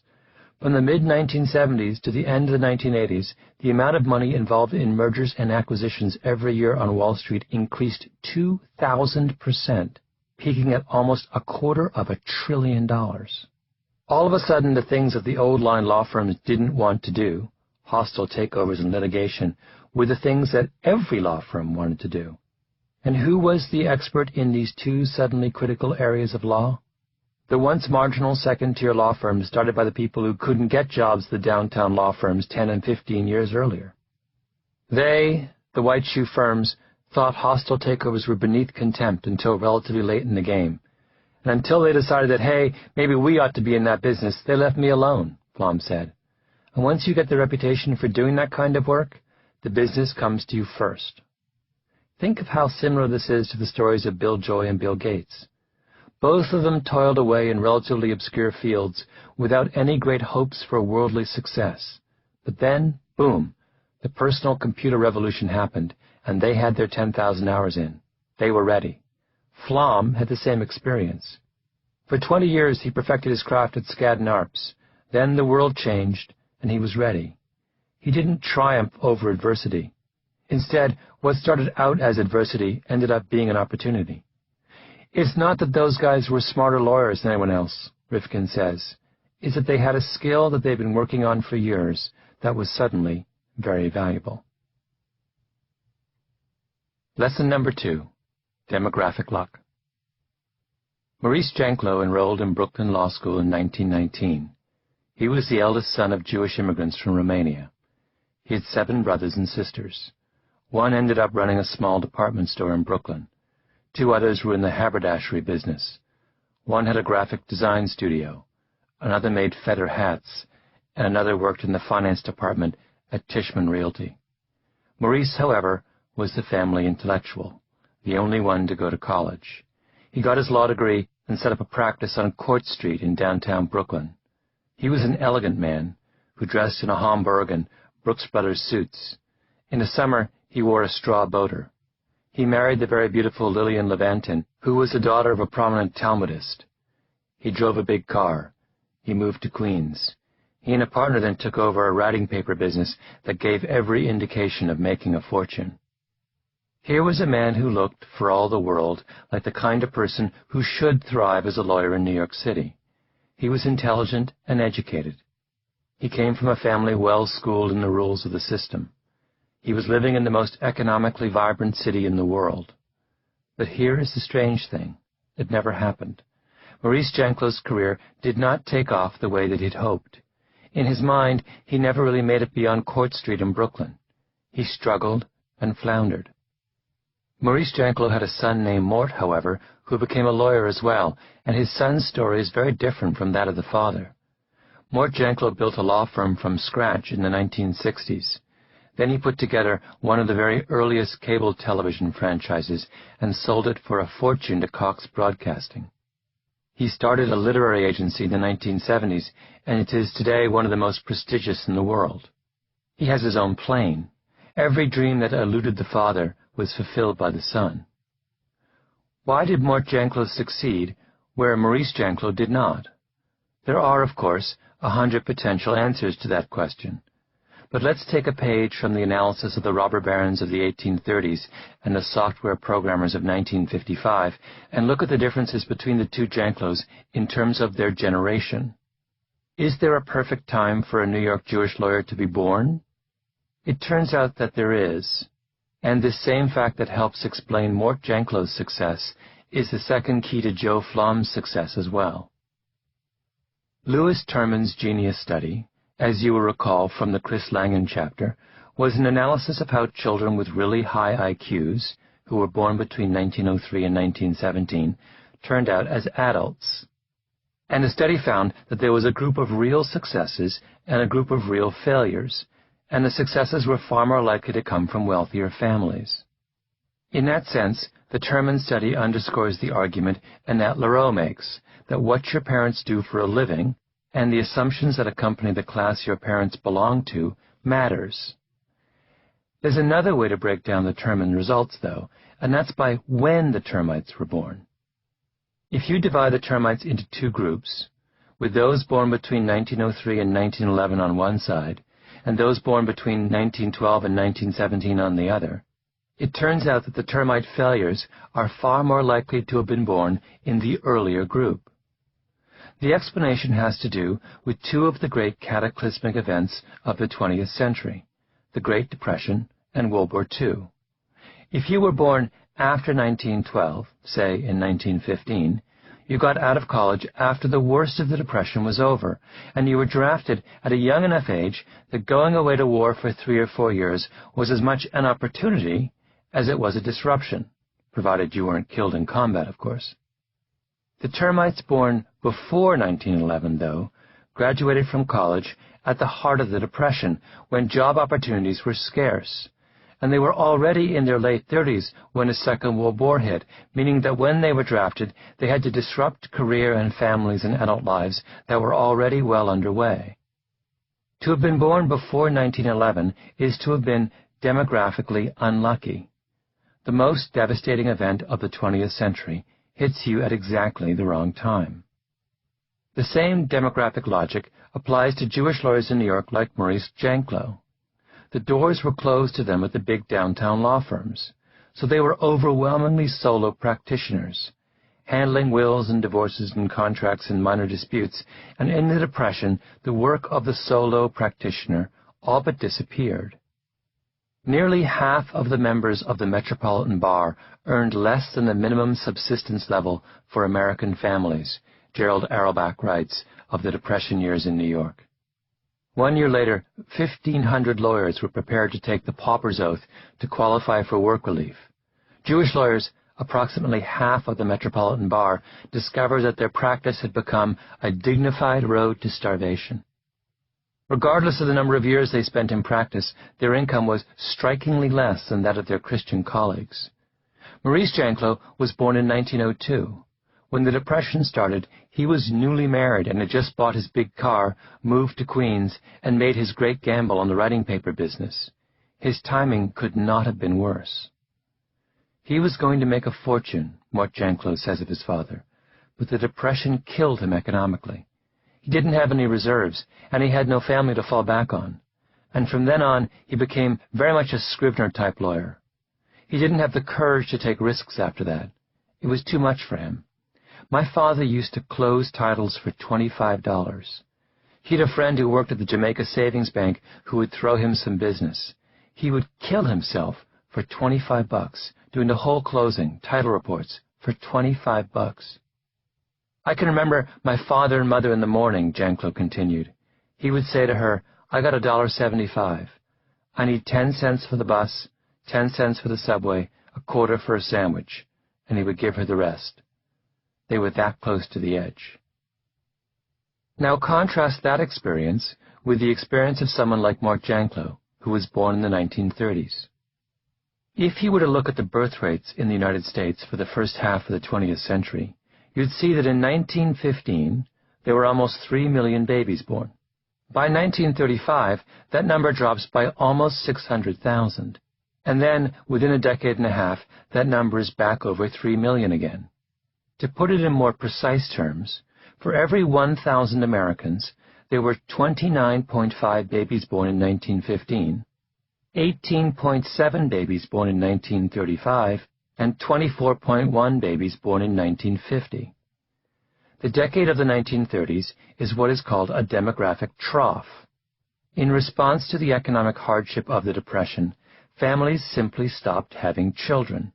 And as a result, the generation born during that decade was markedly smaller than both the generation that preceded it and the generation that immediately followed it. Here is what the economist H. Scott Gordon once wrote about the particular benefits of being one of those children born in a small generation. When he opens his eyes for the first time, it is in a spacious hospital, well appointed to serve the wave that preceded him. The staff is generous with their time, since they have little to do while they ride out the brief period of calm until the next wave hits. When he comes to school age, the magnificent buildings are already there to receive him. The ample staff of teachers welcomes him with open arms.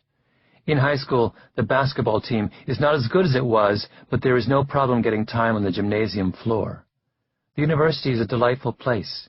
Lots of room in the classes and residences, no crowding in the cafeteria, and the professors are solicitous. Then he hits the job market. The supply of new entrants is low, and the demand is high because there's a large wave coming behind him, providing a strong demand for the goods and services of his potential employers. In New York City, the early 1930s cohort were so small that their class sizes were at least half of what they had been 25 years earlier. The schools were new, built for the big generation that had come before, and the teachers had what in the Depression was considered a high-status job. The New York City public schools of the 1940s were considered the best schools in the country, says Diane Ravitch, a professor at New York University, who has written widely on the city's educational history. There was this generation of educators in the 30s and 40s who would have been in another time and place college professors. They were brilliant, but they couldn't get jobs they wanted. And public teaching was what they did because it was security and it had a pension and you didn't get laid off. That same dynamic benefited the members of that generation when they went off to college. Here is Ted Friedman, one of the top litigators in New York in the 1970s and 1980s. Like Flom, he grew up poor, the child of struggling Jewish immigrants. My options were City College and the University of Michigan, Friedman says. City College was free, and Michigan, then as now one of the top universities in the United States, was $450 a year. And the thing was, after the first year, you could get a scholarship if your grades were high, Friedman said. So it was only the first year I had to pay that, if I did well. Friedman's first inclination was to stay in New York. Well, I went to City College for one day. I didn't like it. I thought, this is going to be 4 more years of Bronx science, the high school he had attended. And I came home and packed my bags and hitchhiked to Ann Arbor. I had a couple of $100s in my pocket from the summer, he went on. I was working at Catskills to make enough money to pay the $450 tuition, and I had some left over. Then there was this fancy restaurant in Ann Arbor where I got a job waiting tables. I also worked the night shift at River Rouge, the big Ford plant. That was real money. It wasn't so hard to get that job. The factories were looking for people. I had another job, too, which paid me the best pay I ever had before I became a lawyer, which was working in construction. During the summer, in Ann Arbor, we built the Chrysler Proving Grounds. I worked there a few summers during law school. Those jobs were really high-paying, probably because you work so much overtime. Think about this story for a moment. The first lesson is that Friedman was willing to work hard, take responsibility for himself, and put himself through school. But the second, perhaps more important lesson is that he happened to come along at a time in America where if you were willing to work hard, you could take responsibility for yourself and put yourself through school. Friedman was, at the time, what we would today call economically disadvantaged. He was an inner-city kid from the Bronx, neither of whose parents went to college. But look at how easy it was for him to get a good education. He graduated from his public high school in New York at a time when they were the envy of the world. And his first option, City College, was free, and his second option, Michigan, was just $450, and the admissions process was casual enough, apparently, that you could try one school one day and the other the next. And how did you get there? You hitchhiked, with the money that you made in the summer in your pocket, and when you arrived, you immediately got a series of really good jobs to help pay your way, because the factories were looking for people. And of course they were. They had to feed the needs of the big generation just ahead of those born in the demographic trough of the 1930s, and the big generation of baby boomers coming up behind them. The sense of possibility so necessary for success comes not just from inside of us, or from our parents. It comes from our time, from the particular opportunities that our particular place in history present us with. For a young would-be lawyer, being born in the early 1930s was a magic time, just as being born in 1955 was for a software programmer, or being born in 1835 was for an entrepreneur. Today, Mort Janklow has an office high above Park Avenue, filled with gorgeous works of modern art, a Dubuffet, an Anselm Kiefer. He tells hilarious stories. My mother had 2 sisters. One lived to be 99, the other died at 90. The 99-year-old was a smart woman. She married my Uncle Al, who was the chief of sales for Maidenform. Once I said to him, "What's the rest of the country like, Uncle Al?" And he said, "Kiddo, when you leave New York, every place is Bridgeport." Janklow gives the sense that the world is his for the taking. I've always been a big risk-taker, he says. When I built the cable company in the early stages, I was making deals where I would have been bankrupt if I hadn't pulled it off. I had confidence that I could make it work. Mort Janklow went to New York City public schools when they were at their best. Maurice Janklow went to New York City public schools when they were at their most crowded. Mort Janklow went to Columbia University Law School because demographic trough babies have their pick of selective schools. Maurice Janklow went to Brooklyn Law School, which was as good as an immigrant child could do in 1919. Mort Janklow sold his cable business for tens of millions of dollars. Maurice Janklow closed titles for $25. The story of the Janklows tells us that the meteoric rise of Joe Flum could not have happened any time. Even the most gifted of lawyers, equipped with the best of family lessons, cannot escape the limitations of their generation. My mother was coherent until the last 5 or 6 months of her life, Mort Janklow said, and in her delirium she talked about things she'd never talked about before. She shed tears over her friends dying in the 1918 flu epidemic. That generation, my parents' generation, lived through a lot. They lived through that epidemic, which took, 10% of the world's population? panic in the streets, friends dying, and then the First World War, then the Depression, then the Second World War. They didn't have much of a chance. That was a very tough period. My father would have been much more successful in a different kind of world. Lesson number 3. The garment industry and meaningful work. In 1889, Louis and Regina Bourgonet boarded an ocean liner in Hamburg bound for America. Louis was from Galicia, in what was then Poland. Regina was from a small town in Hungary. They had been married only a few years and had one small child and a second on the way. For the 13-day journey, they slept on straw mattresses on a deck above the engine room, hanging tight to their bunk beds as the ship pitched and rolled. They knew one person in New York, Bourgonet's sister Sally, who had immigrated 10 years before. They had enough money to last a few weeks, at best. Like so many other immigrants to America in those years, theirs was a leap of faith. Louis and Regina found a tiny apartment on Eldridge Street in Manhattan's Lower East Side for $8 a month. Louis then took to the streets, looking for work. He saw peddlers and fruit sellers and sidewalks crammed with pushcarts. He saw noise and activity and energy that dwarfed what he had come from in the old world. He was first overwhelmed, then invigorated. He went to his sister's fish store on Ludlow Street and convinced her to give him a consignment of herring on credit. He set up shop on the sidewalk with 2 barrels of fish, hopping back and forth between them, chanting in German, "For frying, for baking, for cooking, good also for eating. Herring will do for every meal and for every class." By the end of the week, he had cleared $8. By the second week, $13. Those were considerable sums, but Louis and Regina could not see how selling herring on the street would lead to a constructive business. Louis then decided to try being a pushcart peddler. He sold towels and tablecloths without much luck. He switched to notebooks, then bananas, then socks and stockings. Was there really a future in pushcarts? Regina gave birth to a second child, a daughter, and Louis's urgency grew. He now had 4 mouths to feed. The answer came to him after 5 long days of walking up and down the streets of the Lower East Side, just as he was about to give up hope. He was sitting on an overturned box, eating a late lunch of the sandwiches Regina had made for him. It was clothes. Everywhere around him stores were opening. Suits, dresses, overalls, shirts, skirts, blouses, trousers, all ready to be bought and worn. Coming from a world where clothing was made by hand or made to order by tailors, this was a revelation.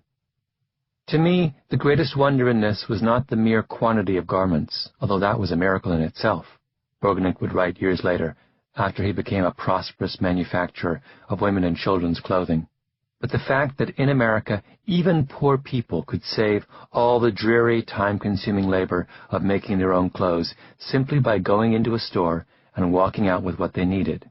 There was a field to go into, a field to thrill to. Bourgonet took out a small notebook. Everywhere he went, he wrote down what people were wearing and what was for sale: menswear, women's wear, children's wear. He wanted to find a novel item, something that people would wear that was not being sold in the stores. For 4 more days, he walked the streets. On the evening of the final day, as he walked towards home, he saw a half-dozen girls playing hopscotch. One of the girls caught his eye. She was wearing a tiny embroidered apron over her dress, cut low in the front with a tie in the back, and it struck him, suddenly, that in his previous days of relentlessly inventorying the clothing shops of the Lower East Side, he had never seen one of those aprons for sale. He came home and told Regina. She had an ancient sewing machine that they had bought upon their arrival in America. The next morning he went to a dry goods store on Hester Street and bought 100 yards of gingham and 50 yards of white crossbar. He came back to their tiny apartment and laid the goods out on the dining room table. Regina began to cut the gingham, small sizes for toddlers, larger for small children, until she had 40 aprons. She began to sew. At midnight she went to bed, and Louis took up where she had left off. At dawn she rose and began cutting buttonholes and adding buttons. By 10 in the morning the aprons were finished. Louis gathered them up over his arm and ventured out onto Hester Street.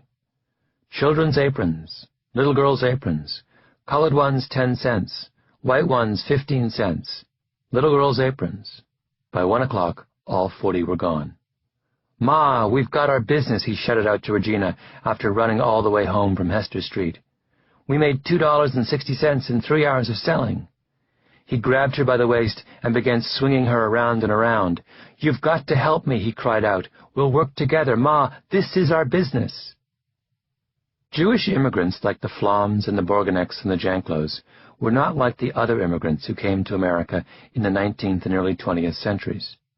The Irish and the Italians were peasants, tenant farmers from the impoverished countryside of Europe. Not so the Jews. For centuries in Europe, they had been forbidden from owning land, and so they had clustered in cities and towns, taking up urban trades and professions. 70% of the Eastern European Jews who came through Ellis Island in the 30 years or so before the First World War had some kind of occupational skill.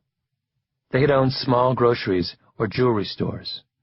They had been bookbinders or watchmakers. Overwhelmingly, though, their experience lay in the clothing trade.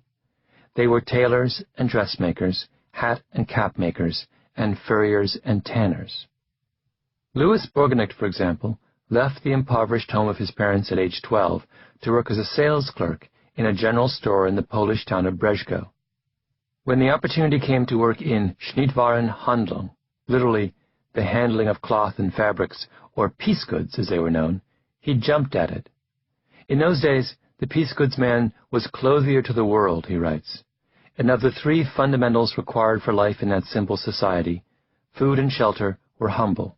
Clothing was the aristocrat. Practitioners of the clothing art, dealers in wonderful cloths from every corner of Europe, traders who visited the centers of industry on their annual buying tours, these were the merchant princes of my youth. Their voices were heard, their weight felt. Bourgenicht worked in piece goods for a man named Epstein, then moved on to a store in neighboring Yashwaf called Brandstatter's. It was there that the young Bourgenicht learned the ins and outs of all the dozens of different varieties of cloth, to the point where he could run his hand over a fabric and tell you the thread count, the name of the manufacturer, and the place of its origin. A few years later, Bourgenicht moved to Hungary and met Regina. She had been running a dressmaking business since the age of 16. Together, they opened a series of small piece goods stores, painstakingly learning the ins and outs of small business entrepreneurship. Bourgenicht's great brainstorm that day on the upturned box on Hester Street then did not come from nowhere.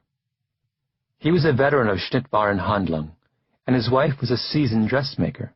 This was their field.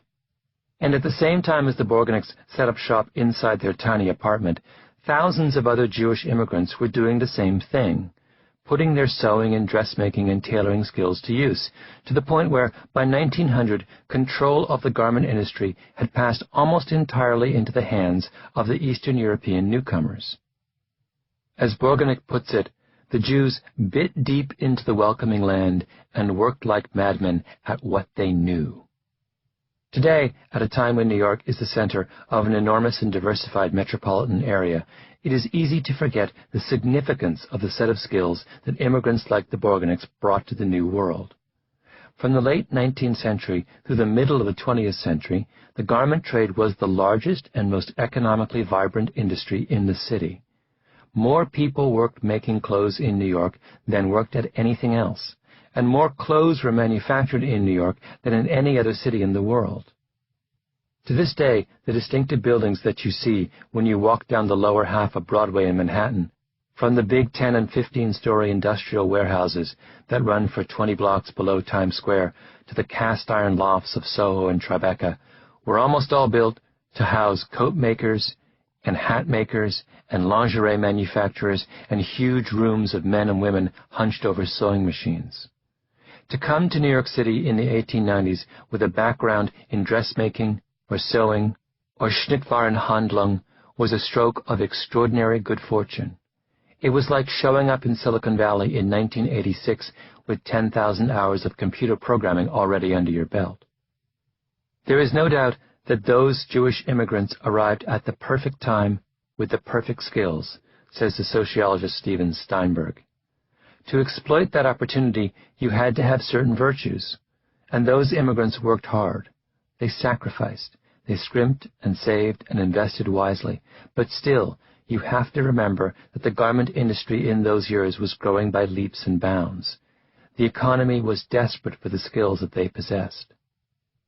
Louis and Regina Bourgonect and the thousands of others who came over on the boats with them were given a golden opportunity. And so were their children and grandchildren. Because the lessons those garment workers brought home with them in the evenings turned out to be critical for getting ahead in the world. The day after Louis and Regina Bourgonect sold out their first lot of 40 aprons, Louis made his way to H.B. Claflin and Company. Claflin was a dry goods commission house, the equivalent of Brandstadter's back in Poland. There, Bourgonect asked for a salesman who spoke German, since his English was almost non-existent. He had in his hand his and Regina's life savings, $125, and with that money he bought enough cloth to make 10 dozen aprons. Day and night, he and Regina cut and sewed.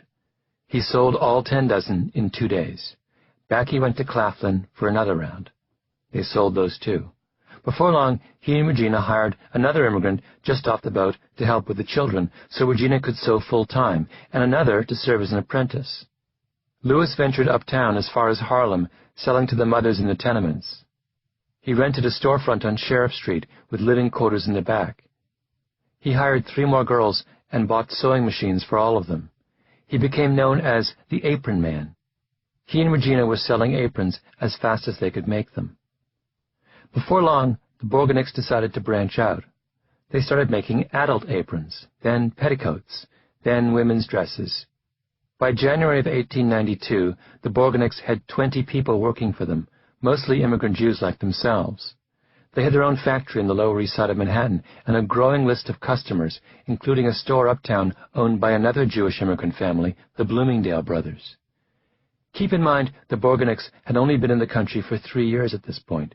They barely spoke English, and they weren't rich yet by any stretch of the imagination.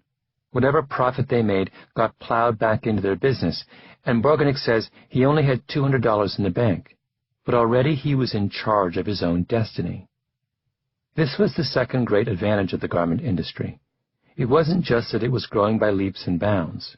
It was also explicitly entrepreneurial. Clothes weren't made in a single big factory. Instead, a number of established firms designed patterns and prepared the fabric, and then the complicated stitching and pressing and button attaching was all sent out to small contractors.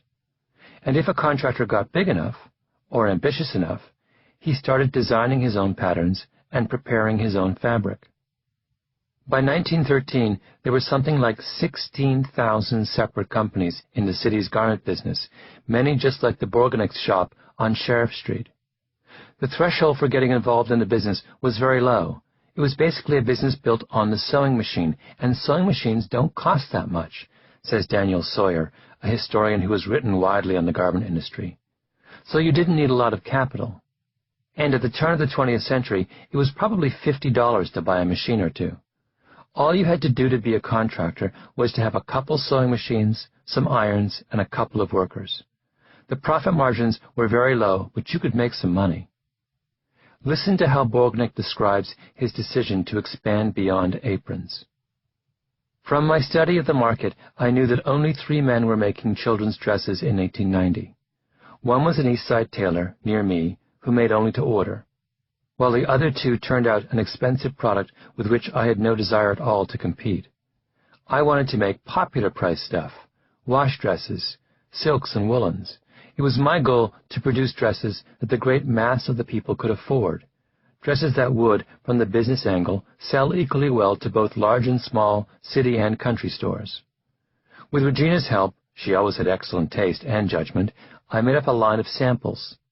Displaying them to all my old customers and friends, I hammered home every point. My dresses would save mothers endless work.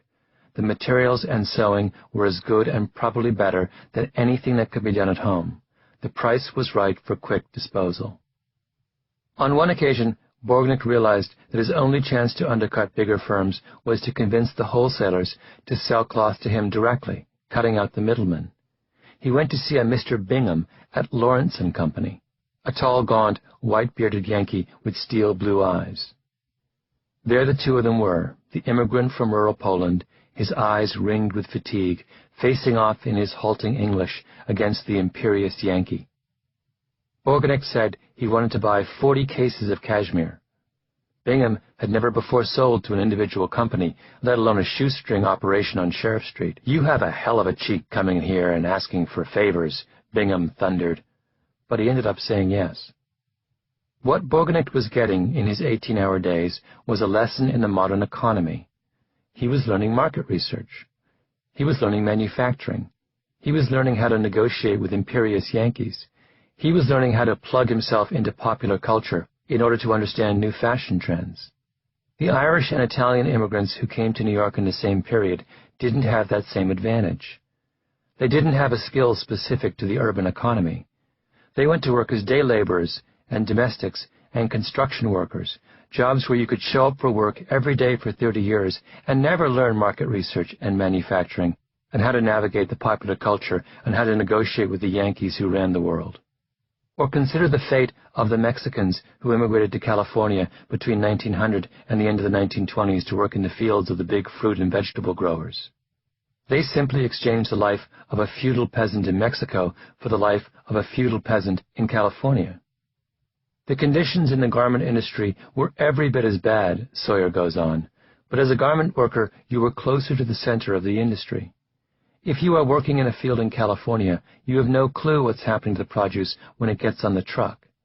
If you're working in a small garment shop, your wages are low and your conditions are terrible and your hours are long, but you can see exactly what the successful people are doing, and you can see how you can set up your own job. When Borgenicht came home at night to his children, he may have been tired and poor and overwhelmed, but he was alive.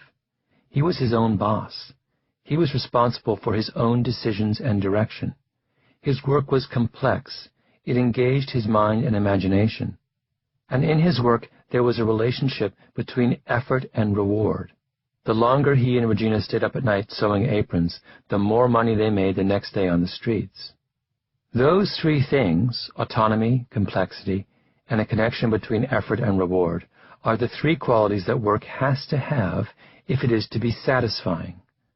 It's not how much money we make that ultimately makes us happy between 9 and 5.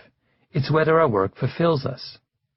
If I offered you a choice between being an architect for $50,000 a year and working in a toll booth every day for the rest of your life for $100,000 a year, which would you take?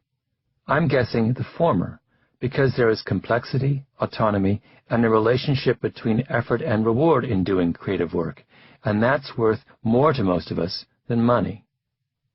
Work that fulfills those three criteria is meaningful. Being a teacher is meaningful. Being a physician is meaningful. So is being an entrepreneur, and the miracle of the garment industry, as cutthroat and grim as it was that it allowed people like the Borgenichts, just off the boat, to find something meaningful to do as well. When Louis Borgenicht came home, after first seeing that child's apron, he danced a jig. He hadn't sold anything yet. He was still penniless and desperate, and he knew that to make something of his idea was going to require years of back-breaking labor. But he was ecstatic, because the prospect of those endless years of hard labor did not seem like a burden to him. Bill Gates had that same feeling when he first sat down at the keyboard at Lakeside. And the Beatles didn't recoil in horror when they were told they had to play 8 hours a night, 7 days a week. They jumped at the chance. Hard work is a prison sentence only if it does not have meaning. Once it does, it becomes the kind of thing that makes you grab your wife around the waist and dance a jig. The most important consequence of the miracle of the garment industry, though, was what happened to the children growing up in those homes where meaningful work was practiced. Can you imagine what it must have been like to watch the meteoric rise of Regina and Louis Borgenicht through the eyes of one of their children? You would learn the same lesson that little Alex Williams would learn nearly a century later, a lesson crucial to those who wanted to tackle the upper reaches of a profession like law or medicine. If you work hard enough and assert yourself and use your mind and imagination, you can shape the world to your desires. In 1982, a sociology graduate student named Louise Farkas went to visit a series of nursing homes and residential hotels in New York City and Miami Beach. She was looking for people like the Borgenics, or more precisely, the children of people like the Borgenics, who had come to New York in the great wave of Jewish immigration at the turn of the last century. And for each of the people she interviewed, she constructed a family tree, showing what a line of parents and children and grandchildren, and in some cases great-grandchildren, did for a living. Here is her account of subject number 18. A Russian tailor artisan comes to America, takes to the needle trade, works in a sweatshop for a small salary. Later takes garments to finish at home with the help of his wife and older children. In order to increase his salary, he works through the night. Later, he makes a garment and sells it on New York streets. He accumulates some capital and goes into a business venture with his sons. They open a shop to create men's garments. Their garments are a better quality than what is available in the New World, and they soon discover a great demand for their garments. The Russian tailor and his sons become men's suit manufacturers, supplying several men's stores. The sons and the father become prosperous. The sons' children become educated professionals. The Russian tailor's family tree looks something like this. The first generation was a tailor. He had 3 sons, all of whom were garment makers. He had 2 grandsons, both of whom were lawyers. Here's another of Farkas's family trees. It's a tanner who immigrates from Poland in the late 19th century. He has 3 sons, all of whom were bag manufacturers. He has 7 grandsons. The first is a doctor, the second is a doctor, the third is a doctor, the fourth is a doctor, the fifth is a lawyer, the sixth is a lawyer, and the 7th is a lawyer. Farkas's Jewish family trees go on for pages, each virtually identical to the last, until the conclusion becomes inescapable. Jewish doctors and lawyers did not become professionals in spite of their origins. They became professionals because of their origins. Ted Friedman, the prominent litigator in the 1970s and 1980s, remembers as a child going to concerts with his mother at Carnegie Hall. They were poor and living in the furthest corners of the Bronx. How did they afford tickets? Mary got a quarter, Friedman says. There was a Mary who was a ticket taker, and if you gave Mary a quarter, she would let you stand in the second balcony without a ticket. Carnegie Hall didn't know about it. It was just between you and Mary. It was a bit of a journey, but we would go back once or twice a month. Friedman's mother was a Russian immigrant. She barely spoke English, but she had gone to work as a seamstress at the age of 15 and had become a prominent garment union organizer. And what you learn in that world is that through your own powers of persuasion and initiative, you can take your kids to Carnegie Hall. There is no better lesson for a budding lawyer than that. The garment industry was boot camp for the professions. What did Joe Flom's father do? He sewed shoulder pads for women's dresses. What did Robert Oppenheimer's father do? He was a garment manufacturer, like Louis Borgenicht. One flight up from Flom's corner office at Skadden is the office of Barry Garfinkel, who has been at Skadden nearly as long as Flom, and for many years headed the firm's litigation department. What did Garfinkel's mother do? She was a milliner.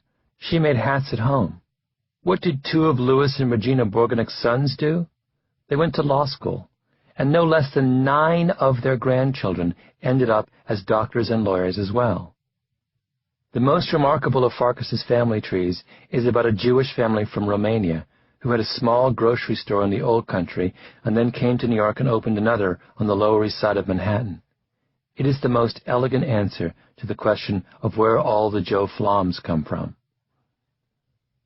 The grandfather is a small grocer.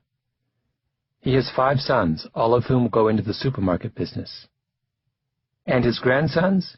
Doctor, doctor, doctor, doctor, psychologist, doctor, doctor, lawyer, lawyer, lawyer, doctor. 10 blocks north of the Skadden Arps headquarters in Midtown Manhattan are the offices of Joe Flom's great rival, the law firm generally regarded as one of the finest in the world. It is headquartered in the prestigious office building known as BlackRock. To get hired there takes a small miracle. Unlike New York's other major law firms, all of which have hundreds of attorneys scattered around the major capitals of the world, it operates only out of that single Manhattan building. It turns down much more business than it accepts. It does not bill by the hour, like every one of its competitors. It simply names a fee. Once, while defending Kmart against a takeover, the firm billed $20 million for 2 weeks' work. Kmart paid, happily. If its attorneys do not outsmart you, they will outwork you. And if they can't outwork you, they will win through sheer intimidation. There is no firm in the world that has made more money, lawyer for lawyer, over the last 2 decades. On Joe Flum's wall, next to pictures of Flum with George Bush and Flum with Bill Clinton, there is a picture of him with the rival firm's managing partner. No one rises to the top of the New York legal profession unless he or she is smart and ambitious and hardworking, and clearly the 4 men who founded the BlackRock firm fit that description. But we know far more than that, don't we? Success is not a random act. It arises out of a predictable and powerful set of circumstances and opportunities, and at this point, after examining the lives of Bill Joy and Bill Gates, pro hockey players and geniuses, and Joe Flum, the Janklows, and the Borgenics, it shouldn't be hard to figure out where the perfect lawyer comes from. They will have been born in a demographic trough, so they had the best of New York City's public schools and the easiest time in the job market. They will be Jewish, of course, so they had the great fortune to have been locked out of the old-line downtown law firms on account of their antecedents. They will have had parents who did meaningful work in the garment business, so they could have learned autonomy and complexity and the connection between effort and reward. They will have gone to a good school, although it doesn't have to be a great school. They don't have to have been the smartest in their class, only smart enough. In fact, we can be even more precise. Just as there is a perfect birth date for a 19th century robber baron and a perfect birth date for a software tycoon, there is a perfect birth date for a New York Jewish lawyer as well. It's 1930, or thereabouts, because that would give the lawyer the benefit of a blessedly small generation. It would also make him 40 years of age in 1970, when the revolution in the legal world first began, which translates to a healthy 15-year Homburg period in the takeover business, while the white shoe lawyers lingered obliviously over their 2-martini lunches at the Princeton Club. If you want to be a great New York lawyer, it is an advantage to be an outsider, and it is an advantage to have parents who did meaningful work, and better still to have been born in the early 1930s. But if you have all 3 advantages, on top of a good dose of ingenuity and drive, then that's an unstoppable combination. That's like being a hockey player born on January 1st. The BlackRock firm is Wachtell, Lipton, Rosen, and Katz. The firm's first partner was Herbert Wachtell. He was born in 1931. He grew up in the Amalgamated Clothing Workers Union housing across from Van Cortlandt Park in the Bronx. His parents were Jewish immigrants from the Ukraine. His father was in the ladies' undergarment business with his brothers on the 6th floor of what is now a fancy loft at Broadway and Spring Street in Soho. He went to New York City public schools in the 1940s, then City College in Upper Manhattan, and then on to New York University Law School. The second partner was Martin Lipton. He was born in 1931. His father was a manager at a factory in Hoboken. His grandfather was a Jewish immigrant from Europe. He attended public schools in Jersey City, then the University of Pennsylvania, then New York University Law School. The third partner was Leonard Rosen. He was born in 1930. He grew up poor in the Bronx near Yankee Stadium. His parents were Jewish immigrants from the Ukraine. His father worked in the garment district in Manhattan as a presser. He went to New York City public schools in the 1940s, then City College in Upper Manhattan, then New York University Law School. The fourth partner was George Katz. He was born in 1931. He grew up in a 1-bedroom, first-floor apartment in the Bronx. His parents were the children of Jewish immigrants from Eastern Europe. His father sold insurance. His grandfather, who lived a few blocks away, was a sewer in the garment trades, doing piecework out of his house.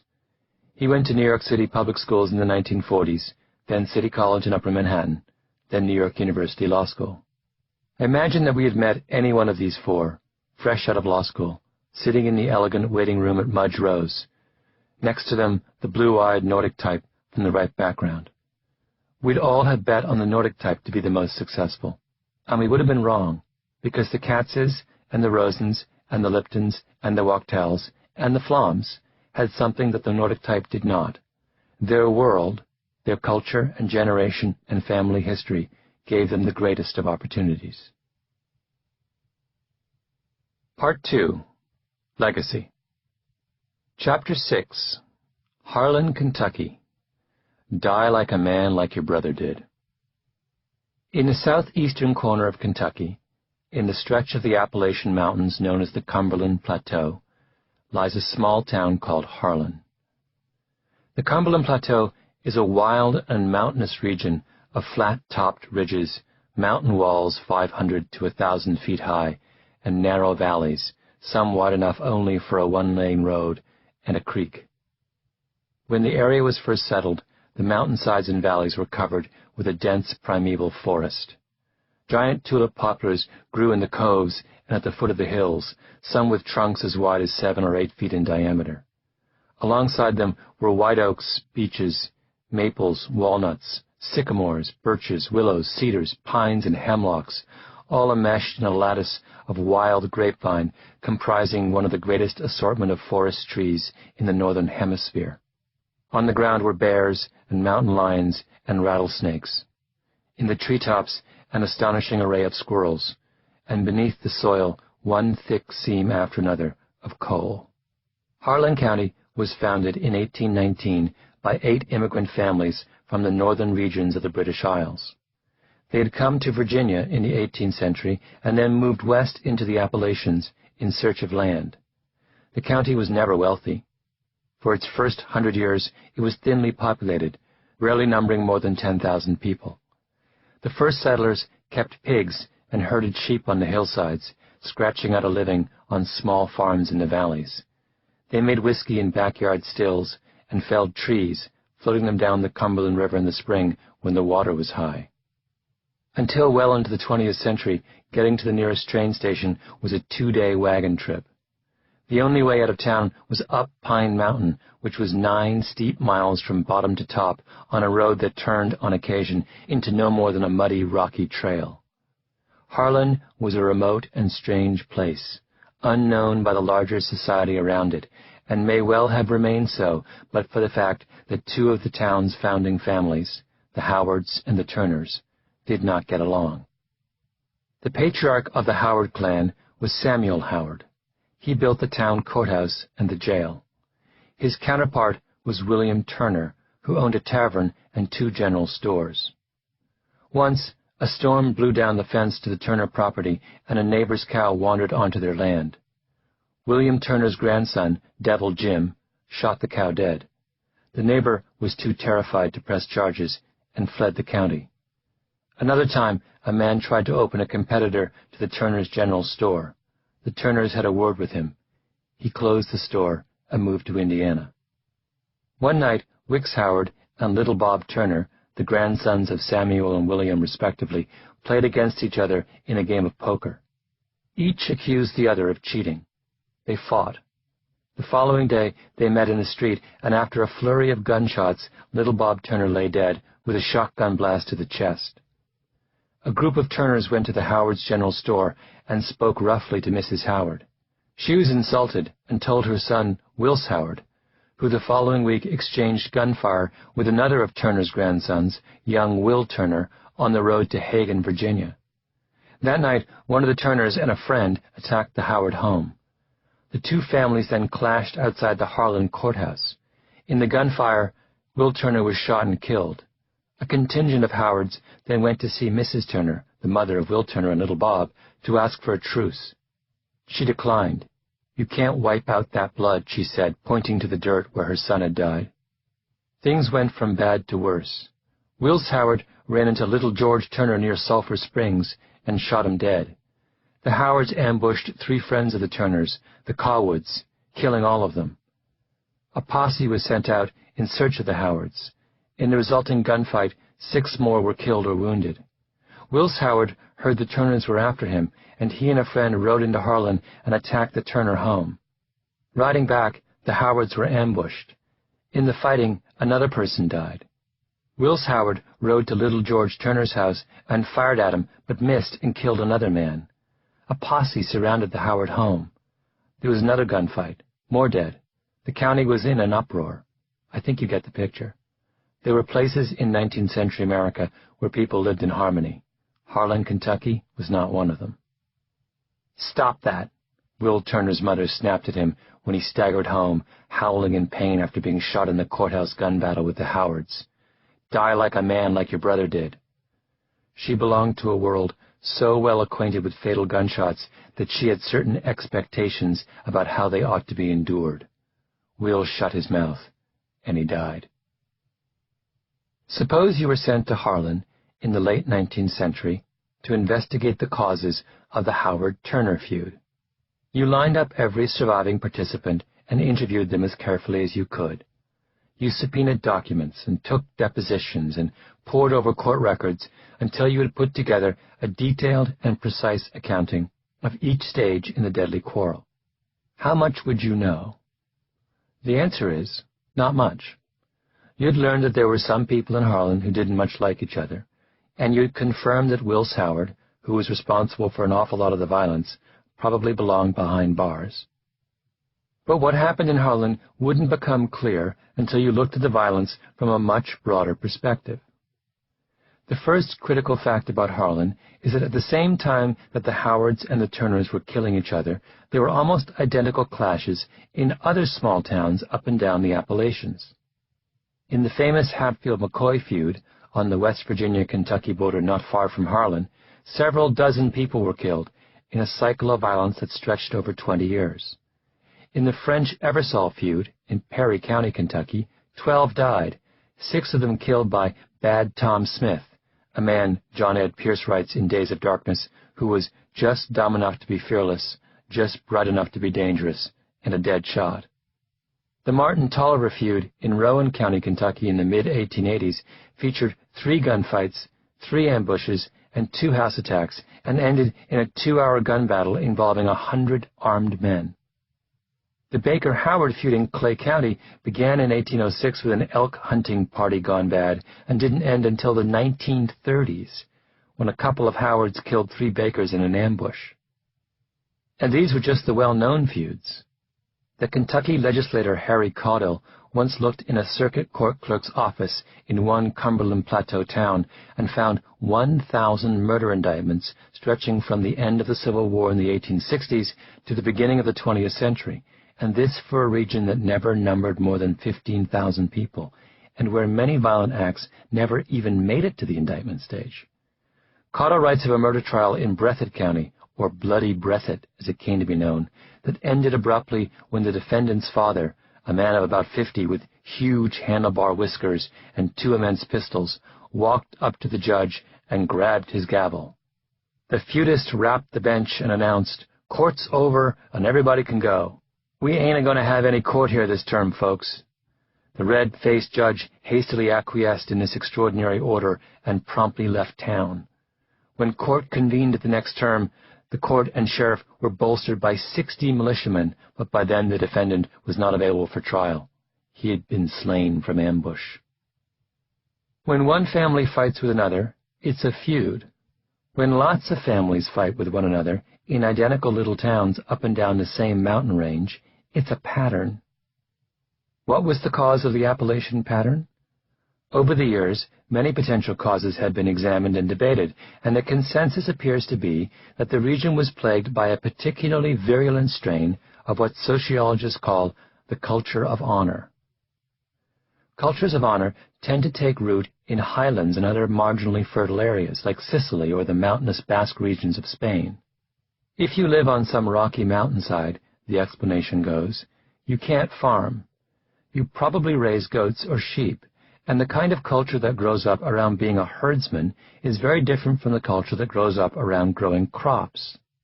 The survival of a farmer depends on the cooperation of others in the community, but a herdsman is off by himself.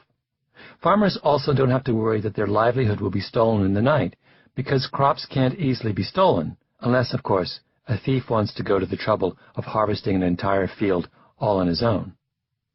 But a herdsman does. He's under constant threat of ruin through the loss of his animals, so he has to be aggressive. He has to make it clear through his words and deeds that he's not weak. He has to be willing to fight in response to even the slightest challenge to his reputation, and that's what the culture of honor means.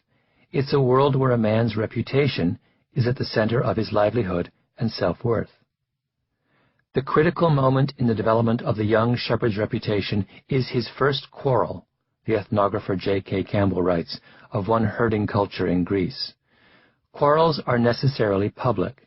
They may occur in the coffee shop, the village square, or most frequently on a grazing boundary, where a curse or a stone aimed at one of his straying sheep by another shepherd is an insult which inevitably requires a violent response. So why was Appalachia the way it was? Because of where the original inhabitants of the region came from. The so-called American backcountry states, stretching from the Pennsylvania border south and west through Virginia and West Virginia, Kentucky and Tennessee, North Carolina and South Carolina, and the northern end of Alabama and Georgia, were settled overwhelmingly by immigrants from one of the world's most ferocious cultures of honor. They were Scotch-Irish, that is, from the lowlands of Scotland, the northern counties of England, and Ulster in Northern Ireland. These regions were known as the borderlands, and they were remote and lawless territories that had been fought over for hundreds of years. The people of the region were steeped in violence. They were herdsmen scraping out a living on rocky and infertile land. They were clannish, responding to the harshness and turmoil of their environment by forming tight family bonds and placing loyalty to blood above all else. And when they emigrated to North America, they moved into the American interior, to remote, lawless, rocky, and marginally fertile places like Harlan that allowed them to reproduce in the New World the culture of honor that they had created in the Old World. To the first settlers, the American backcountry was a dangerous environment, just as the British borderlands had been, the historian David Hackett Fisher writes in Albion Seed. Much of the Southern Highlands were debatable lands, in the border sense of a contested territory without established government or the rule of law. The borderers were more at home than others in this anarchic environment, which was well suited to their family system, their warrior ethic, their farming and herding economy, their attitudes towards land and wealth, and their ideas of work and power. So well adapted was the border culture to this environment that other ethnic groups tended to copy it. The ethos of the North British borders came to dominate this dark and bloody ground, partly by force of numbers, but mainly because it was a means of survival in a raw and dangerous world. The triumph of the culture of honor helps to explain why the pattern of criminality in the American South has always been so distinctive. Murder rates are higher there than the rest of the country, but crimes of property and stranger crimes, like muggings, are lower. As the sociologist John Shelton Reed has written, the homicides in which the South seems to specialize are those in which someone is being killed by someone he, or often she, knows, for reasons both the killer and victim understand. Reed adds, the statistics show that the Southerner who can avoid arguments and adultery is as safe as any other American, and probably safer. In the backcountry, violence wasn't for economic gain. It was personal. You fought over your honor. Many years ago, the Southern newspaperman Harding Carter told the story of how, as a young man, he had served on a jury. As Reed describes it, the case before the jury involved an irascible gentleman who lived next door to a filling station. For several months, he had been the butt of various jokes played by the attendants and the miscellaneous loafers who hung around the station despite his warnings and his notorious short temper. One morning, he emptied both barrels of his shotgun at his tormentors, killing one, maiming another permanently, and wounding a third. When the jury was polled by the incredulous judge, Carter was the only juror who recorded his vote as guilty. As one of the others put it, he wouldn't have been much of a man if he hadn't shot them fellows. Only in a culture of honor would it have occurred to the irascible gentleman that shooting someone was an appropriate response to a personal insult. And only in a culture of honor would it have occurred to a jury that murder, under those circumstances, was not a crime. I realize that we are often wary of making these kinds of broad generalizations about different cultural groups, and with good reason. This is the form that racial and ethnic stereotypes take. We want to believe that we are not prisoners of our ethnic histories. But the simple truth is that if you want to understand what happened in those small towns in Kentucky in the 19th century, you have to go back into the past. And not just 1 or 2 generations. You have to go back 2 or 3 or 400 years to a country on the other side of the ocean and look closely at what exactly the people in a very specific geographic area of that country did for a living. The culture of honor hypothesis says that it matters where you're from, not just in terms of where you grew up or where your parents grew up, but in terms of where your great-grandparents and great-great-grandparents grew up, and even your great-great-great-grandparents grew up. That is a strange and powerful fact. It's just the beginning, though, because upon closer examination, cultural legacies turn out to be even stranger and more powerful than that. In the early 1990s, 2 psychologists at the University of Michigan, Dov Cohen and Richard Nisbett, decided to conduct an experiment on the culture of honor. They knew that what happened in places like Harlan in the 19th century was, in all likelihood, a product of patterns laid down in the English borderlands centuries before. But their interest was in the present day. Was it possible to find remnants of the culture of honor in the modern era? So they decided to gather together a group of young men and insult them. We sat down and tried to figure out what is the insult that would go to the heart of an 18 to 20-year-old's brain, Cohen says. It didn't take too long to come up with asshole. The experiment went like this. The social science building at the University of Michigan has a long, narrow hallway in the basement lined with filing cabinets. The young men were called into a classroom, one by one, and asked to fill out a questionnaire. Then they were told to drop off the questionnaire at the end of the hallway and return to the classroom. A simple, seemingly innocent academic exercise. For half the young men, that was it. They were the control group. For the other half, there was a catch. As they walked down the hallway with their questionnaire, another man, a confederate of the experimenters, walked past them and pulled out a drawer in one of the filing cabinets. The already narrow hallway became even narrower. As the young man tried to squeeze by, the confederate looked up, annoyed. He slammed the filing cabinet drawer shut, jostled the young man with his shoulder, and in a low but audible voice, he said the trigger word, asshole. Cohen and Nisbett wanted to measure as precisely as possible what being called that word meant. They looked at the faces of their subjects and rated how much anger they saw. They shook the young men's hands to see if their grip was firmer than usual. They took saliva samples from the students, both before and after the insult, to see if being called an asshole caused their levels of testosterone and cortisol, the hormones that drive arousal and aggression, to go up. Finally, they asked the students to read the following story and supply a conclusion.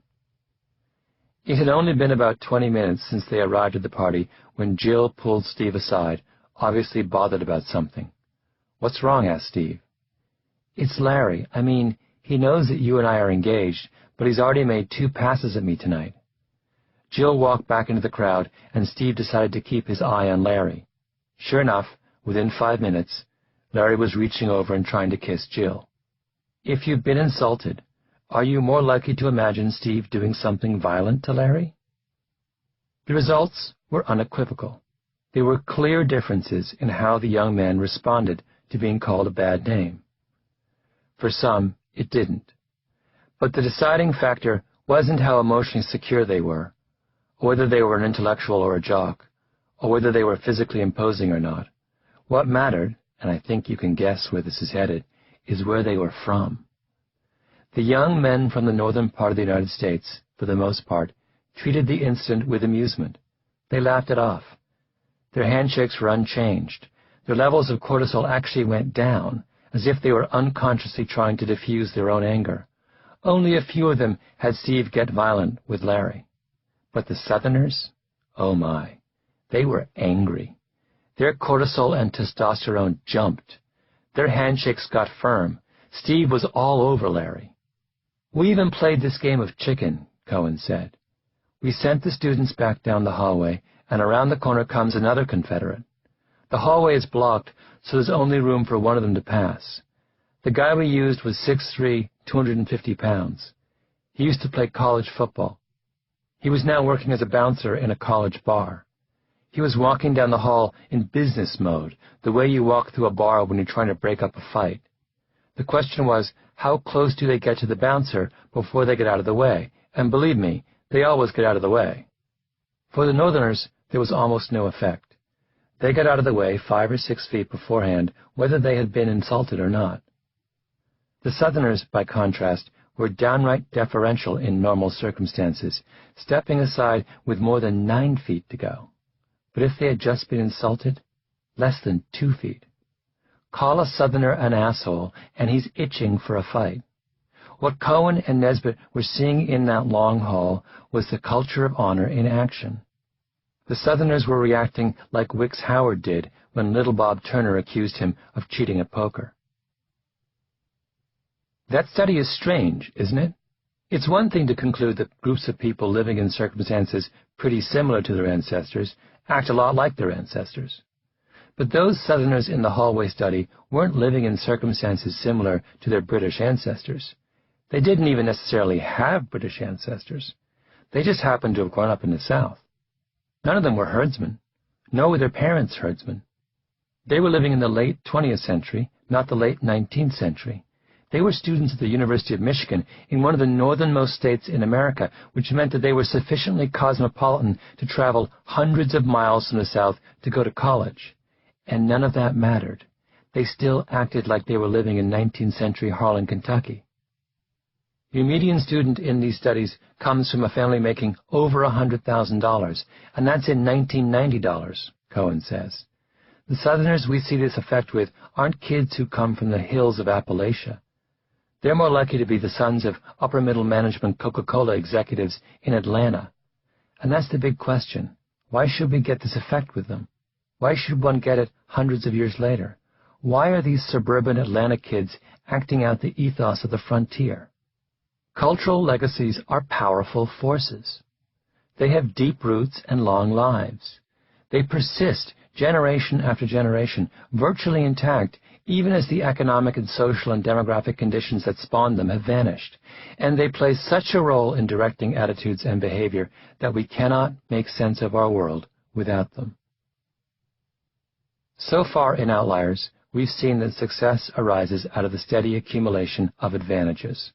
When and where you were born, and what your parents did for a living, and what the circumstances of your upbringing were like, all make a significant difference in how well you do in the world. The question for the second part of Outliers is whether the traditions and attitudes we inherit from our forebears can play the same role. Can we learn something about how people succeed and how to make people better at what they do by taking cultural legacies seriously? I think we can.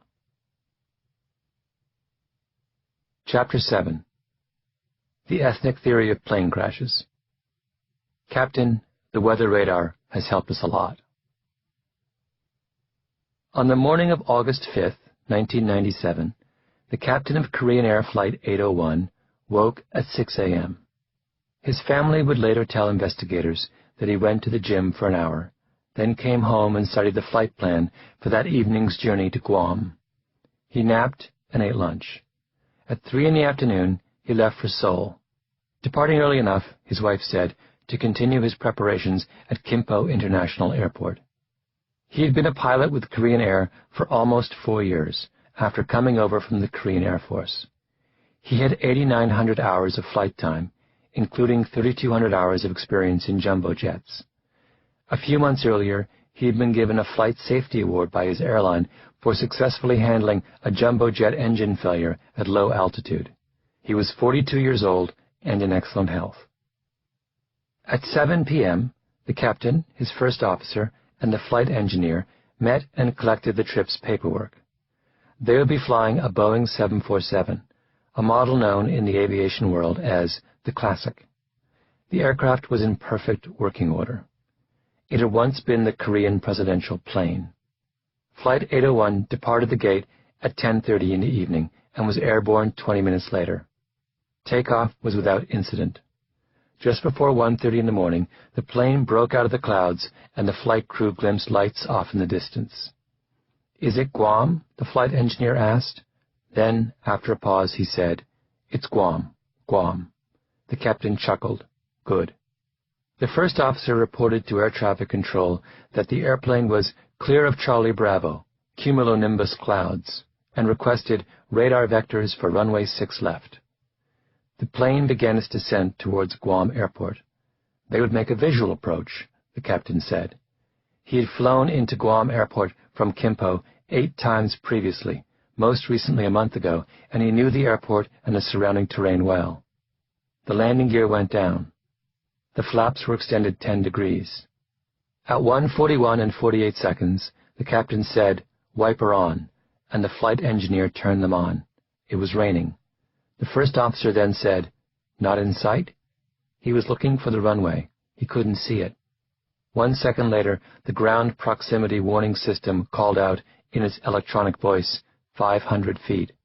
The plane was 500 feet off the ground. But how could that be if they couldn't see the runway? 2 seconds passed. The flight engineer said, "Eh?" in an astonished tone of voice. At 1:42 and 19 seconds, the first officer said, "Let's make a missed approach," meaning, let's pull up and make a large circle and try the landing again. 1 second later, the flight engineer said, "Not in sight." The first officer added, "Not in sight, missed approach." At 1:42 and 22 seconds, the flight engineer said again, "Go around." At 1:42 and 23 seconds, the captain repeated, "Go around," but he was slow to pull the plane out of its descent.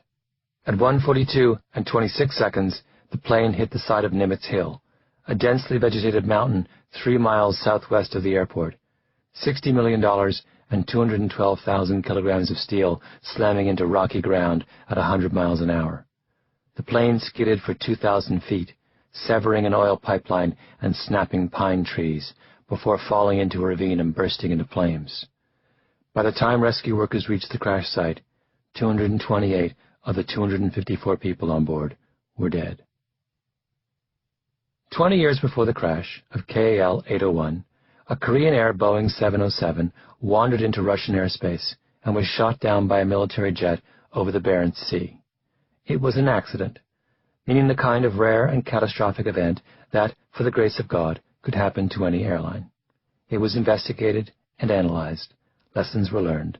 Reports were filed. Then, 2 years later, a Korean Air Boeing 747 crashed in Seoul. 2 accidents in 2 years is not a good sign. 3 years after that, the airline lost another 747 near Sakhalin Island in Russia, followed by a Boeing 707 that went down over the Andaman Sea in 1987, 2 more crashes in 1989 in Tripoli and Seoul, and then another in 1994 in Jeju, South Korea. To put that record in perspective, the loss rate for an airline like the American carrier United Airlines in the period 1988 to 1998 was 0.27 per million departures, which means that they lost a plane in an accident about once in every 4 million flights. The loss rate for Korean Air in the same period was 4.79 per million departures, 17 times higher.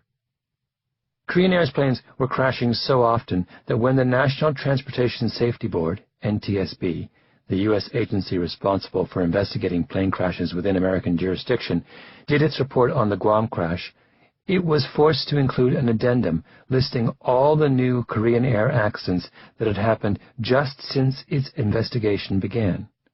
The Korean Air 747 that crash-landed at Kimpo in Seoul almost a year to the day after Guam, the jetliner that overran a runway at Korea's Ulsan Airport 8 weeks after that, the Korean Air McDonnell Douglas that rammed into an embankment at Pohang Airport the following March, and then, a month after that, the Korean Air passenger jet that crashed in a residential area of Shanghai. Had the NTSB waited just a few more months, it could have added another. The Korean Air cargo plane that crashed just after takeoff from London's Stansted Airport, despite the fact that a warning bell went off in the cockpit no fewer than 14 times. In April 1999, Delta Airlines and Air France suspended their flying partnership with Korean Air. In short order, the U.S. Army, which maintains thousands of troops in South Korea, forbade its personnel from flying with the airline. South Korea's safety rating was downgraded by the U.S. Federal Aviation Authority, and Canadian officials informed Korean Air's management that they were considering revoking the company's overflight and landing privileges in Canadian airspace.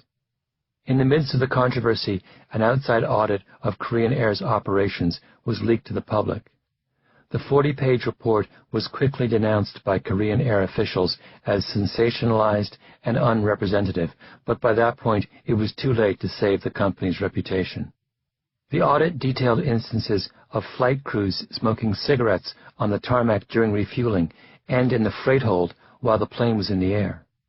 Crew read newspapers throughout the flight, the audit stated, often with newspapers held up in such a way that if a warning light came on, it would not be noticed. The report detailed bad morale, numerous procedural violations, and the alarming conclusion that training standards for the 747 Classic were so poor that there is some concern as to whether first officers on the Classic fleet could land the aircraft if the captain became totally incapacitated with abnormal conditions. By the time of the Shanghai crash, the Korean president, Kim Dae-jung, felt compelled to speak up. The issue of Korean Air is not a matter of an individual company, but a matter of the whole country, he said. Our country's credibility is at stake. Dae-jung then switched the presidential plane from Korean Air to its new arrival, Asiana. But then, a small miracle happened. Korean Air turned itself around. Today, the airline is a member in good standing of the prestigious SkyTeam Alliance. Its safety record since 1999 is spotless. In 2006, Korean Air was given the Phoenix Award by Air Transport World in recognition of its transformation. Today, aviation experts will tell you that Korean Air is as safe as any airline in the world. In this chapter, we're going to conduct a crash investigation, listen to the black box cockpit recorder, examine the flight records, look at the weather and the terrain and the airport conditions, and compare the Guam crash to another very similar plane crash, all in an attempt to understand precisely how the company transformed itself from the worst kind of outlier into one of the world's best airlines. It is a complex and sometimes strange story, but it turns on a very simple fact, the same fact that runs through the tangled history of Harlan and the Michigan students. Korean Air did not succeed, it did not right itself, until it acknowledged the importance of its cultural legacy. Plane crashes rarely happen in real life the way they happen in the movies. Some engine part does not explode in a fiery bang. The rudder doesn't suddenly snap under the force of takeoff. The captain doesn't gasp, "Dear God," as he's thrown back against his seat. The typical commercial jetliner, at this point in its stage of development, is about as dependable as a toaster. Plane crashes are much more likely to be the result of an accumulation of minor malfunctions and extenuating circumstances. In a typical crash, for example, the weather is poor. Not terrible, necessarily, but bad enough that the pilot is under a little more stress than usual. In an overwhelming number of crashes, the plane is behind schedule, so the pilots are hurrying. In 52% of crashes, the pilot at the time of the accident has been awake for 12 hours or more, meaning that he's tired and not thinking straight. And 44% of the time, the two pilots have never flown together before, so they're not comfortable with each other. Then the errors start. And not just one error. The typical accident involves 7 consecutive human errors. One of the pilots does something wrong that by itself would not have been a problem. Then one of them makes another error on top of that, which, combined with the first error, still does not amount to catastrophe. But then they make a third error on top of that, and then another, and another, and another, and another. And it's the combination of all those errors that leads to disaster. These 7 errors, furthermore, are rarely problems of knowledge or flying skill. It's not that the pilot has to negotiate some critical technical maneuver and fails.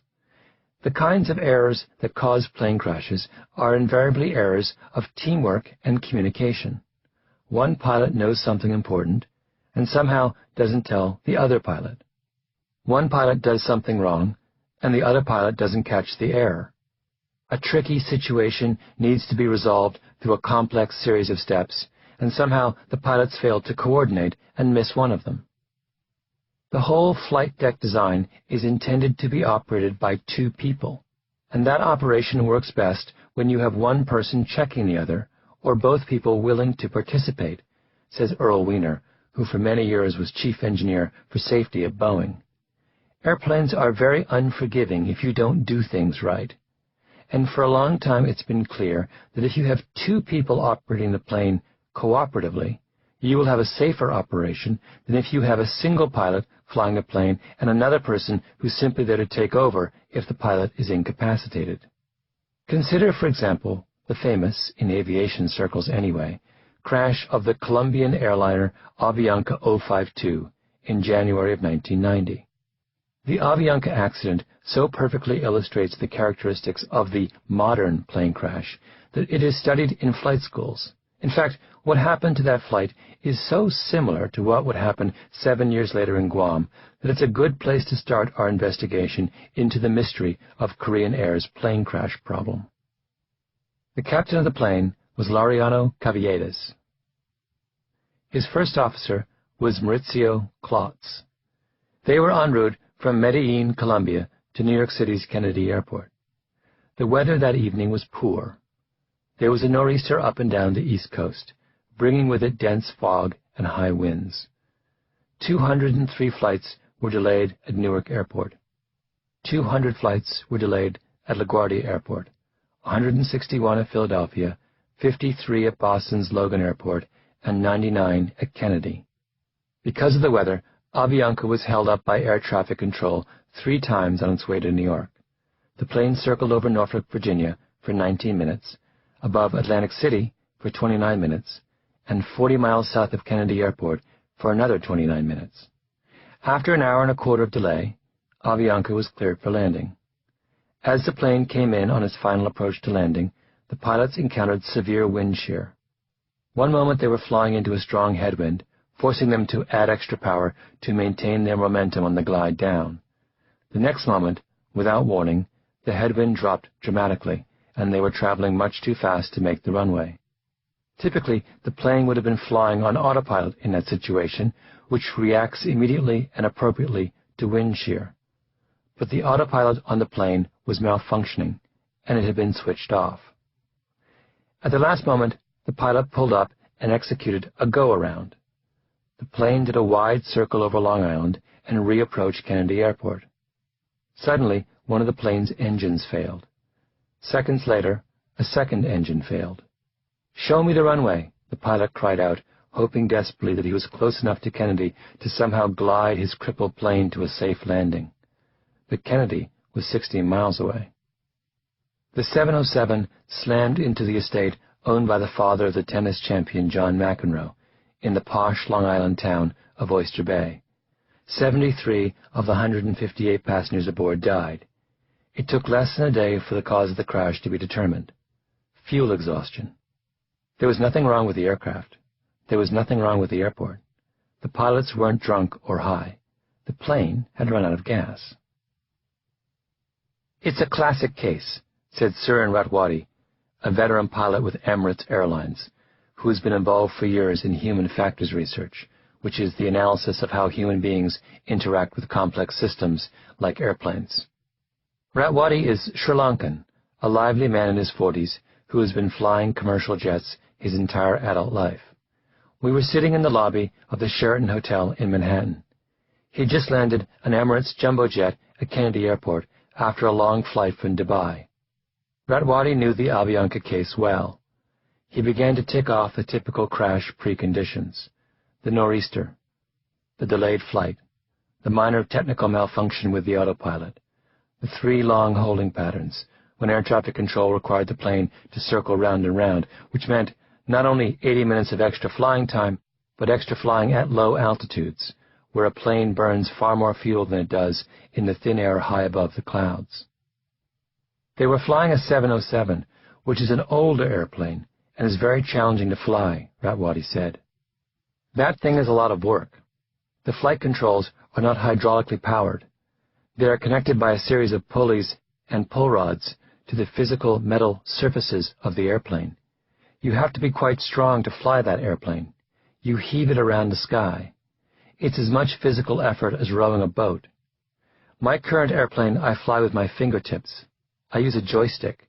My instruments are huge. Theirs were the size of coffee cups. And his autopilot was gone.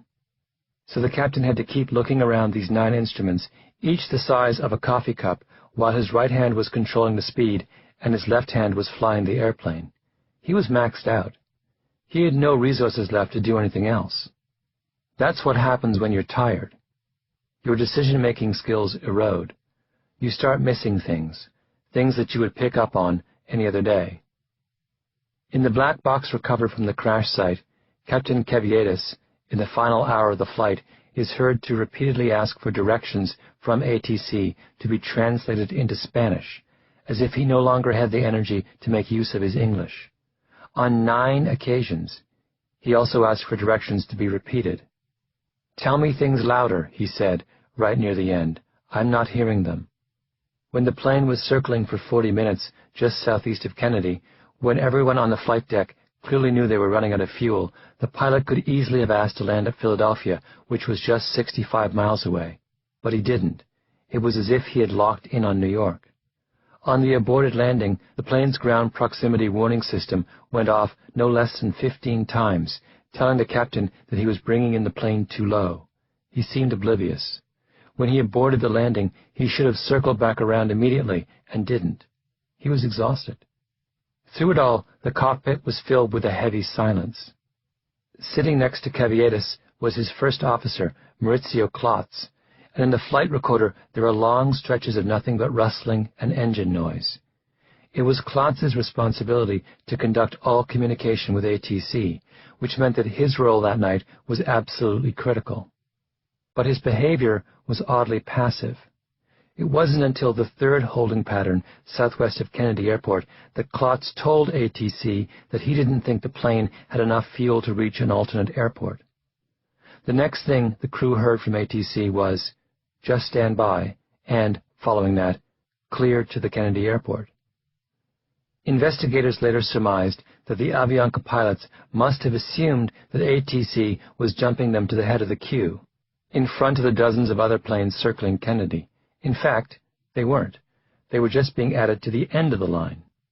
It was a crucial misunderstanding, upon which the fate of the plane would ultimately rest. But did the pilots raise the issue again, looking for clarification? No. Nor did they bring up the issue of fuel again for another 38 minutes. To Ratwadi, the silence in the cockpit made no sense. And as a way of explaining why, Ratwadi began to talk about what had happened to him that morning, on the way over from Dubai. "We had this lady in the back," he said. "We reckoned she was having a stroke, seizing, vomiting, in bad shape. She was an Indian lady whose daughter lives in the States. Her husband spoke no English, no Hindi, only Punjabi. No one could communicate with him. He looked like he had just walked off a village in the Punjab, and they had absolutely no money.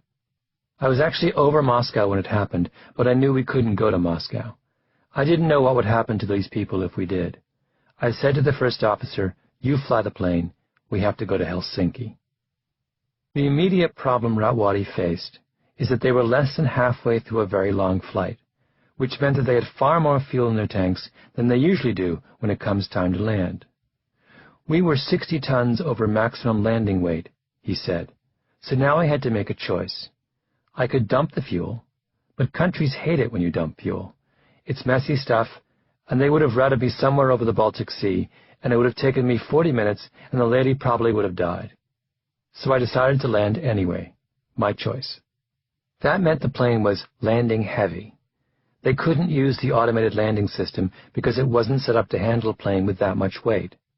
"At that stage, I took over the controls," Ratwadi went on. "I had to ensure that the airplane touched down very softly. Otherwise, there would have been a risk of structural damage. It could have been a real mess. There are also performance issues with landing heavy.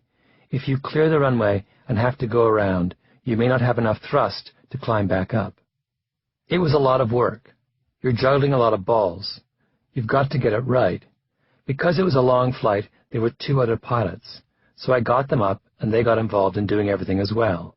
We had 4 people up there, which really helped in coordinating everything. I'd never been to Helsinki before. I had no idea how the airport was, no idea whether the runways were long enough.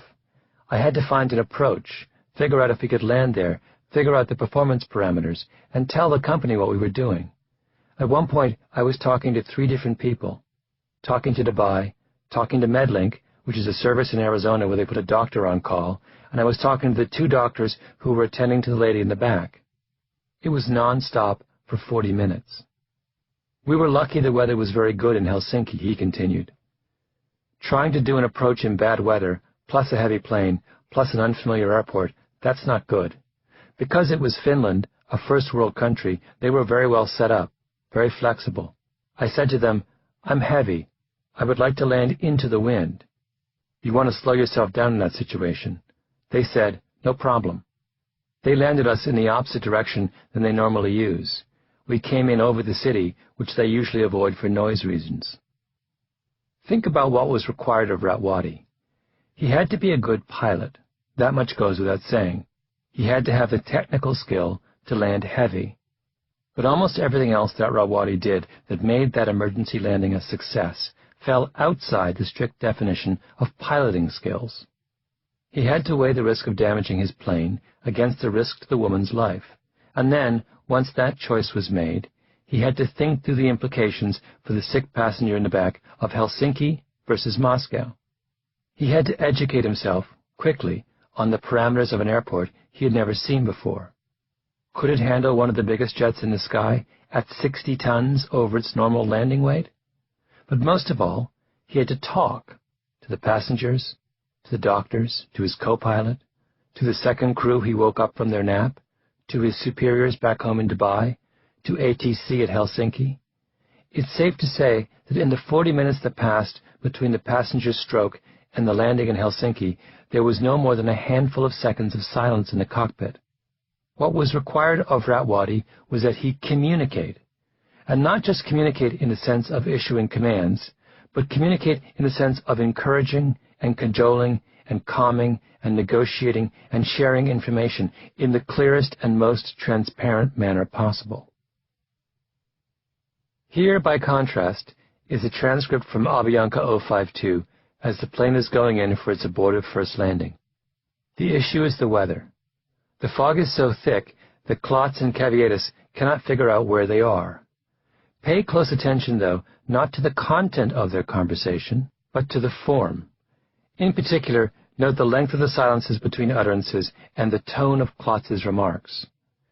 Kavietis: "The runway, where is it? I don't see it. I don't see it." They take up the landing gear. The captain tells Klotz to ask for another traffic pattern. 10 seconds pass. Kavietis, seemingly to himself: "We don't have fuel." 17 seconds pass as the pilots give technical instructions to each other. Kavietis: "I don't know what happened with the runway. I didn't see it." Klotz: "I didn't see it." Air traffic control comes in and tells them to make a left turn. Kavietis: "Tell them we are in an emergency." Klotz to air traffic control: "That's right to 180 on the heading and, we'll try once again. We're running out of fuel." Imagine the scene in the cockpit. The plane is dangerously low on fuel. They have just blown their first shot at a landing. They have no idea how much longer the plane is capable of flying. The captain is desperate. "Tell them we are in an emergency." And what does Klotz say? "That's right to 180 on the heading and, we'll try once again. We're running out of fuel."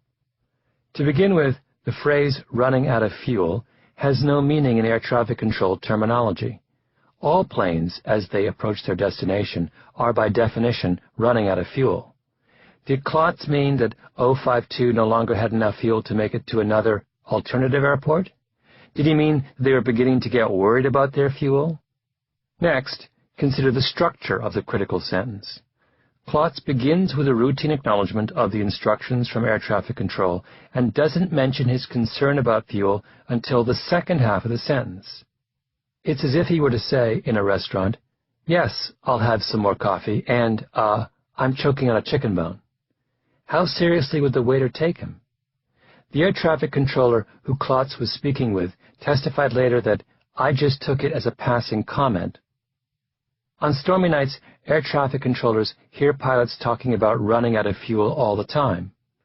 Even the that Klotz inserts between the two halves of his sentence serves to undercut the importance of what he's saying.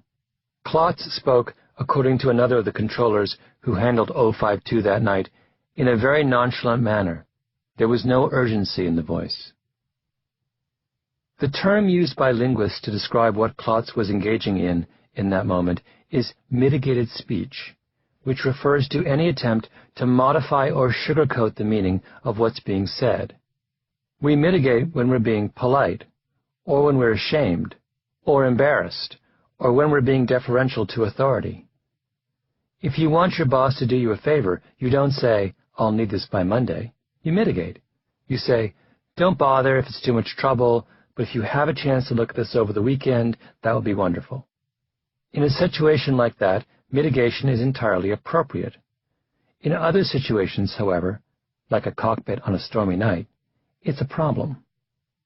The linguists Ute Fischer and Judith Arasano, for example, once gave the following hypothetical scenario to a group of captains and first officers and asked them how they would respond.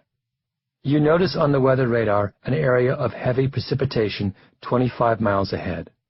The pilot is maintaining his present course at Mach 0.73, even though embedded thunderstorms have been reported in your area and you encounter moderate turbulence. You want to ensure that your aircraft will not penetrate this area. Question: what do you say to the pilot? In Fischer and Arasano's mind, there are at least 6 ways to try and persuade the pilot to change course and avoid the bad weather, each with different levels of mitigation. Number 1. Command. Turn 30 degrees right. That's the most direct and explicit way of making a point imaginable. It's zero mitigation. Number 2. Crew obligation statement. I think we need to deviate right around now. Notice the use of we and the fact that the request is now much less specific. That's a little softer. Number 3. Crew suggestion. Let's go around the weather. Implicit in that statement is, we're in this together. Number 4. Query. Which direction would you like to deviate? That's even softer than a crew suggestion because the speaker is conceding that he's not in charge. Number 5. Preference. I think it would be wise to turn left or right. Number 6. Hint. That return at 25 miles looks mean. That's the most mitigated statement of all. Fischer and Arasano found that captains overwhelmingly said they would issue a command in that situation. Turn 30 degrees right. They were talking to a subordinate. They had no fear of being blunt. The first officers, on the other hand, were talking to their boss, and so they overwhelmingly chose the most mitigated alternative. They hinted. It's hard to read Fischer and Arasano's study and not be just a little bit alarmed, because a hint is the hardest kind of request to decode and the easiest to refuse. In the 1982 Air Florida crash outside Washington, D.C., the first officer tried 3 times to tell the captain that the plane had a dangerous amount of ice on its wings. But listen to how he says it. It's all hints. First officer: look at how the ice is just hanging on his, back there. See that? Then, first officer tries again. See all those icicles on the back there and everything? And then, boy, this is a losing battle here on trying to de-ice those things. It gives you a false feeling of security. That's all that does. Finally, as they get clearance for takeoff, the first officer upgrades 2 notches to a crew suggestion. Let's check those wing tops again, since we've been sitting here a while. Captain: I think we get to go here in a minute. The last thing the first officer says to the captain, just before the plane plunges into the Potomac River, is not a hint, a suggestion, or a command. It's a simple statement of fact. And this time, the captain agrees with him. First officer: Larry, we're going down, Larry. Captain: I know it. Mitigation explains one of the great anomalies of plane crashes. In commercial airlines, captains and first officers split the flying duties equally. But historically, crashes have been far more likely to happen when the captain is in the flying seat. At first, that seems to make no sense, since the captain is almost always the pilot with the most experience. But think about the Air Florida crash. If the first officer had been the captain, would he have hinted 3 times? No. He would have commanded, and the plane wouldn't have crashed. Planes are safer when the least experienced pilot is flying because it means the second pilot isn't going to be afraid to speak up.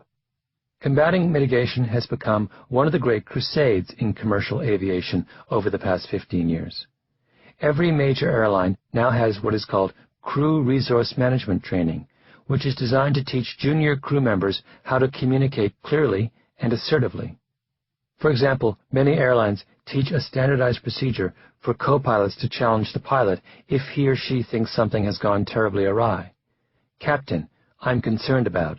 Then, Captain, I'm uncomfortable with. And if the captain still doesn't respond, Captain, I believe the situation is unsafe. And if that fails, the first officer is required to take over the airplane.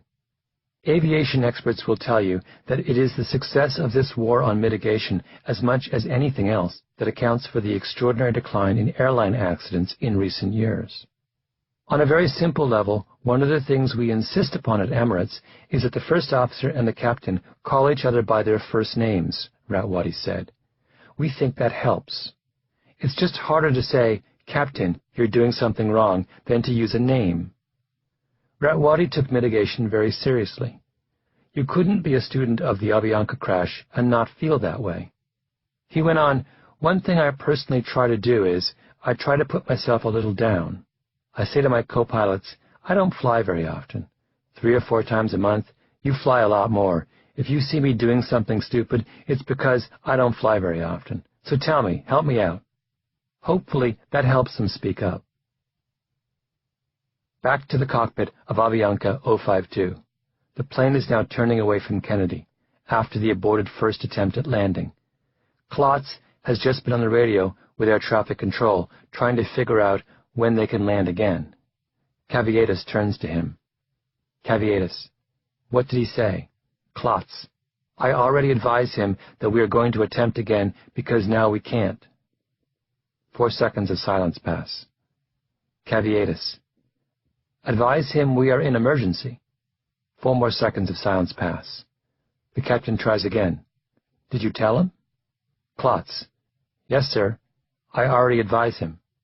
Klotz starts talking to air traffic control, going over routine details.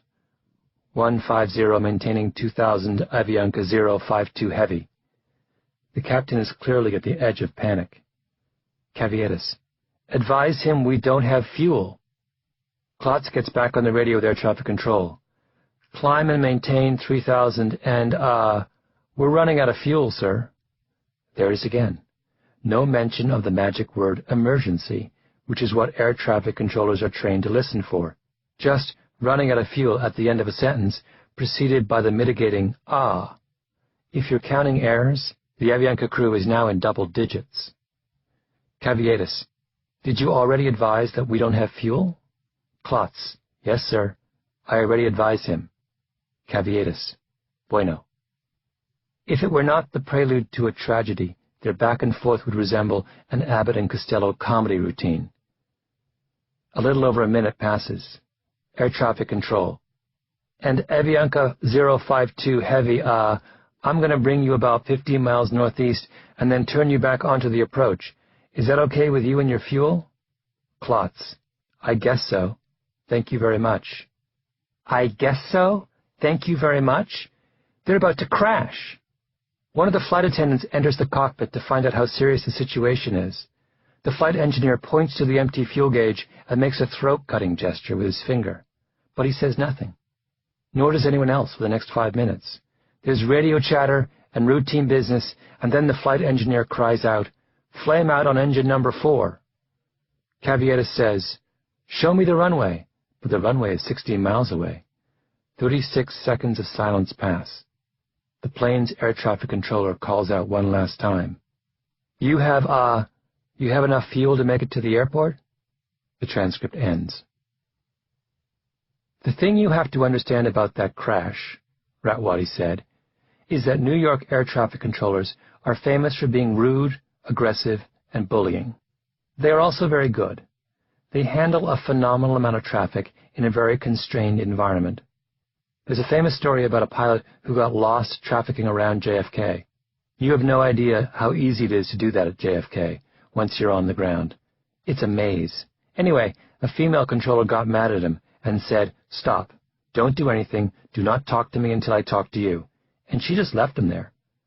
Finally, the pilot picks up the microphone and says, "Madam, was I married to you in a former life?" They are unbelievable. The way they look at it, it's, "I'm in control, shut up and do what I say." They will snap at you. And if you don't like what they tell you to do, you have to snap back. And then they'll say, "All right then." But if you don't, they'll railroad you. I remember a British Airways flight was going into New York. They were being stuffed around by New York Air Traffic Control. The British pilot said, "You people should go to Heathrow and learn how to control an airplane." It's all in the spirit. If you're not used to that sort of give and take, New York Air Traffic Control can be very, very intimidating. And those Avianca guys were just intimidated by the rapid fire. It was impossible to imagine Ratwadi not making his case to Kennedy Air Traffic Control, not because he was obnoxious or pushy or had an enormous ego, but because he saw the world differently. If he needed help in the cockpit, he would wake up the second crew. If he thought Moscow was wrong, well, he would just go to Helsinki. And if Helsinki was going to bring him in with the wind, well, he was going to talk them into bringing him in against the wind. That morning, when they were leaving Helsinki, he had lined up the plane on the wrong runway, and his first officer had quickly pointed out the error. The memory made Ratwadi laugh. "Masa is Swiss. He was very happy to correct me. He was giving me shit the whole way back." Ratwadi continued, "All the guy had to do was tell the controller, 'We don't have the fuel to comply with what you are trying to do.'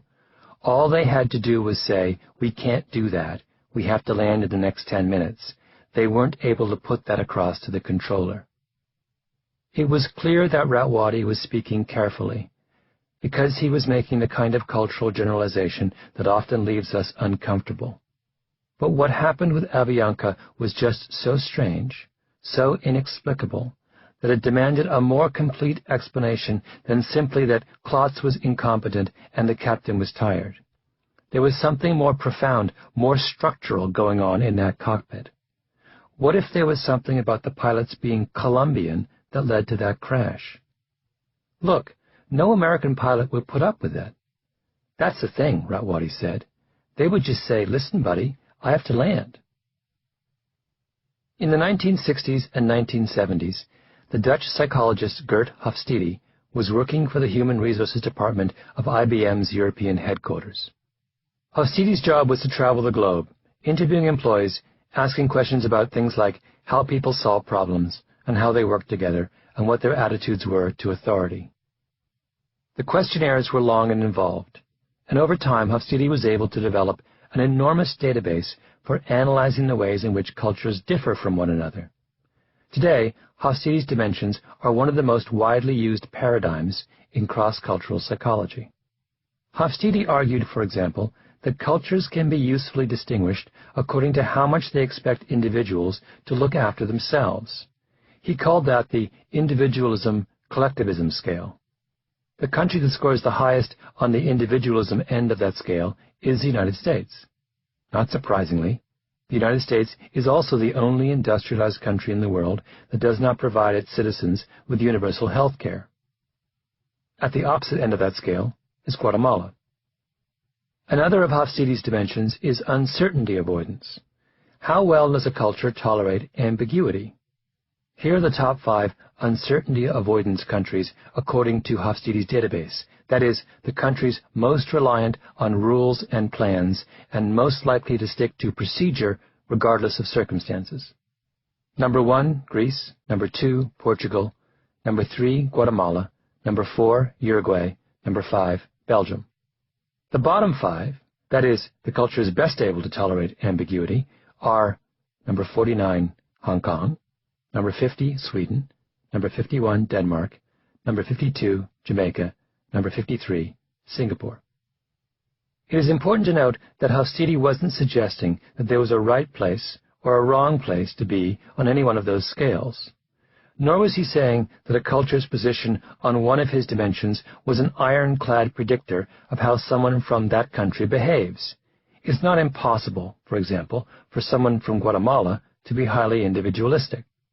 What he was saying instead was something very similar to what Nisbet and Cohen argued after their hallway studies at the University of Michigan. Each of us has his or her own distinctive personality, but overlaid on top of that are tendencies and assumptions and reflexes handed down to us by the history of the community we grew up in, and these differences are extraordinarily specific. Belgium and Denmark are only an hour or so apart by airplane, for example. Danes look a lot like Belgians, and if I dropped you on a street corner in Copenhagen, it wouldn't look all that different from a street corner in Brussels. But when it comes to uncertainty avoidance, they could not be farther apart. In fact, Danes have more in common with Jamaicans when it comes to tolerating ambiguity than they do with some of their European peers. Denmark and Belgium may share in a kind of broad European liberal democratic tradition, but they have different histories, different political structures, different religious traditions, different languages and food and architecture and literature going back hundreds and hundreds of years. And the sum total of all those differences is that in certain kinds of situations that require dealing with risk and uncertainty, Danes tend to react in a very different way from Belgians. Of all of Hofstede's dimensions, though, perhaps the most interesting is what he called the Power Distance Index, PDI. Power distance is concerned with attitudes towards hierarchy, specifically with how much a particular culture values and respects authority. To measure it, Hofstede asked questions like, how frequently, in your experience, does the following problem occur?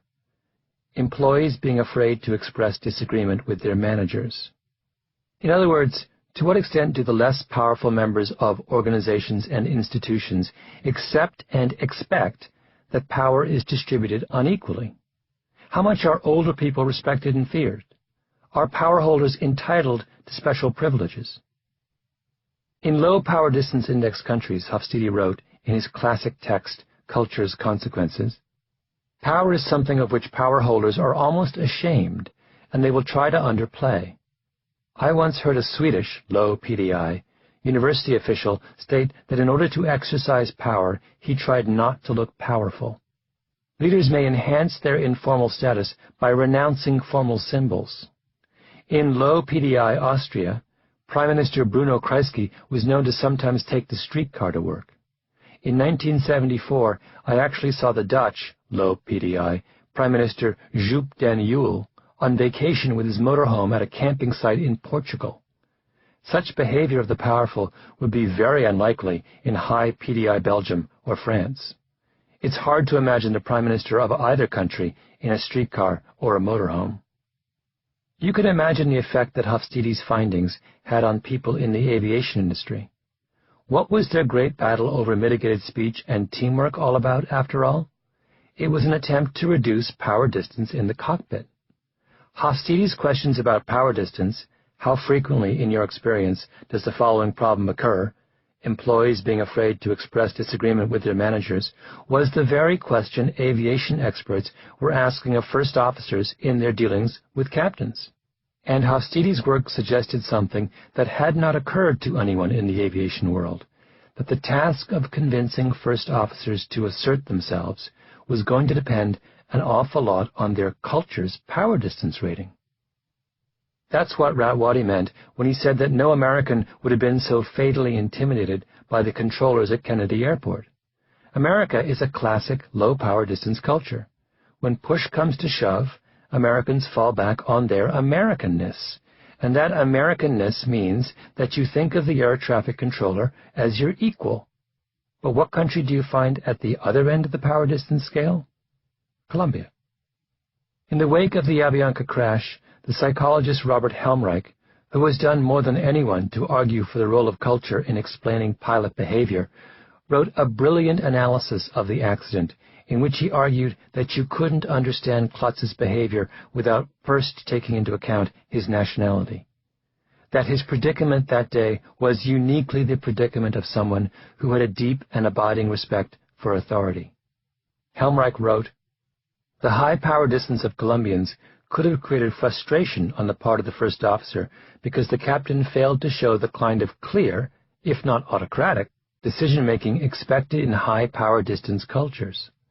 The first and second officers may have been waiting for the captain to make decisions, but still may have been unwilling to pose alternatives." Klotz sees himself as a subordinate. It's not his job to solve the crisis. It's the captain's, and the captain is exhausted and isn't saying anything. Then there's the domineering Kennedy Airport air traffic controllers ordering the planes around. Klotz is trying to tell him that he's in trouble. But he's using his own cultural language, speaking as a subordinate would to a superior. The controllers, though, aren't Colombian. They're low-power distance New Yorkers. They don't see any hierarchical gap between themselves and the pilots in the air, and to them, mitigated speech from a pilot doesn't mean the speaker is being appropriately deferential to a superior. It means that the pilot doesn't have a problem. There is a point in the transcript where the cultural miscommunication between the controllers and Klotz becomes so evident that it is almost painful to read. It's the last exchange between Avianca and the control tower, just minutes before the crash. Klotz has just said, "I guess so, thank you very much," in response to the controller's question about their fuel state. Captain Caviedes then turns to Klotz. Caviedes: "What did he say?" Klotz: "The guy is angry." Angry? Klotz's feelings are hurt. His plane is moments from disaster, but he cannot escape the dynamic dictated to him by his culture, in which subordinates must respect the dictates of their superiors. In his mind, he has tried and failed to communicate his plight, and his only conclusion is that he must have somehow offended his superiors in the control tower. In the aftermath of the Kennedy crash, the management of Avianca Airlines held a post-mortem. Avianca had just had 4 accidents in quick succession, and all 4 cases, the airline concluded, had to do with airplanes in perfect flight condition, aircrew without physical limitations and considered of average or above average flight ability, and still the accidents happened. In the company's Madrid crash, the report went on, the co-pilot tried to warn the captain about how dangerous the situation was. The co-pilot was right, but they died because, when the co-pilot asked questions, his implied suggestions were very weak. The captain's reply was to ignore him totally.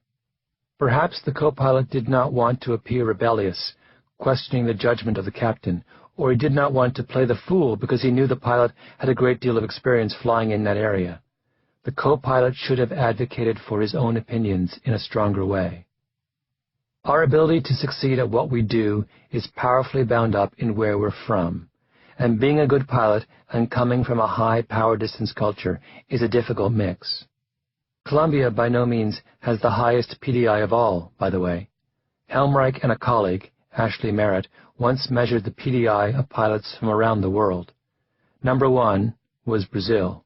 Number 2 was South Korea.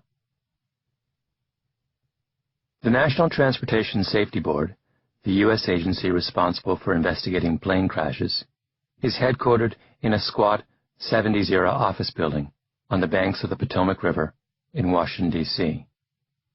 Off the agency's long hallways are laboratories filled with airplane wreckage, a mangled piece of an engine turbine, a problematic piece of a helicopter rotor. On a shelf in one of the laboratories is the cockpit voice and data recorder, the so-called black box from the devastating ValueJet crash in Florida in 1996, where 110 people were killed. The recorder is encased in a shoebox-sized housing made out of thick, hardened steel, and on one end of the box there's a jagged hole, as if someone, or rather something, had driven a stake into it with tremendous force.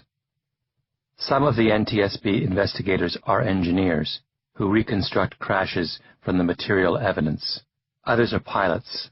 A surprising number of them, though, are psychologists, whose job it is to listen to the cockpit recorder and reconstruct what was said and done by the flight crew in the final minutes before a crash. One of the NTSB's leading black box specialists is a gangly 50-ish PhD psychologist named Malcolm Brenner, and Brenner was one of the investigators on the Korean air crash in Guam. Normally that approach into Guam is not difficult, Brenner began. Guam Airport had what is called a glide scope, which is like a giant beam of light stretching up into the sky from the airport, and the pilot simply follows the beam all the way down to the runway. But on this particular night, the glide scope was down. It was out of service, Brenner said. It had been sent to another island to be repaired, so there was a notice to airmen that the glide scope was not operating. In the grand scheme of things, this should not have been a big problem. In the month the glide scope had been under repair, there had been something like 1,500 safe landings at Guam Airport. It was a small thing, an inconvenience really, that made the task of landing a plane just a little bit more difficult. The second complication was the weather, Brenner continued. Normally in the South Pacific, you've got these brief weather situations, but they go by quickly. You don't have storms. It's a tropical paradise. But that night, there were some little cells, and it just happens that that evening they were going to be flying into one of those little cells a few miles from the airport. So the captain has to decide, what exactly is my procedure for landing? Well, they were cleared for what's called a VOR DME approach. It's complicated. It's a pain in the ass. It takes a lot of coordination to set it up. You have to come down in steps. But then, as it happens, from miles out, the captain sees the lights of Guam, so he relaxes, and he says, we're doing a visual approach. The VOR is a beacon that sends out a signal that allows the pilots to calculate their altitude as they approach an airport. It's what pilots would rely on before the invention of the glide scope. The captain's strategy was to use the VOR to get the plane close, and then once he could see the lights of the runway, to land the plane visually. Pilots do visual landings all the time. It seemed to make sense. But every time a pilot chooses a plan, he's supposed to prepare a backup in case things go awry, and this captain didn't. They should have been coordinating. He should have been briefing for the DME step-downs, Brenner went on, but he doesn't talk about that. The storm cells are all around them, and what the captain seems to be doing is assuming that at some point he's going to break out of the clouds and see the airport. And if he doesn't see it by 560 feet, he'll just go around. Now, that would work, except for one thing. The VOR on which he's basing his strategy is not at the airport. It's 2.5 miles away on Nimitz Hill. There are a number of airports in the world where this is true. Sometimes you can follow the VOR down, and it takes you straight to the airport. Here, if you follow the VOR down, it takes you straight to Nimitz Hill. The pilot knew about the VOR. It was clearly stated in the airport's navigational charts. He'd flown into Guam 8 times before, and in fact, he had specifically mentioned it in the briefing he gave before takeoff. But then again, it was 1 a.m, and he'd been up since 6 a.m. the previous day. We believe that fatigue was involved, Brenner went on. It's a back-of-the-clock flight. You fly in and arrive at 1 a.m, Korea time. Then you spend a few hours on the ground, and you fly back as the sun is coming up. The captain has flown it a month before. In that case, he slept on the first-class seat. Now he's flying in and says he's really tired. So there they are, the classic preconditions of a plane crash. The same 3 that set the stage for Avianca 052. By themselves, none of these would be sufficient for an accident. Together, they require the combined efforts of everyone in the cockpit, and that's where Korean Air 801 ran into trouble. Here is the flight recorder transcript of the final 30 minutes of KAL Flight 801. It begins with the captain complaining of exhaustion. 1:20 and 1 second. Captain, if this round trip is more than a 9-hour trip, we might get little something. With 8 hours, we get nothing. 8 hours do not help us at all. They make us work to maximum, up to maximum. Probably this way, hotel expenses will be saved for cabin crews and maximize the flight hours. Anyway, they make us work to the maximum. There's the sound of a man shifting in his seat. A minute passes. 1:21 and 13 seconds. Captain, Really sleepy. First officer, of course. Then comes one of the most critical moments in the flight. The first officer decides to speak up. First officer, don't you think it rains more in this area here? The first officer must have thought long and hard before making that comment. He was not flying in the easy collegiality of Surin Ratwadi's cockpit. Among Korean Air flight crews, the expectation on layovers was that the junior officers would attend to the captain to the point of making him dinner or purchasing him gifts. As one Korean Air pilot puts it, the sensibility in many of the airline's cockpits was that the captain is in charge and does what he wants, when he likes, how he likes, and everyone else sits quietly and does nothing. In the Delta report on Korean Air that was posted anonymously on the Internet, one of the auditors tells a story of sitting in on a Korean Air flight where the first officer got confused while listening to air traffic control and mistakenly put the plane on a course intended for another plane. The flight engineer picked up something was wrong but said nothing. First officer was also not happy but said nothing. Despite good visual conditions, crew did not look out and see that current heading would not bring them to the airfield. Finally, the plane's radar picks up the mistake, and then comes the key sentence. Captain hit first officer with the back of his hand for making the error. Hit him with the back of his hand? When the three pilots all met that evening at Kimpo for their pre-flight preparation, the first officer and the engineer would have bowed to the captain. They would all have then shaken hands. It is first time to meet you, the co-pilot might have said, respectfully. The Korean language has no less than 6 different levels of conversational address, depending on the relationship between the addressee and the addressor. Formal deference, informal deference, blunt, familiar, intimate, and plain. The first officer would not have dared to use one of the more intimate or familiar forms when he addressed the captain. This is a culture in which enormous attention is paid to the relative standing of any two people in a conversation. The Korean linguist Ho Min-son writes, "At a dinner table, a lower-ranking person must wait until a higher-ranking person sits down and starts eating, while the reverse does not hold true. One does not smoke in the presence of a social superior. When drinking with a social superior, the subordinate hides his glass and turns away from the superior. In greeting a social superior, though not an inferior, a Korean must bow. A Korean must rise when an obvious social superior appears on the scene, and he cannot pass in front of an obvious social superior. All social behavior and actions are conducted in the order of seniority or ranking. As the saying goes, there is order even to drinking cold water." So, when the first officer says, "Don't you think it rains more in this area here?" we know what he means by that. He means, "Captain, you have committed us to a visual approach with no backup plan, and the weather outside is terrible. You think that we will break out of the clouds in time to see the runway, but what if we don't? It's pitch black outside and pouring rain, and the glide scope is down." But he can't say that.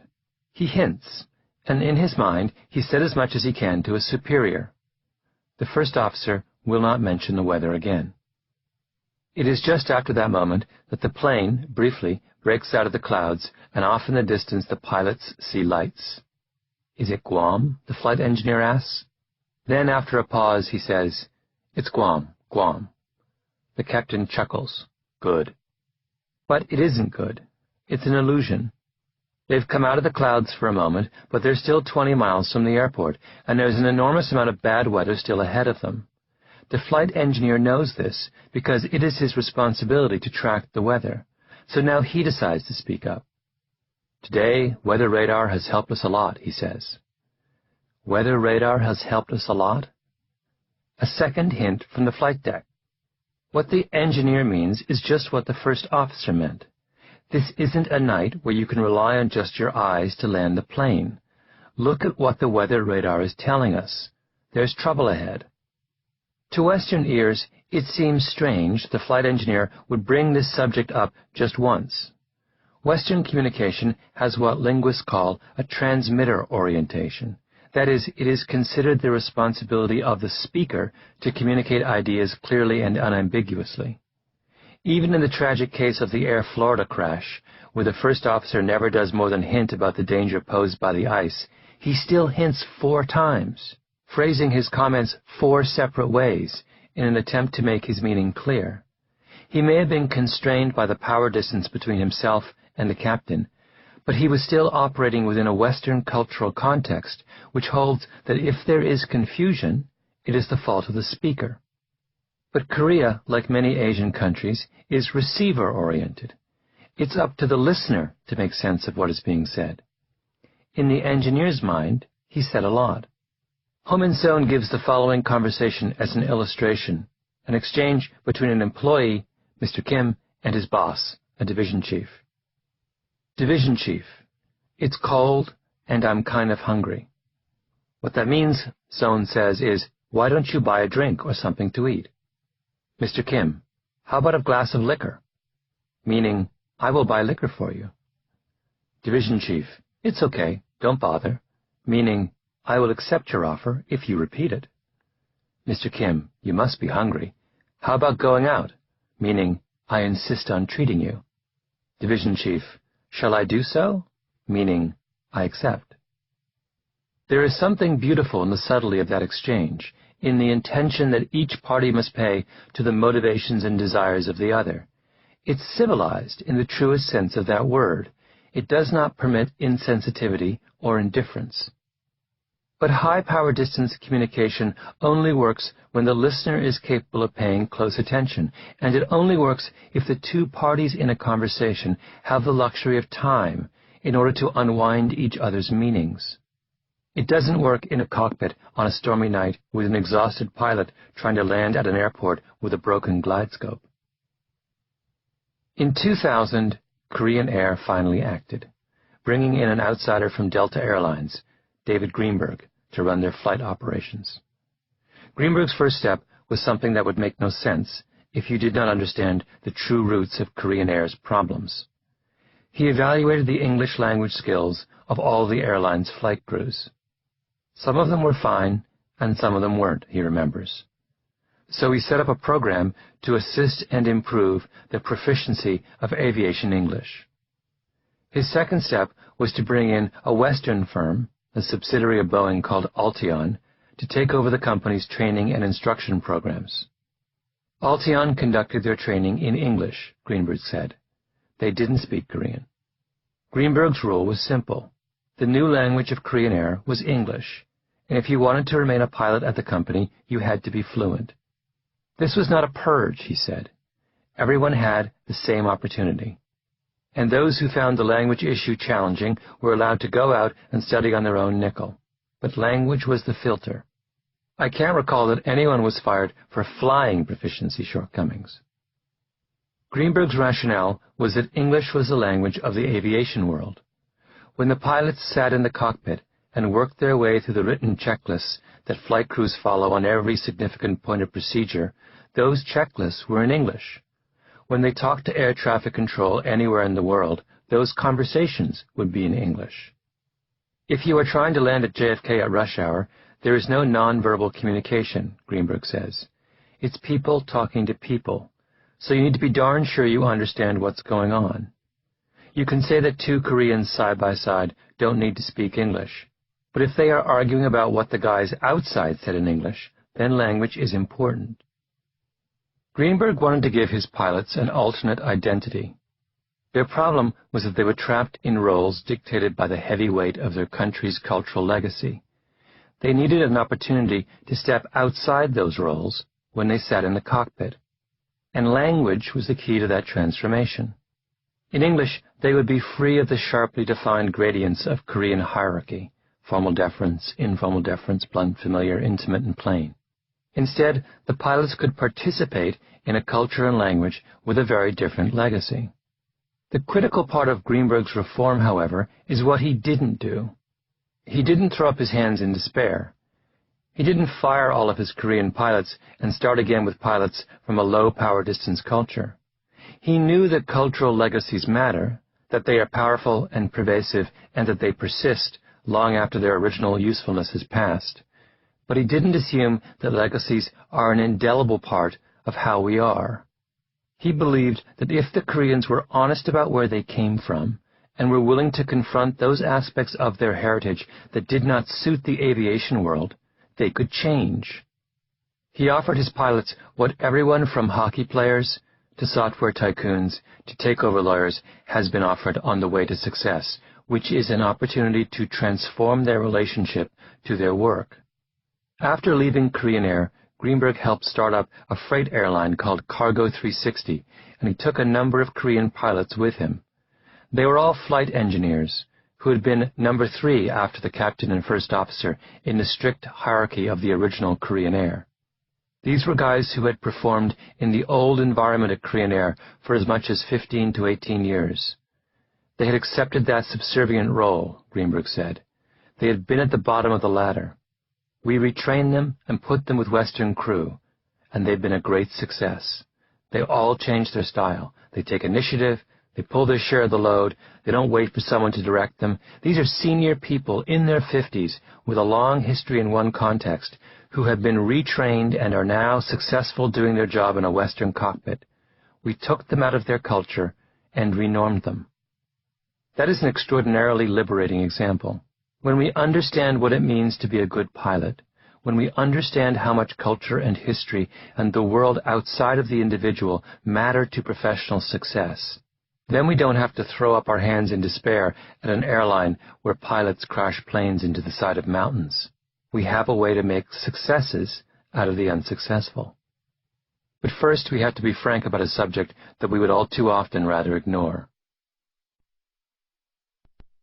In 1994, when Boeing first published safety data showing a clear correlation between a country's plane crashes and its score on Hofstede's dimensions, the company's researchers practically tied themselves in knots, trying not to draw a fence.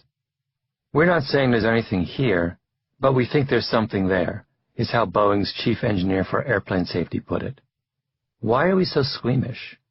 Why is the fact that each of us comes from a culture with its own distinctive mix of strengths and weaknesses, tendencies and predispositions so difficult to acknowledge? We cannot pretend that each of us is a product simply of our own lives and experiences. When we ignore culture, planes crash. Back to the cockpit. Today, weather radar has helped us a lot. No pilot would say that now, but this was 1997. Before Korean Air took its power distance issues seriously. The captain was tired, and the engineer's true meaning sailed over his head. Yes, the captain says in response, they are very useful. He isn't listening. The plane is flying towards the VOR beacon, and the VOR is on the side of a mountain. The weather hasn't broken, so the pilots can't see anything. The captain puts the landing gear down and extends the flaps. At 1:41 and 48 seconds, the captain says, "Wiper on," and the flight engineer turns them on. It's raining now. At 1:41 and 59 seconds, the first officer asks, "Not in sight?" He's looking for the runway. He can't see it. He's had a sinking feeling in his stomach for some time now. 1 second later, the ground proximity warning system calls out in its toneless electronic voice, 500 feet. The plane is 500 feet off the ground. The ground in this case is the side of Nimitz Hill. But the crew is confused because they think that the ground means the runway, and how can that be if they can't see the runway? The flight engineer says, "Eh?" in an astonished tone of voice. You can imagine them all thinking, furiously, trying to square their assumption of where the plane is with what their instruments are telling them. At 1:42 and 19 seconds, the first officer says, "Let's make a missed approach." He has finally upgraded from a hint to a crew obligation. He wants to abort the landing. Later, in the crash investigation, it was determined that if he had seized control of the plane, in that moment, there would have been enough time to pull up the nose and clear Nimitz Hill. This is what first officers are trained to do when they believe a captain is clearly in the wrong. But it is one thing to learn that in a classroom, and quite another to actually do it, in the air, with someone who might rap you with the back of his hand if you make a mistake. 1:42 and 20 seconds. Flight engineer. Not in sight. Finally, With disaster staring them in the face, the first officer and the engineer speak up. They want the captain to go around, to pull up and start the landing over again. But it's too late. 1:42 and 21 seconds. First officer. Not in sight. Missed approach. 1:42 and 22 seconds. Flight engineer. Go around. 1:42 and 23 seconds. Captain. Go around. 1:42 and 24 seconds. Ground proximity warning. GPW. 100 feet. 1:42 and 24 seconds and 84 100ths. GPW. 50. GPW. 40. GPW. 30. GPW. 20. 1:42 25 seconds and 78 100ths. Sound of initial impact. 1:42 28 seconds and 65 100ths. Sound of tone. 1:42 28 seconds and 91 100ths. Sound of groans. 1:42 and 30 seconds and 54 100ths. Sound of tone. End of recording. Chapter 8. Rice Paddies and Math Tests. No one who can rise before dawn, 360 days a year, fails to make his family rich. The gateway to the industrial heartland of southern China runs up through the wide, verdant swath of the Pearl River Delta. The land is covered by a thick, smoggy haze. The freeways are crammed with tractor-trailers. Power lines crisscross the landscape. Factories making cameras, computers, watches, and umbrellas and T-shirts stand cheek by jowl with densely packed blocks of apartment buildings and fields of banana and mango trees, sugarcane, papaya, and pineapple destined for the export market. A generation ago, the skies would have been clear and the road would have been a 2-lane highway. And a generation before that, all you would have seen would have been rice paddies. 2 hours in, at the headwaters of the Pearl River, lies the city of Guangzhou, and past Guangzhou, remnants of the old China are easier to find. The countryside becomes breathtakingly beautiful, rolling hills dotted with outcroppings of limestone rock against the backdrop of the Nanling Mountains. Here and there are the traditional khaki-colored mud brick huts of the Chinese peasantry. In the small towns, there are open-air markets, chicken and geese in elaborate bamboo baskets, vegetables laid out in rows on the ground, slabs of pork on tables, tobacco being sold in big clumps. And everywhere there is rice, miles upon miles of it. In the winter season, the paddies are dry and dotted with the stubble of the previous year's crop. After planting in early spring, as the humid winds begin to blow, they turn a magical green. And by the time of the first harvest, as the grains emerge on the ends of the rice shoots, the land becomes an unending sea of yellow. Rice has been cultivated in China for thousands of years. It was from China that the techniques of rice cultivation spread throughout East Asia, Japan, Korea, Singapore, and Taiwan. Year in, year out, as far back as history is recorded, farmers from across Asia have engaged in the same relentless, intricate pattern of agriculture. Rice paddies are built, not opened up in the way a wheat field is. You don't just clear the trees, underbrush, and stones and then plow. Rice fields are carved into mountainsides in an elaborate series of terraces, or painstakingly constructed from marshland and river plains. A rice paddy has to be irrigated, so an elaborate series of dikes have to be built around the field.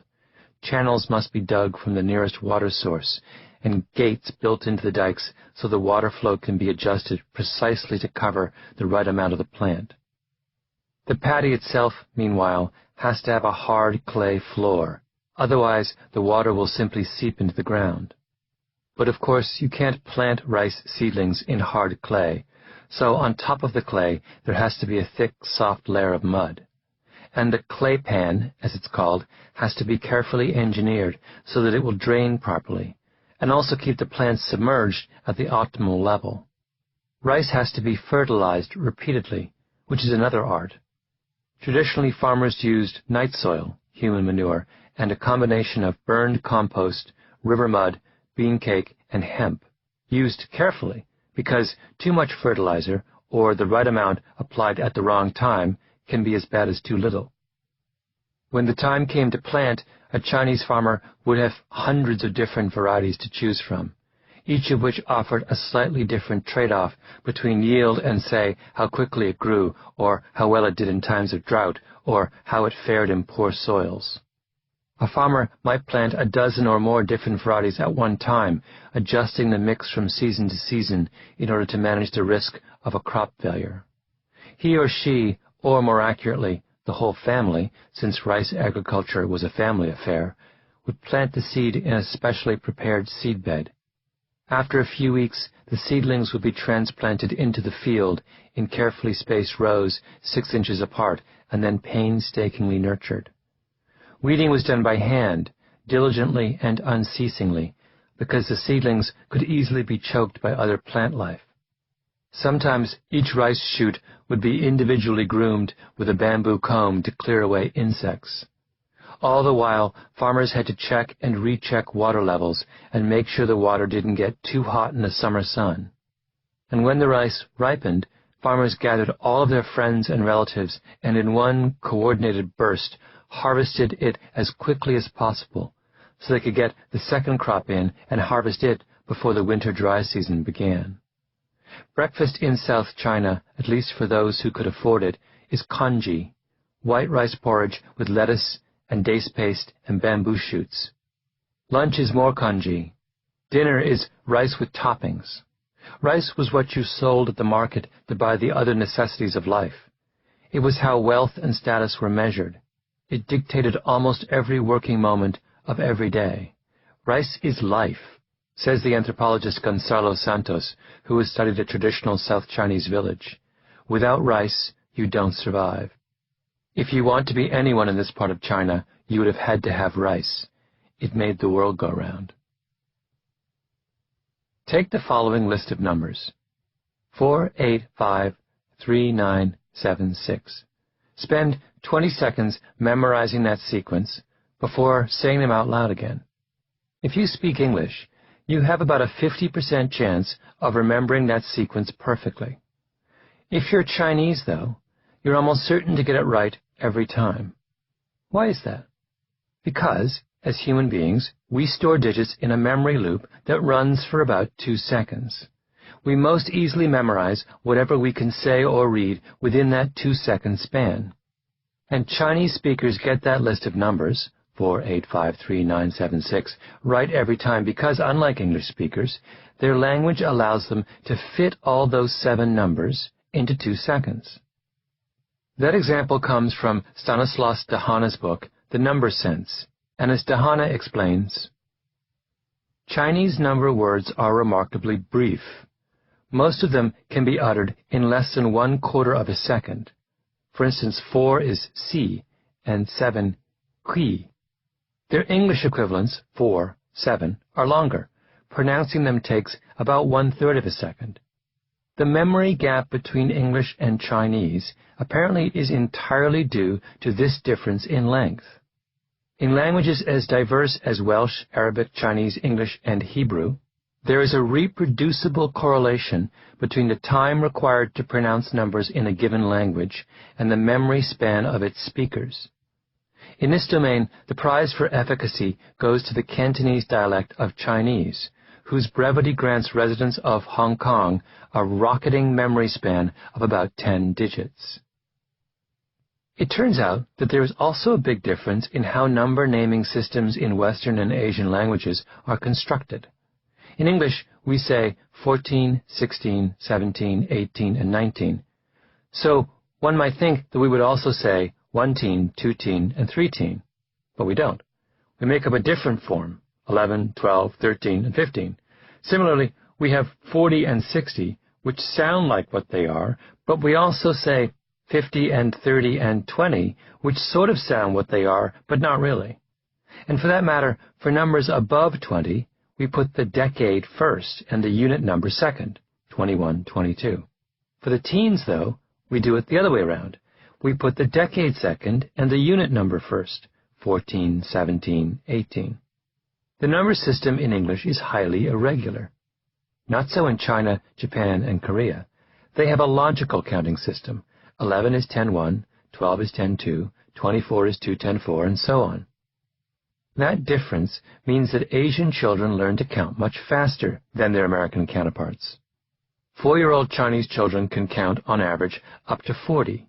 American children at that age can only count to 15, and most don't reach 40 until they're 5. By the age of 5, in other words, American children are already a year behind their Asian counterparts in the most fundamental of math skills. The regularity of their number system also means that Asian children can perform basic functions, like addition, far more easily. Ask an English 7-year-old to add 37 plus 22 in her head, and she has to convert the words to numbers, 37 plus 22. Only then can she do the math. 2 plus 7 is 9, and 30 and 20 is 50, which makes 59. Ask an Asian child to add 3 10s 7 and 2 10s 2, and then the necessary equation is right there, embedded in the sentence. No number translation is necessary. It's 5 10s 9.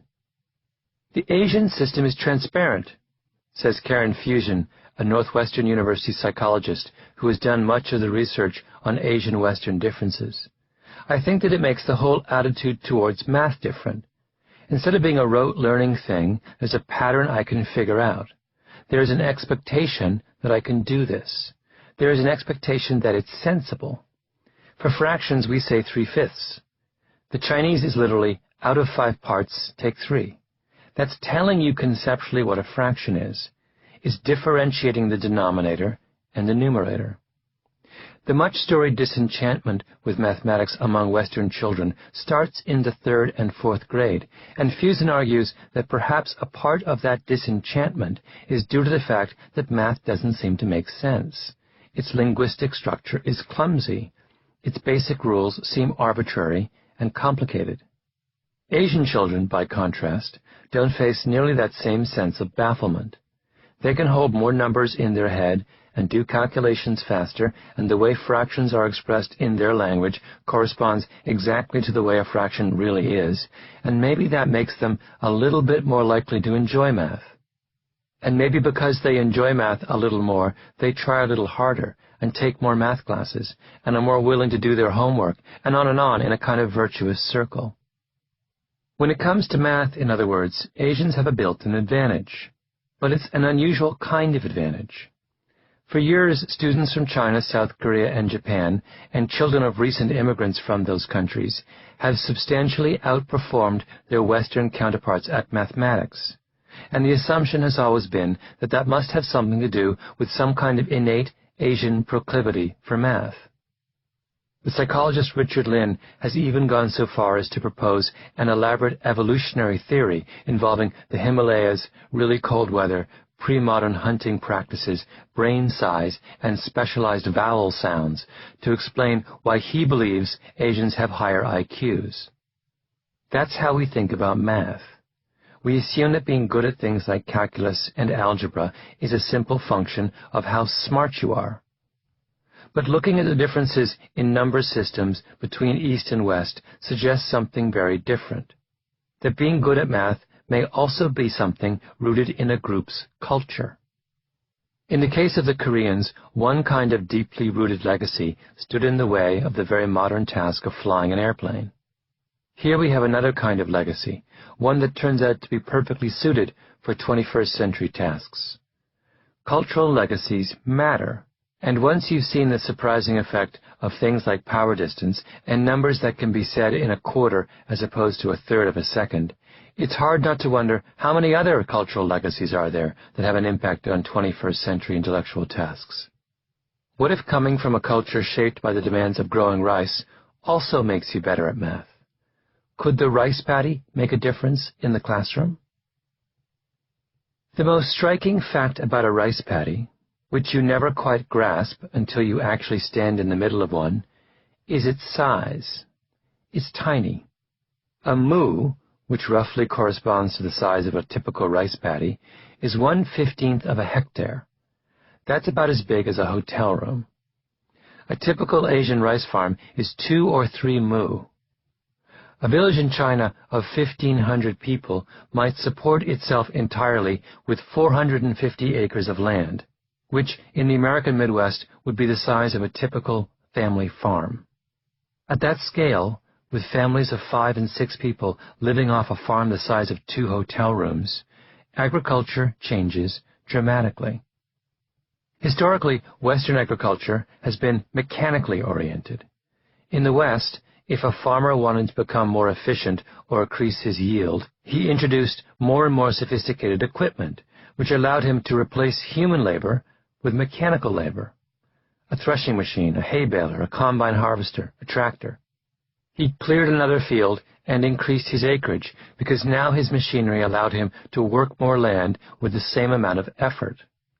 But in Japan or China, farmers didn't have the money to buy equipment. And, in any case, there certainly wasn't any extra land that could easily be converted into new fields. So rice farmers improved their yields by becoming smarter, by becoming better managers of their own time, and by making better choices. As the anthropologist Francesca Bray puts it, rice agriculture is skill-oriented. If you're willing to weed a bit more diligently and become more adept at fertilizing, and spend a bit more time monitoring water levels, and do a better job keeping the clay pan absolutely level, and make use of every square inch of your moo, you'll harvest a bigger crop. Throughout history, not surprisingly, the people who grow rice have always worked harder than almost any other kind of farmer. That last statement may seem a little odd, because we have a sense that everyone in the pre-modern world worked really hard. But that simply isn't true. All of us, for example, are descended at some point from hunter-gatherers, and many hunter-gatherers, by all accounts, had a pretty leisurely life. The Kung Bushmen of the Kalahari Desert in Botswana, who are one of the last remaining practitioners of that way of life, subsist in large part on the mungongo nut, an incredibly plentiful and protein-rich source of food that lies thick on the ground. They don't grow anything, and it's growing things, preparing, planting, weeding, harvesting, storing, that takes time, nor do they raise any animals. Occasionally, the male Kung hunt, but chiefly for sport. All told, Kung men and women work no more than 12 to 19 hours a week, with a balance of the time spent dancing, entertaining, and visiting family and friends. That's, at most, 1,000 hours a year of work. When a Kung bushman was asked once why his people hadn't taken to agriculture, he looked puzzled and said, "Why should we plant when there are so many mungongo nuts in the world?" Or consider the life of a peasant in 18th century Europe. Men and women in those days probably worked from dawn to noon, 200 days a year, which works out to about 1,200 hours of work annually. During harvest or spring planting, the day might be longer. In the winter, much less. In The Discovery of France, the historian Graham Robb writes that peasant life in a country like France, even well into the 19th century, was essentially brief episodes of work followed by long periods of idleness. 99% of all human activity described in this and other accounts of French country life, he writes, took place between late spring and early autumn. In the Pyrenees and the Alps, entire villages would essentially hibernate from the time of the first snow in November until March or April. In more temperate regions of France, where temperatures in the winter rarely fell below freezing, the same pattern held. Robb continues, "The fields of Flanders were deserted for much of the year." An official report on the Nieve in 1844 described the strange mutation of the Burgundian day laborer once the harvest was in and the vine stalks had been burned. After making the necessary repairs to their tools, these vigorous men will now spend their days in bed, packing their bodies tightly together in order to stay warm and eat less food. They weaken themselves deliberately. Human hibernation was a physical and economic necessity. Lowering the metabolic rate prevented hunger from exhausting supplies. People trudged and dawdled, even in summer. After the Revolution, in Alsace and the Pas-de-Calais, officials complained that wine growers and independent farmers, instead of undertaking some peaceful and sedentary industry in the quieter season, abandoned themselves to dumb idleness. If you were a peasant farmer in southern China, by contrast, you didn't sleep through the winter. In the short break marked by the dry season, from November through February, you busied yourself with side tasks. You made bamboo baskets or hats and sold them in the market.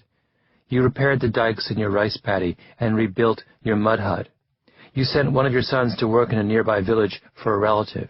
You made tofu and dried bean curd and caught snakes, they were a delicacy, and trapped insects.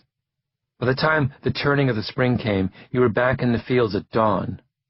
Working in a rice field is 10 to 20 times more labor-intensive than working on an equivalently sized corn or wheat field.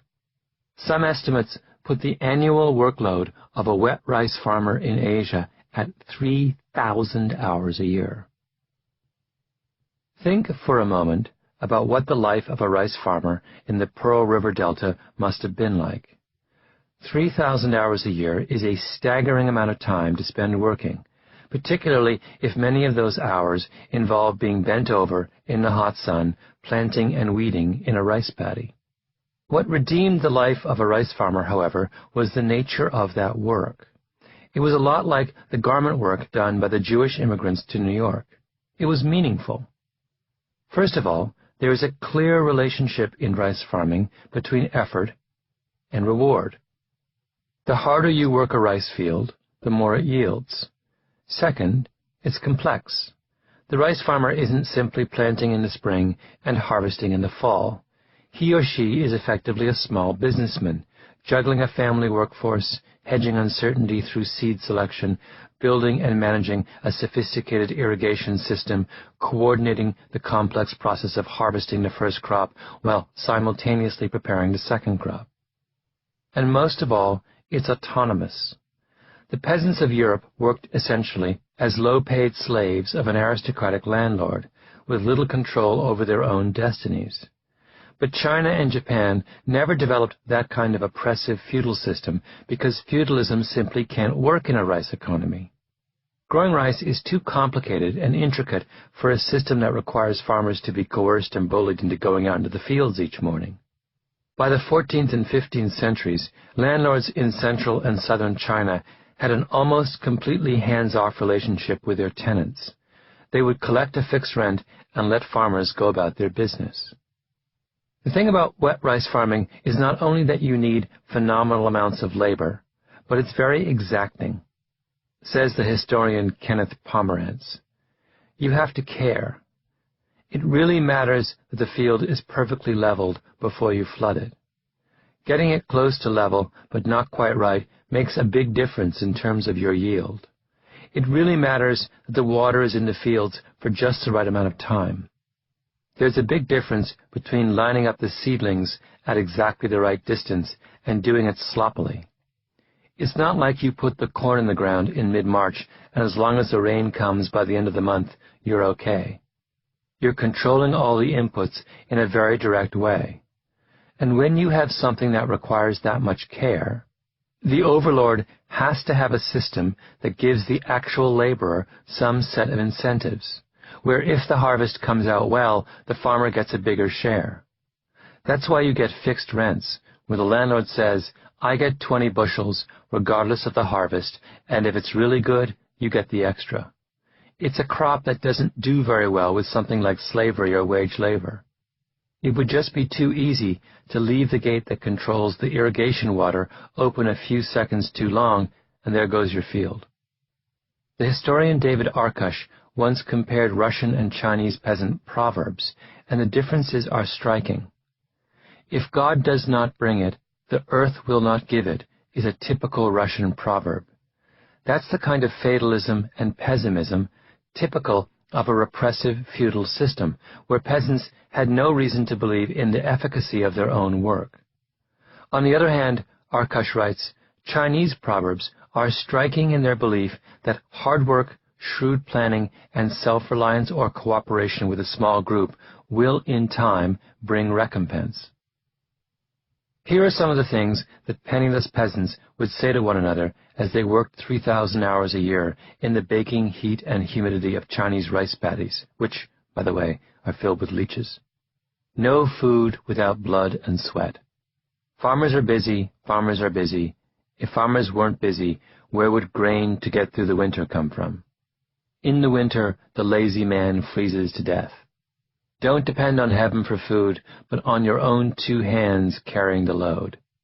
Useless to ask about the crops, it all depends on hard work and fertilizer.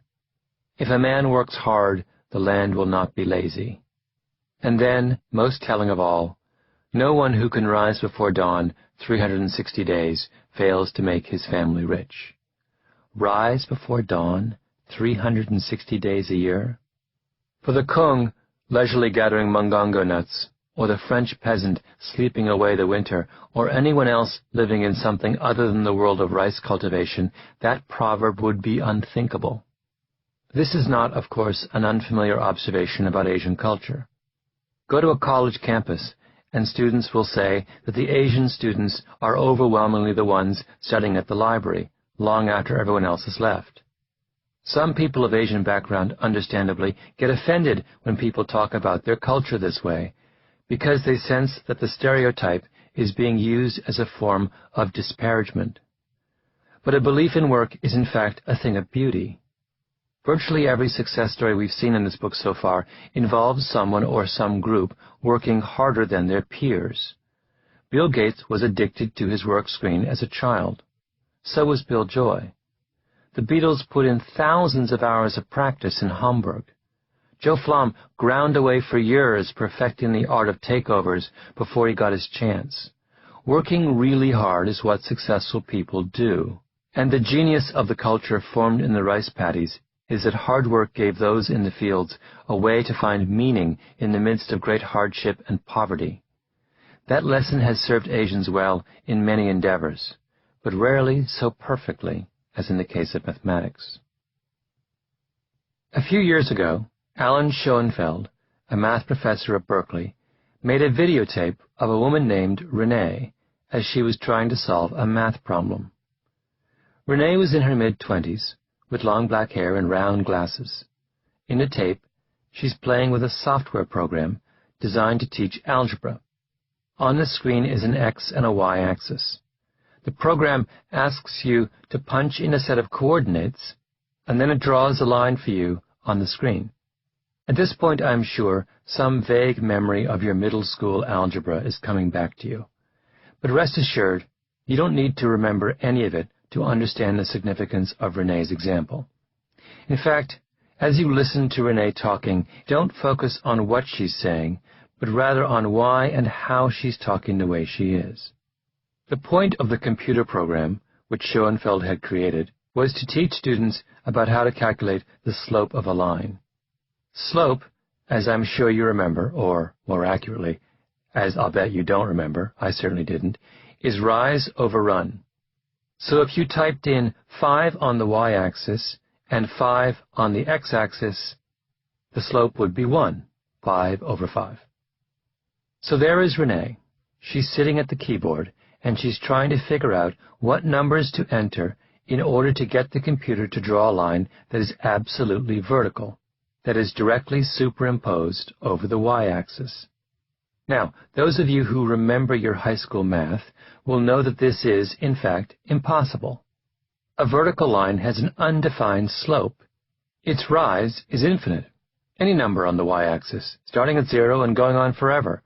Its run on the x-axis, meanwhile, is 0. Infinity divided by 0 is not a number. But Renee doesn't realize that what she's trying to do can't be done. She is, rather, in the grip of what Schoenfeld calls a glorious misconception.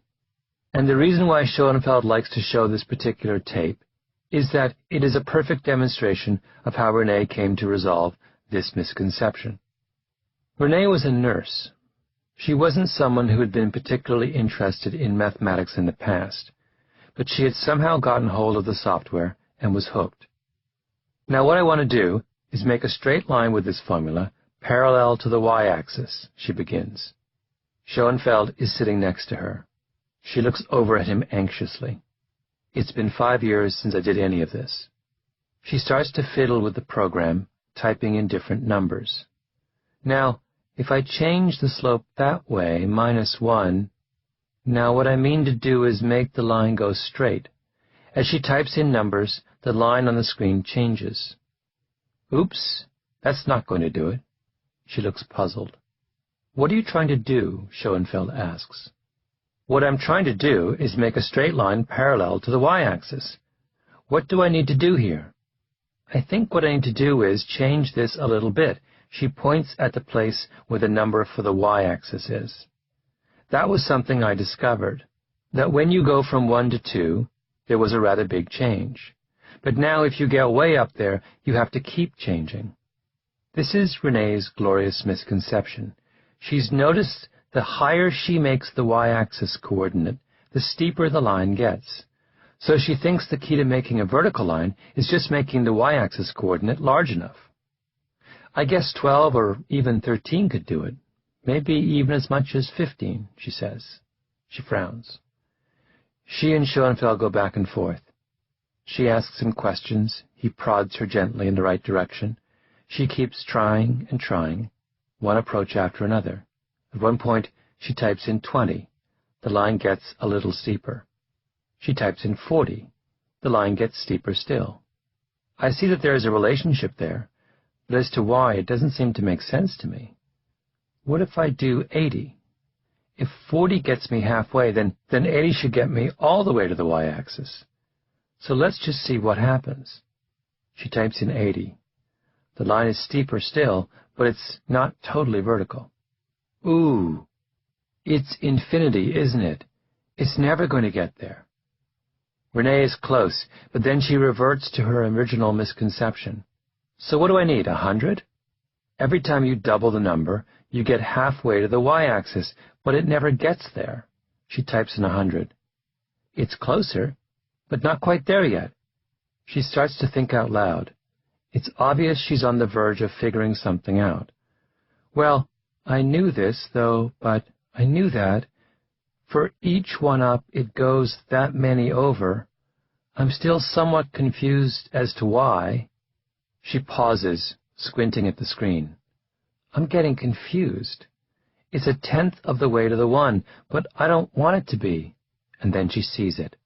Oh, it's any number up and 0 over. It's any number divided by 0. Her face lights up. A vertical line is anything divided by 0, and that's an undefined number. Oh, okay, now I see. The slope of a vertical line is undefined. Ah, that means something now. I won't forget that. Over the course of his career, Schoenfeld has videotaped countless students as they worked on math problems. But the Renee tape is one of his favorites because of how beautifully it illustrates what he considers to be the secret to learning mathematics. 22 minutes pass from the moment Renee begins playing with the computer to the moment she says, "Ah, that means something now." That's a long time. This is 8th grade mathematics, Schoenfeld said. If I put the average 8th grader in the same position as Renee, I'm guessing that after the first few attempts, they would have said, "I don't get it. I need you to explain it." Schoenfeld once asked a group of high school students how long they would work on a homework question before they concluded it was too hard for them ever to solve. Their answers ranged from 30 seconds to 5 minutes, with the average answer 2 minutes. But Renee persists. She experiments. She goes back over the same issues time and time again. She thinks out loud. She keeps going and going. She simply won't give up. She knows on some vague level that there is something wrong with her theory about how to draw a vertical line, and she won't stop until she's absolutely sure she has it right. Renee wasn't a math natural. Abstract concepts like slope and undefined clearly didn't come easily to her. But Schoenfeld could not have found her more impressive. There's a will to make sense that drives what she does, Schoenfeld says. She wouldn't accept a superficial, "yeah, you're right," and walk away. That's not who she is. And that's really unusual. He rewound the tape and pointed to a moment when Renee reacted with genuine surprise to something on the screen. "Look," he said, "she does a double take." Many students would just let that fly by. Instead, she thought, "That doesn't jibe with whatever I'm thinking. I don't get it. That's important. I want an explanation. And when she finally gets the explanation, she says, yeah, that fits. At Berkeley, Schoenfeld teaches a course on problem solving, the entire point of which, he says, is to get his students to unlearn the mathematical habits they picked up on the way to university. I pick a problem that I don't know how to solve, he says. I tell my students, you're going to have a 2-week take-home exam. I know your habits. You're going to do nothing for the first week and start it the next week. And I want to warn you now, if you only spend 1 week on this, you're not going to solve it. If, on the other hand, you start working the day I give you the midterm, you'll be frustrated. You'll come to me and say, it's impossible. I'll tell you to keep working, and by week 2, you'll find you'll make significant progress. We sometimes think of being good at mathematics as an innate ability. You either have it or you don't. But to Schoenfeld, it's not so much ability as attitude. You master mathematics if you are willing to try. That's what Schoenfeld attempts to teach his students. Success is a function of persistence and doggedness and the willingness to work hard for 22 minutes to make sense of something that most people would give up on after 30 seconds. Put a bunch of Renés in a classroom and give them the space and time to explore mathematics for themselves, and you could go a long way. Or imagine a country where René's doggedness is not the exception, but a cultural trait, embedded as deeply as the culture of honor in the Cumberland Plateau. Now that would be a country good at math. Every 4 years, an international group of educators administers a comprehensive mathematics and science test to elementary and junior high school students around the world. It's called the TIMSS, the same test we discussed earlier when looking at differences between 4th graders born near the beginning of a school cutoff date and those born near the end of the date. And the point of the TIMSS is to allow us to compare the educational achievement of one country with another. When students sit down to take the TIMSS exam, they also have to fill out a questionnaire. It asks them all kinds of things, such as what their parents' level of education is, or what their views about math are, or what their friends are like. It's not a trivial exercise. It's about 120 questions long. In fact, it is so tedious and demanding that many students leave as many as 10 or 20 questions blank. Now here's the interesting part. As it turns out, the average number of items answered on the TIMSS questionnaire varies from country to country. It is possible, in fact, to rank all the participating countries according to how many items their students answer on the questionnaire. Now, what do you think happens if you compare the questionnaire rankings with the math rankings? They're almost exactly the same. In other words, countries whose students are willing to concentrate and sit still long enough and focus on answering every single question in an endless questionnaire are the same countries whose students do the best job of solving math problems. The person who discovered this fact is an educational researcher at the University of Pennsylvania named Erling Boe, and he stumbled across it by accident. It came out of the blue, he says. Boe hasn't even been able to publish his findings in a scientific journal because, he says, it's just a bit too weird. Remember, he's not saying that the ability to finish the questionnaire and to excel on the math test is related. He's saying that they're the same, that if you compare the two rankings, they are identical. Think about this another way. Imagine that every year there was a math Olympics in some fabulous city in the world, and every country in the world sent its own team of 1,000 8th graders.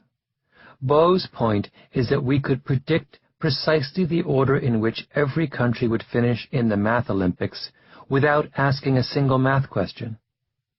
All you'd have to do is to give them some task measuring how hard they were willing to work. In fact, we wouldn't even have to give them a task. We should be able to predict which countries are best at math simply by looking at which national cultures place the highest emphasis on effort and hard work. So which places are at the top of both lists? The answer shouldn't surprise you. Singapore, South Korea, China, Taiwan, Hong Kong, and Japan. What those 5 have in common, of course, is that they are all cultures shaped by the tradition of wet rice agriculture and meaningful work. They are the kinds of places where, for hundreds of years, penniless peasants, slaving away in the rice paddies 3,000 hours a year, would say things to each other like, "No one who can rise before dawn 360 days a year fails to make his family rich." Chapter 9. Marita's Bargain. All my friends are from KIPP. In the mid-1990s, an experimental public school called the KIPP Academy opened on the 4th floor of Lou Gehrig Junior High School in New York City. Lou Gehrig is in the 7th School District, otherwise known as the South Bronx, one of the poorest neighborhoods in New York City. It's a squat, gray, 1960s-era building across the street from a bleak collection of high-rises. A few blocks over is Grand Concourse, the borough's main thoroughfare. These are not streets that you'd happily walk down alone after dark. KIPP is a middle school. Classes are large. The 5th grade has 2 sections of 35 students each. There are no entrance exams or admissions requirements. Students are chosen by lottery, with any 4th grader living in the Bronx eligible to apply. Roughly half of the students are African American, the rest Hispanic. 3/4 of the students come from single-parent homes. 90% qualify for free or reduced lunch, which is to say that their families earn so little that the federal government chips in so they can eat properly at lunchtime. KIPP seems like the kind of school in the kind of neighborhood with the kind of student that would make educators despair, except that the minute you walk through the door, it's clear that something is different. The students walk quietly down the hallways in single file. In the classroom, they are taught to turn and address anyone talking to them in a protocol known as slant. Smile, sit up, listen, ask questions, and nod when being spoken to, and track with your eyes. On the walls of the school's corridors are hundreds of pennants from the colleges that KIPP's graduates have gone on to attend. Last year, hundreds of families from across the Bronx entered the lottery for KIPP's 48 5th-grade slots. It is no exaggeration to say that just over 10 years into its existence, KIPP has become one of the most desirable public schools in New York City. What KIPP is most famous for is mathematics. In the South Bronx, only something like 16% of all middle school students are performing at or above their grade level in math. But at KIPP, by the end of the 5th grade, many of the students call math their favorite subject. In 7th grade, KIPP students start high school algebra. By the end of 8th grade, 84% of the students are performing at or above their grade level, which is to say that this motley group of randomly chosen lower-income kids from dingy apartments in one of the country's worst neighborhoods, whose parents, in an overwhelming number of cases, have never set foot in a college, do as well in mathematics as the privileged 8th graders of America's wealthy suburbs. Our kids' reading is on point, said David Levin, who founded KIPP with a fellow teacher, Michael Feinberg, in 1994. They struggle a little bit with their writing skills, but when they leave here, they rock in math. There are now more than 50 KIPP schools across the United States, with more on the way. The KIPP program represents one of the most promising new educational philosophies in the United States. But its success is best understood not in terms of its curriculum, its teachers, its resources, or some kind of institutional innovation. KIPP is, rather, an organization that has succeeded by taking the idea of cultural legacies seriously. In the early 19th century, a group of reformers set out to establish a system of public education in the United States. What passed for public school at the time was a haphazard assortment of locally run one-room schoolhouses and overcrowded urban classrooms scattered around the country. In rural areas, schools closed in the spring and fall and ran all summer long, so that children could help out in the busy planting and harvesting seasons. In the city, many schools mirrored the long and chaotic schedules of the children's working-class parents. The reformers wanted to make sure that all children went to school and that public school was comprehensive, meaning that all children got enough schooling to learn how to read and write and do basic arithmetic and function as productive citizens. But as the historian Kenneth Gold has pointed out, the early educational reformers were also tremendously concerned that children not get too much schooling. In 1871, for example, the United States Commissioner of Education published a report by Edward Jarvis on the relation of education to insanity. Jarvis had studied 1,741 cases of insanity and concluded that overstudy was responsible for 205 of them. Education lays the foundation of a large portion of the causes of mental disorder, Jarvis wrote. Similarly, the pioneer of public education in Massachusetts, Horace Mann, believed that working students too hard would create a most pernicious influence upon character and habits. Not infrequently is health itself destroyed by overstimulating the mind. In the education journals of the day, there were constant worries about overtaxing students or blunting their natural abilities through too much schoolwork. The reformers, Gold writes, strove for ways to reduce time spent studying because long periods of respite could save the mind from injury. Hence the elimination of Saturday classes, the shortening of the school day, and the lengthening of vacation, all of which occurred over the course of the 19th century. Teachers were cautioned that, when students are required to study, their bodies should not be exhausted by long confinement, nor their minds bewildered by prolonged application. Rest also presented particular opportunities for strengthening cognitive and analytical skills. As one contributor to the Massachusetts Teacher suggested, it is when thus relieved from the state of tension belonging to actual study that boys and girls, as well as men and women, acquire the habit of thought and reflection and of forming their own conclusions, independently of what they are taught and the authority of others. This idea that effort must be balanced by rest could not be more different from Asian notions about study and work, of course. But then again, the Asian worldview was shaped by the rice paddy. In the Pearl River Delta, the rice farmer planted 2 and sometimes 3 crops a year. The land was fallow only briefly. In fact, one of the singular features of rice cultivation is that because of the nutrients carried by the water used in irrigation, the more a plot of land is cultivated, the more fertile it gets. But in Western agriculture, the opposite is true. Unless a field is left fallow every few years, the soil becomes exhausted. Every winter, fields are empty. The hard labor of spring planting and fall harvesting is followed, like clockwork, by the slower pace of summer and winter. This is the logic the reformers applied to the cultivation of young minds. We formulate new ideas by analogy, working from what we know towards what we don't, and what the reformers knew were the rhythms of the agricultural seasons. A mind must be cultivated, but not too much, lest it be exhausted. And what was the remedy for the dangers of exhaustion?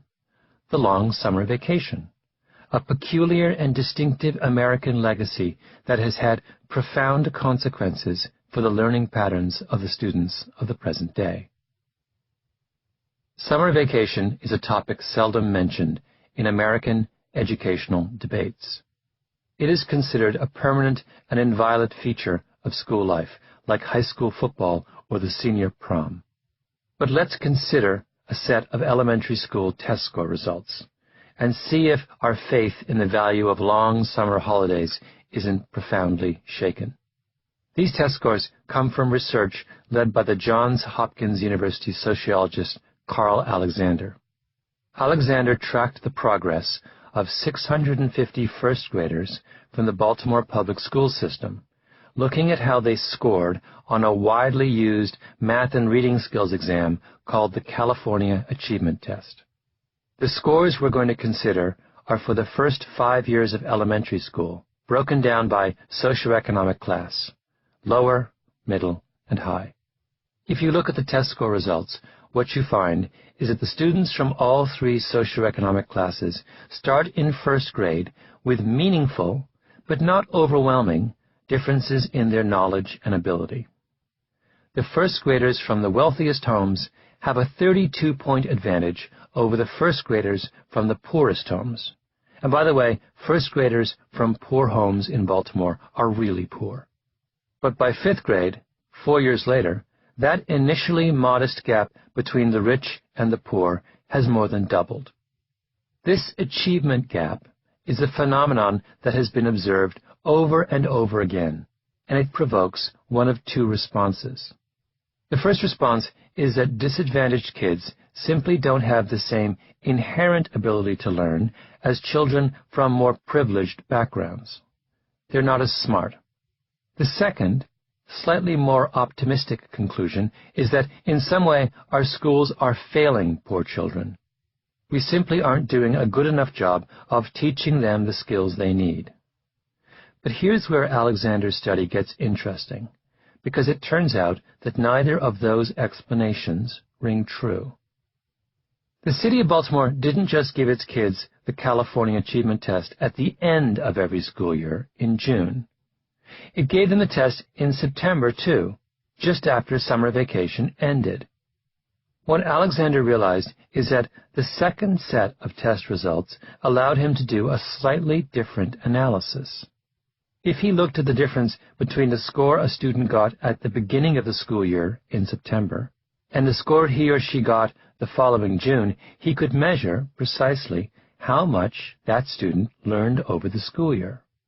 And if he looked at the difference between how a student scored in June and how they scored the following September, he could see how much the student learned over the course of the summer.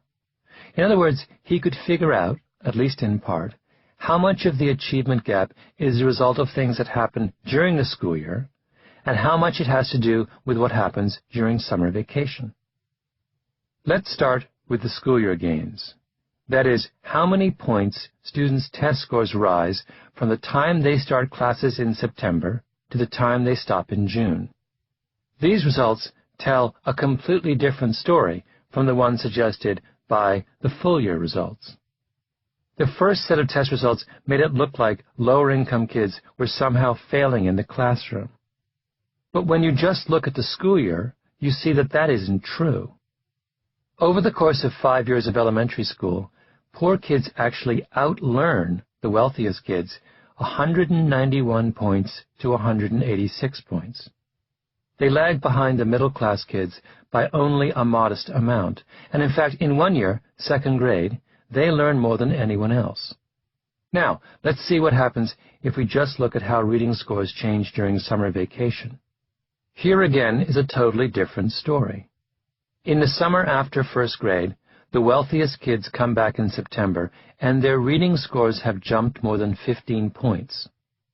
The poorest kids come back from the holidays, and their reading scores have dropped by almost 4 points. Poor kids may outlearn rich kids during the school year, but during the summer, they fall far behind. Now suppose we total up all the summer learning gains from first grade to fifth grade. The reading scores of the poor kids over those 4 summers go up by 0.26 points. When it comes to reading skills, poor kids, in other words, learn nothing when school is not in session. The reading scores of the rich kids over the summer holidays, by contrast, go up by a whopping 52 points.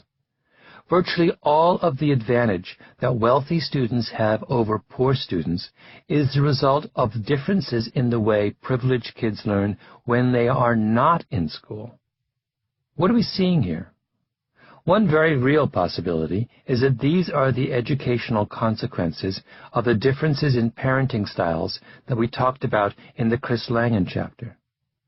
Think back to Alex Williams, the 9-year-old whom Annette Lareau studied. His parents believe in concerted cultivation. He gets taken to museums and gets enrolled in special programs and goes to summer camp where he takes classes. When he's bored at home, there are plenty of books to read, and his parents see it as their responsibility to keep him actively engaged in the world around him. It's not hard to see how Alex would get better at reading and math over the summer. But not Katie Brindle, the little girl from the other side of the tracks. There's no money to send her to summer camp. She's not getting driven by her mom to special classes, and there aren't books lying around the house that she can read if she gets bored. There's probably just a television. She may still have a wonderful vacation, making new friends, playing outside, going to the movies, having the kind of carefree summer days that we all dream about. None of those things, though, will improve her math and reading skills, and every carefree summer day she spends puts her further and further behind Alex. Alex isn't necessarily smarter than Katie. He's just outlearning her. He's putting in a few solid months of learning during the summer months while she watches television and plays outside. What Alexander's work suggests is that the way in which education has been discussed in the United States is backwards. An enormous amount of time is spent talking about reducing class size, rewriting curricula, buying every student a shiny new laptop, and increasing school funding, all of which assume that there is something fundamentally wrong with the job schools are doing. But think back to that second set of statistics that showed what happened between September and June. Schools work. The only problem with school for the kids who aren't achieving is that there isn't enough of it. Alexander, in fact, has done a very simple calculation to demonstrate what would happen if the children of Baltimore went to school year-round.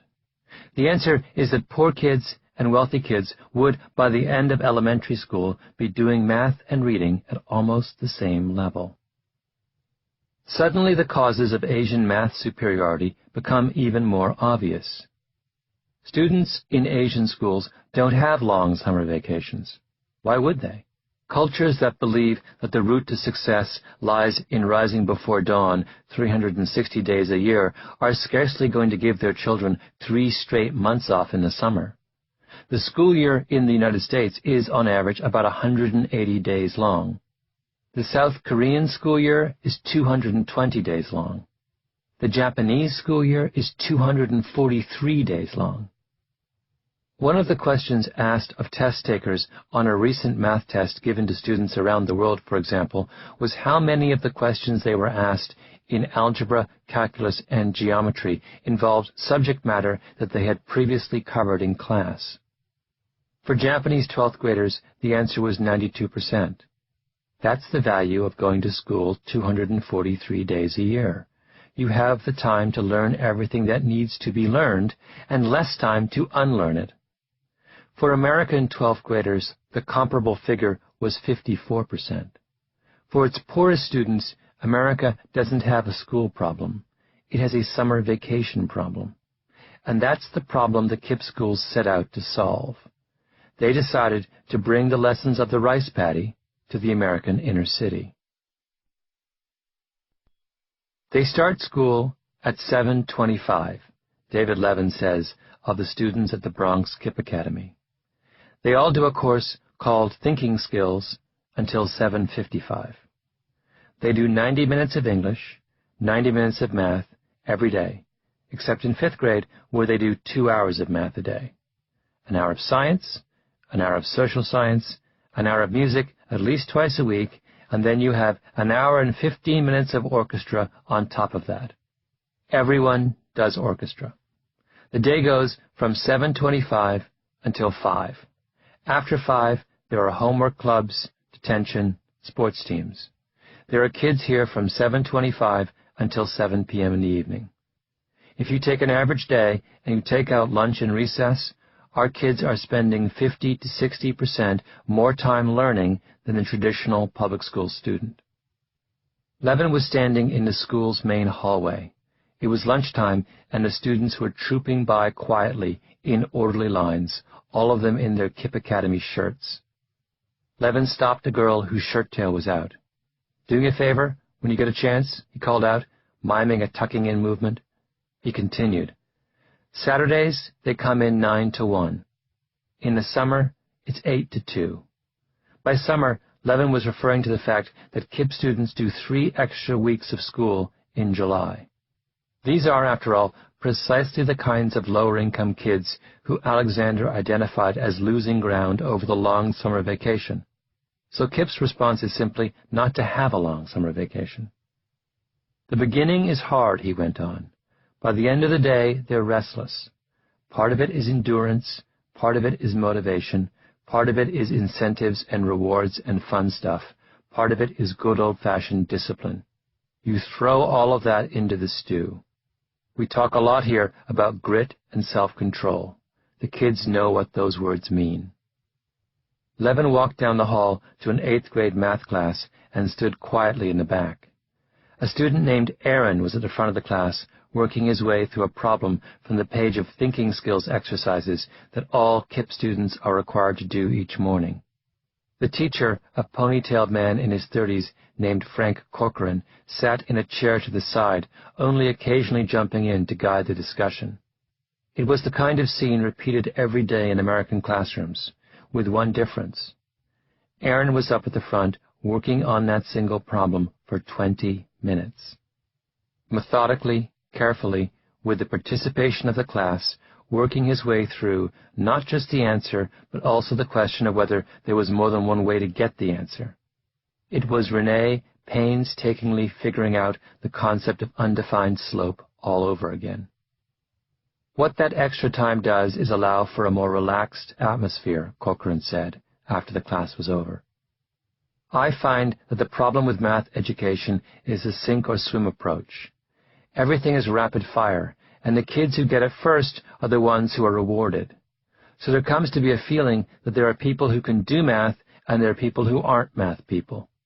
I think that extended amount of time gives you the chance as a teacher to explain things, and more time for the kids to sit and digest everything that's going on, to review, to do things at a much slower pace. It seems counterintuitive, but we do things at a slower pace, and as a result, we get through a lot more. There's a lot more retention, better understanding of the material. It lets me be a bit more relaxed. We have time to have games. Kids can ask any questions they want, and if I'm explaining something, I don't feel pressed for time. I can go back over material and not feel time pressure. The extra time gave Corcoran the chance to make mathematics meaningful, to let his students see the clear relationship between effort and reward. On the walls of the classroom were dozens of certificates from the New York State Regents exam testifying to first-class honors for Corcoran's students. We had a girl in this class, Corcoran said. She was a horrible math student in 5th grade. She cried every Saturday when we did remedial stuff. Huge tears and tears. At the memory, Corcoran got a little emotional himself. He looked down. She just emailed us a couple weeks ago. She's in college now. She's an accounting major. The story of the miracle school that transforms losers into winners is, of course, all too familiar. It's the stuff of inspirational books and sentimental Hollywood movies. But the reality of places like KIPP is a good deal less glamorous than that. To get a sense of what 50 to 60% more learning time means, listen to the typical day in the life of a KIPP student. The student's name is Marita. She's an only child in a single-parent home. Her mother never went to college. The two of them share a one-bedroom apartment in the Bronx. Marita used to go to a parochial school down the street from her home until her mother heard of KIPP. When I was in 4th grade, me and one of my other friends, Tanya, we both applied to KIPP, Marita said. I remember Miss Owens. She interviewed me, and the way she was saying made it sound so hard I thought I was going to prison. I almost started crying, and she was like, if you don't want to sign this, you don't have to. My mom was right there, so I signed it. With that, her life changed. Keep in mind, while listening to what follows, that Marita is 12 years old. I wake up at 5:45 a.m. to get a head start, she says. I brush my teeth, shower. I get some breakfast at school if I'm running late. Usually get yelled at because I'm taking too long. I meet my friends Diana and Stephen at the bus stop, and we get the number 1 bus. A 5:45 wake-up is fairly typical of KIPP students, especially given the long bus and subway commutes that many have to get to school. Levin, at one point, went into a 7th grade music class with 70 kids in it and asked for a show of hands on when the students woke up. A handful said they woke up after 6. 3/4 said they woke up before 6. And almost half said they woke up before 5:30. One classmate of Marita's, a boy named Jose, said he sometimes wakes up at 3 or 4 a.m., finishes his homework from the night before, and then goes back to sleep for a bit. Marita went on. I leave school at 5 p.m., and if I don't lollygag around, then I will be home around 5:30. Then I say hi to my mom really quickly and start my homework. And if it's not a lot of homework that day, it will take me 2 to 3 hours, and I'll be done around 9 p.m. Or, if we have essays, then I'll be done like at 10 or 10:30. Sometimes my mom makes me break for dinner. I tell her I want to go straight through, but she says I have to eat. So around 8, she makes me break for dinner for like a half hour, and then I get back to work. Then, usually after that, my mom wants to hear about school, but I have to make it quick because I have to get in bed by 11. So I get all my stuff ready, and then I get into bed. I tell her about the day and what happened, and by the time we are finished, she's on the brink of sleeping, so that's probably around 11:15. Then I go to sleep, and the next morning, we do it all over again. We're in the same room, but it's a huge bedroom, and you can split it in 2. We have beds on either side. Me and my mom are very close. She spoke in the matter-of-fact way of children who have no way of knowing how unusual their situation is. She had the hours of a lawyer trying to make partner, or a medical resident. All that was missing was dark circles under her eyes and a steaming cup of coffee, except that she was too young for either. Sometimes I don't go to sleep when I'm supposed to, Marita continued. I go to sleep at like 12, and the next afternoon it will hit me, and I will doze off in class. But then I have to wake up because I have to get the information. I remember I was in one class, and I was dozing off, and the teacher saw me and said, "Can I talk to you after class?" And he asked me, "Why were you dozing off?" And I told him I went to sleep late, and he was like, "You need to get to sleep earlier." This is not the life of a typical 12-year-old. Nor is it what we would necessarily wish for a 12-year-old. Children, we like to believe, should have time to play and dream and sleep. Marita has responsibilities. She is being asked to make the same kind of hard choice that the Korean pilots had to make. To become a success at what they did, they had to shed some part of their own identity because the deep respect for authority that runs throughout Korean culture simply does not work in the cockpit.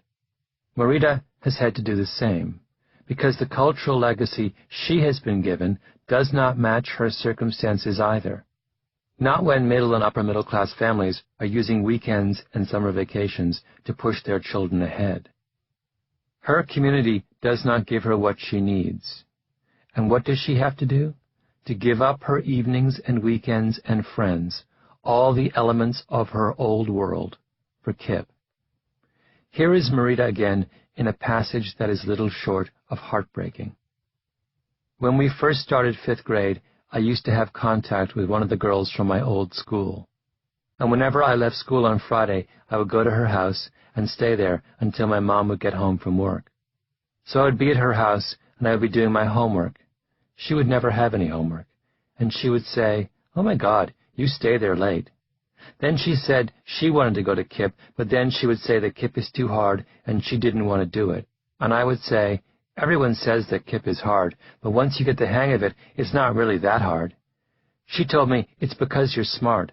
And I said, "No, every one of us is smart." And she was so discouraged because we stayed until 5 and we had a lot of homework, and I told her that us having a lot of homework helps us do better in class. And she told me she didn't want to hear the whole speech. All my friends are now from KIPP. But think of things from Marita's perspective. She has made a bargain with her school. She will get up at 5:45 in the morning, go in on a Saturday, and do homework until 11 at night. In return, Kip promises it will take kids like her who are stuck in poverty and give them a chance to get out. It will get 84% of them up to or above their grade level in mathematics. On the strength of that performance, 90% of KIP students get scholarships to private or parochial high schools instead of having to attend their own desultory high schools in the Bronx. And on the strength of that high school experience, more than 80% of KIP graduates are now going on to college, in many cases being the first in their family to do so. How could that be a bad bargain? Everything we have learned in Outliers says that success follows a predictable course. It's not the brightest who succeed.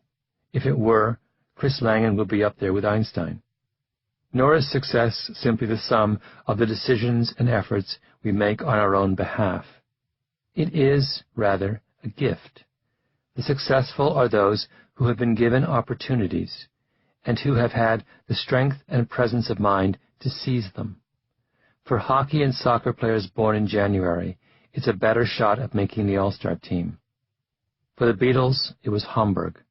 For Bill Gates, the lucky break was being born at the right time and getting the gift of a computer terminal in junior high. Joe Flom and the founders of Wachtell, Lipton, Rosen, and Katz got multiple breaks. They were born at the right time, with the right parents, and the right ethnicity, which allowed them to practice takeover law for 20 years before the rest of the legal world caught on. And what Korean Air did when it finally turned its operations around was to give its pilots the opportunity to escape the constraints of their cultural legacy. The lesson here is very simple, but it is striking how often it is overlooked. The myth of the best and the brightest and the self-made man suggests that in order to bring out the most in human potential, we need only identify those with promise, and our work is done. We look at Bill Gates and say, in a spirit of self-congratulation, our world allowed that 13-year-old to become a fabulously successful entrepreneur. But that's the wrong lesson. Our world allowed only one 13-year-old unlimited access to a time-sharing terminal in 1968. If 1 million teenagers had been given the same opportunity, how many more Microsofts would we have today? When we misunderstand or ignore the real lessons of success, we squander talent. If Canada had a second hockey league for those children born in the last half of the year, it would have twice as many adult hockey stars.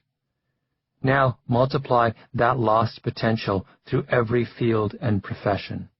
The world we could have is so much richer than the world we have settled for. Merida doesn't need a brand new school with acres of playing fields and gleaming facilities. She doesn't need a laptop, a smaller class, a teacher with a PhD, or a bigger apartment. She doesn't need a higher IQ or a mind as quick as Chris Langan's. All those things would be nice, of course, but they miss the point. Merida just needs a chance, because people in her world rarely even get one chance at true success. And look at the chance she was given. Someone brought a little bit of the rice paddy to the South Bronx and explained to her the miracle of meaningful work. Epilogue. A Jamaican story. If a progeny of young colored children is brought forth, these are emancipated. On September 9th, 1931, a young woman named Daisy Nation gave birth to twin girls. She and her husband Donald were school teachers in a tiny village called Harewood in the central Jamaican parish of St. Catharines. They named their daughters Faith and Joyce.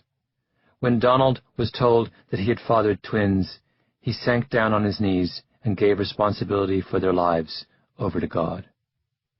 The Nations lived in a small cottage on the grounds of Harewood's Anglican Church. The schoolhouse was next door, a long, single-roomed barn of a building raised on concrete stilts.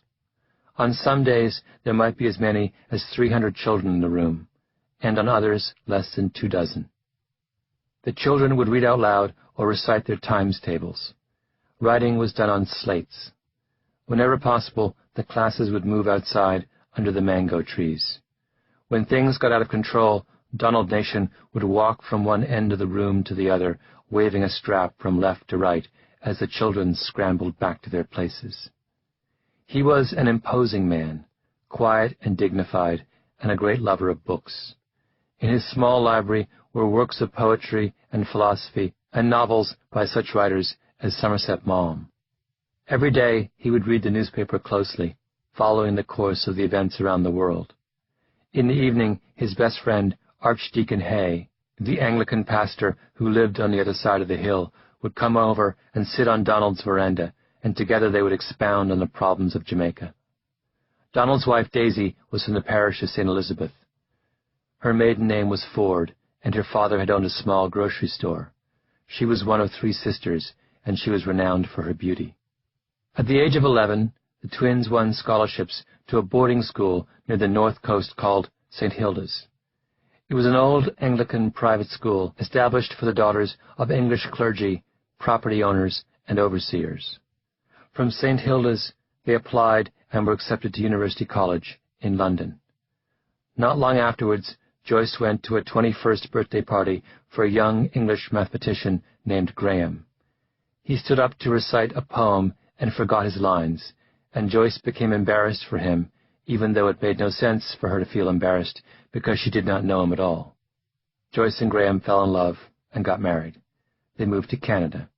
Graham was a math professor. Joyce became a successful writer and family therapist. They had 3 sons and built a beautiful house on a hill off in the countryside. Graham's last name is Gladwell. He is my father, and Joyce Gladwell is my mother. That is the story of my mother's path to success, and it isn't true. It's not a lie in the sense that the facts are made up, but it is false in the way that telling the story of Bill Gates without mentioning the computer at Lakeside is false, or accounting for Asian math prowess without going back to the rice paddies is false. It leaves out my mother's many opportunities and the importance of her cultural legacy. In 1935, for example, when my mother and her sister were 4, a historian named William M. Macmillan came to visit Jamaica. He was a professor at the University of Witwatersrand in Johannesburg, South Africa. Macmillan was a man before his time. He was deeply concerned with the social problems of South Africa's black population, and he came to the Caribbean to make the same argument he had made back home in South Africa. Chief among Macmillan's concerns was Jamaica's educational system. Formal schooling, if you could call what went on in the wooden barn next door to my grandparents' house formal schooling, went only to 14 years of age. Jamaica had no public high schools or universities. Those with academic inclinations took extra classes with the head teacher in their teenage years, and with luck made it into a teacher's college. Those with broader ambitions had to somehow find their way into a private school, and from there to a university in the United States or England. But scholarships were few and far between, and the cost of private schooling prohibitive for all but a privileged few. The bridge from the primary schools to high school, Macmillan later wrote in a blistering critique of England's treatment of its colonies entitled Warning from the West Indies, is narrow and insecure. The school system did nothing for the humblest classes. He went on, if anything, these schools are a factor deepening and sharpening social distinctions. If the government did not give its people opportunities, he warned, there would be trouble.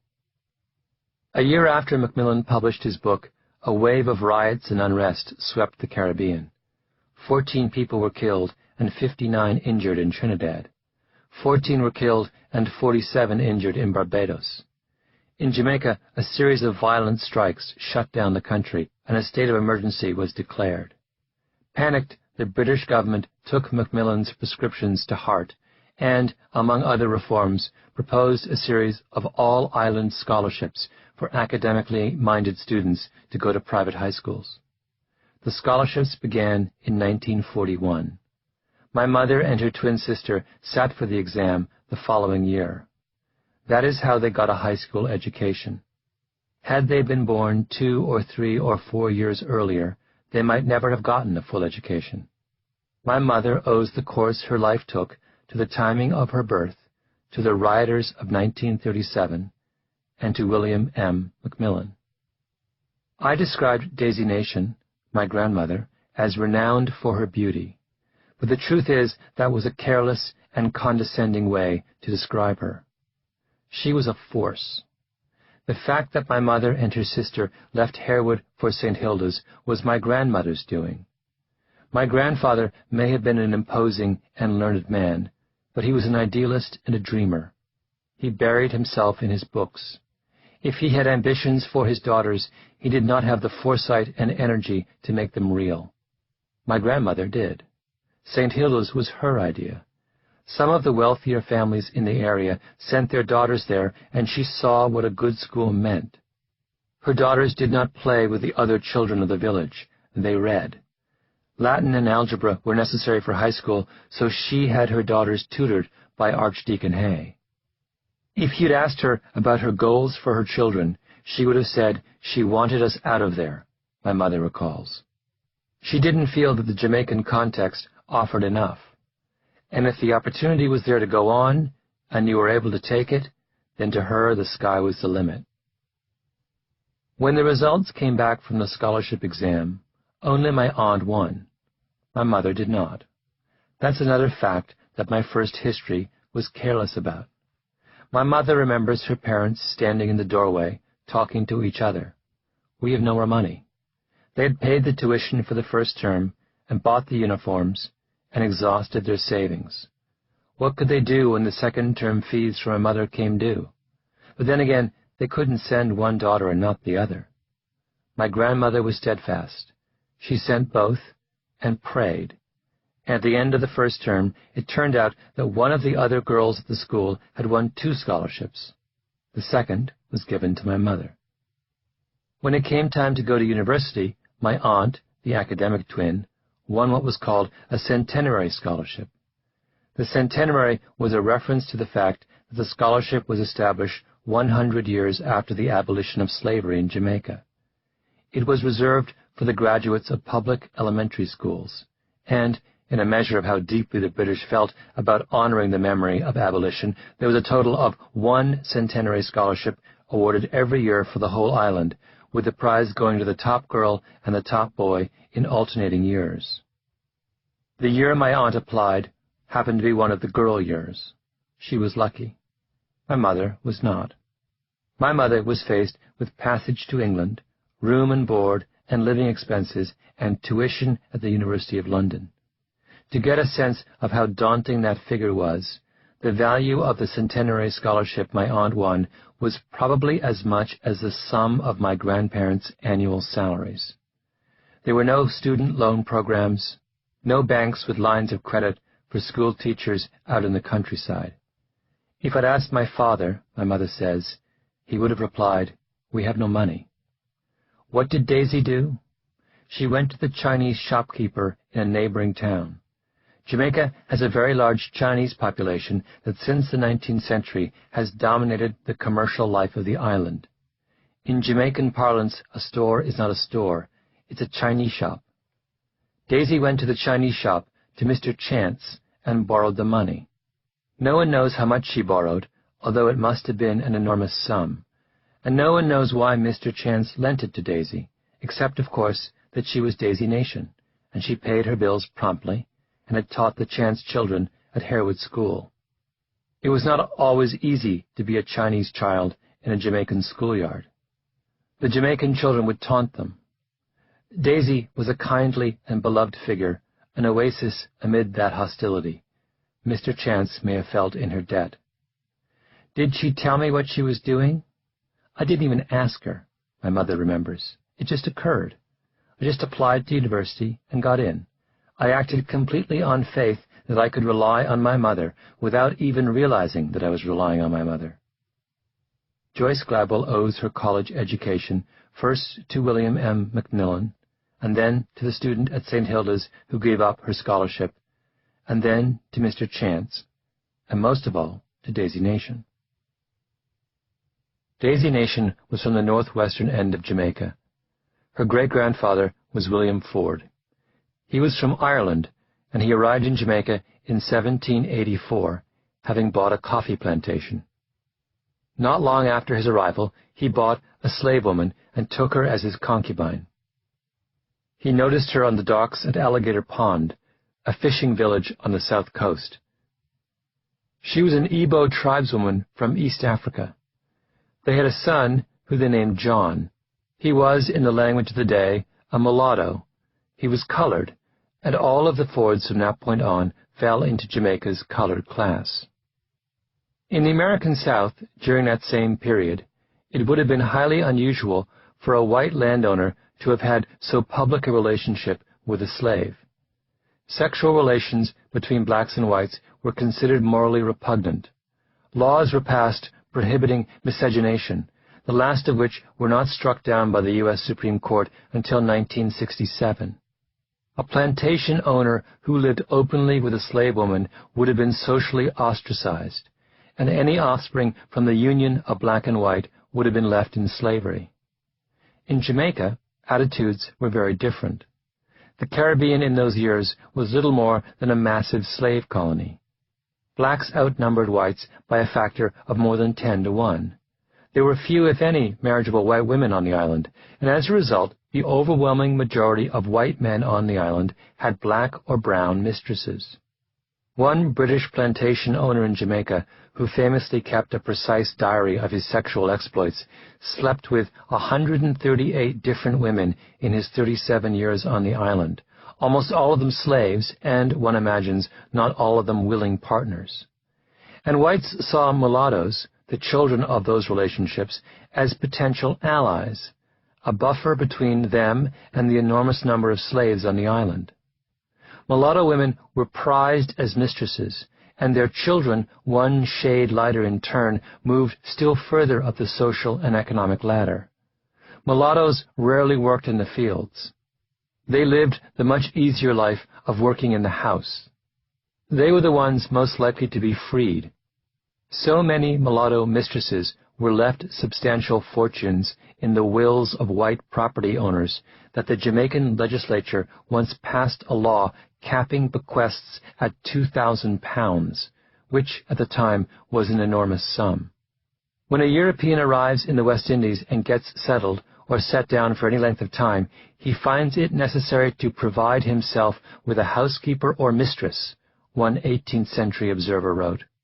The choice he has an opportunity of making is various: a black, a tawny, a mulatto, or a mestee, one of which can be purchased for 100 or 150 sterling.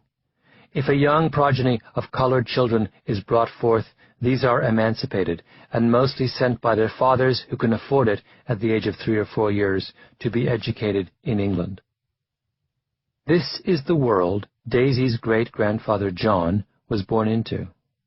He was one generation removed from a slave ship, living in a country best described as an African penal colony, and he was a free man with every benefit of education.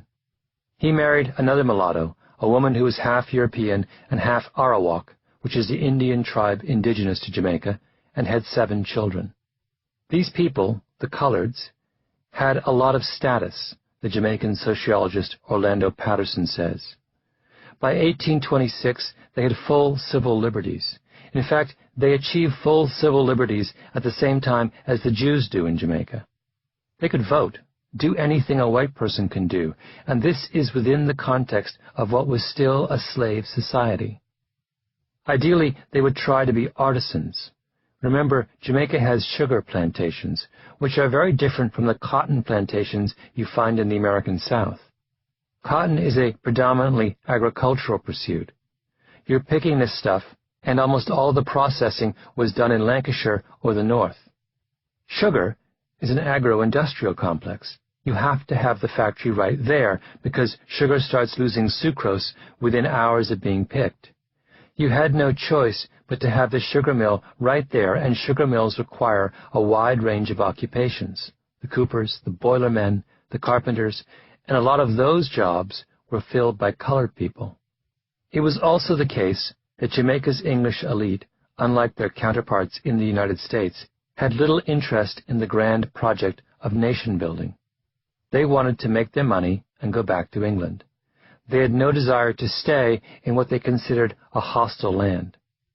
So the task of building a new society, with the many opportunities it embodied, fell to the coloreds as well. By 1850, the mayor of Kingston, the Jamaican capital, was a colored person, Patterson went on. And so was the founder of the Daily Gleaner, Jamaica's major newspaper. And from very early on, they come to dominate the professional classes. The whites were involved in business or the plantation. The people who became doctors and lawyers were these colored people. These were the people running the schools. The Bishop of Kingston was a classic brown man. They weren't the economic elite, but they were the cultural elite.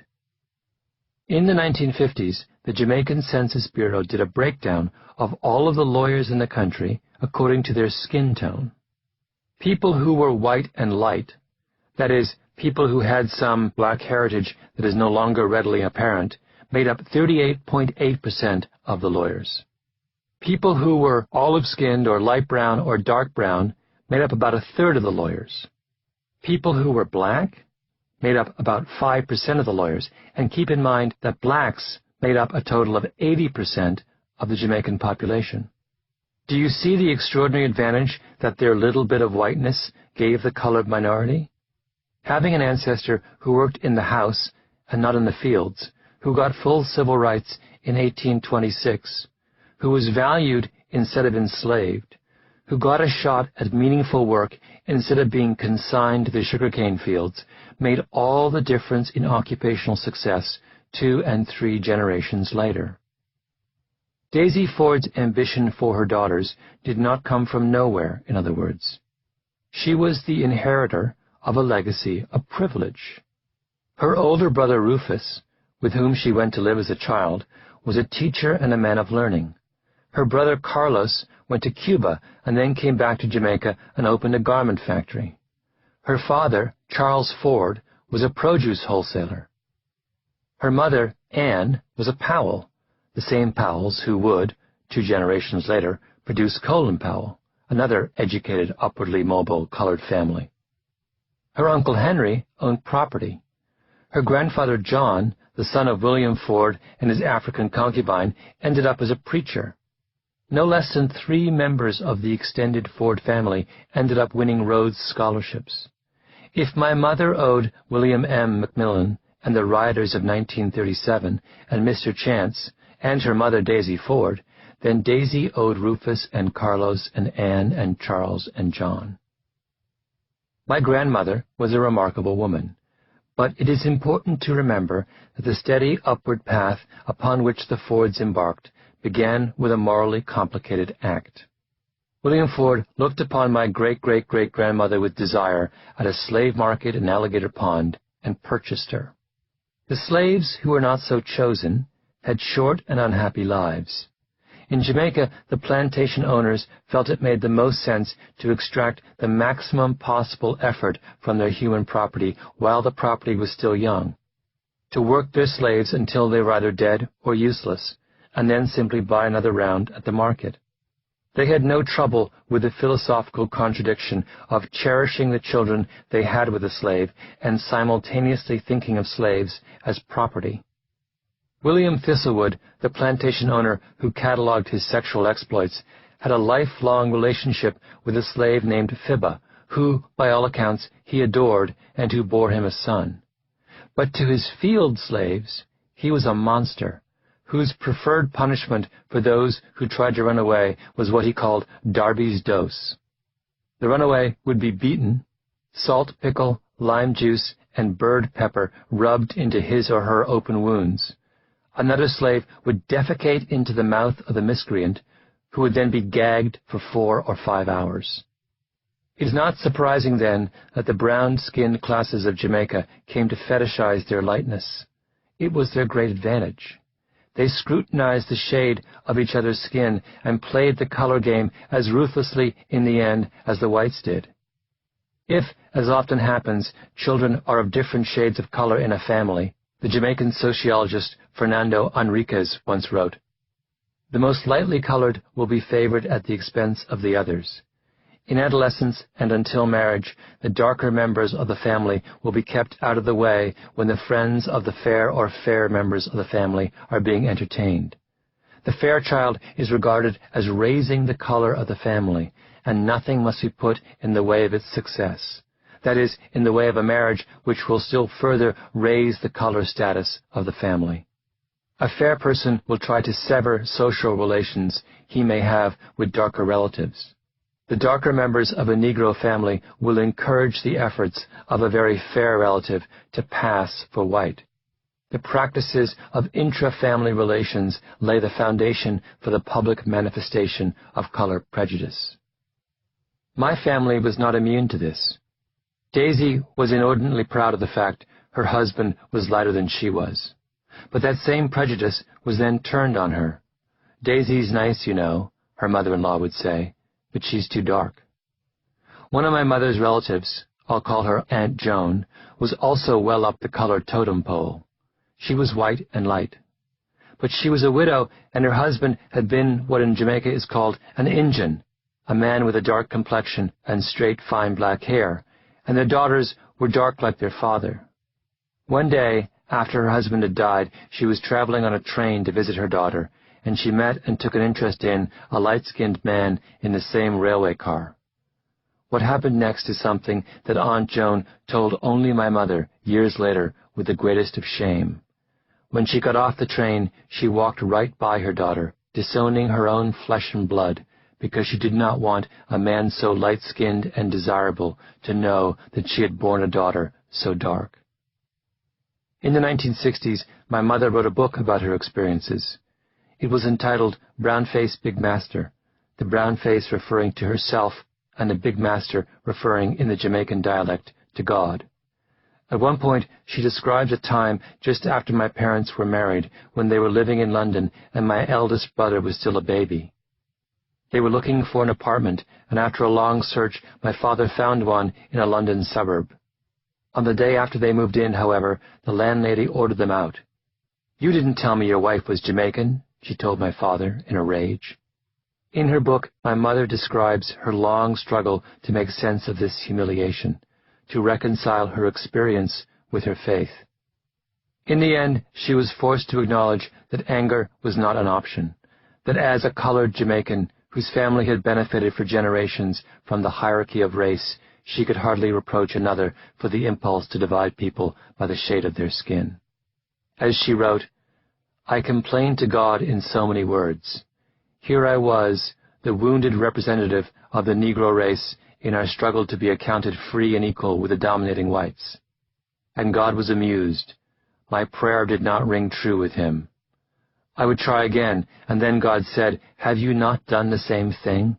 Remember this one and that one, people whom you have slighted or avoided or treated less considerately than others because they were different superficially, and you were ashamed to be identified with them?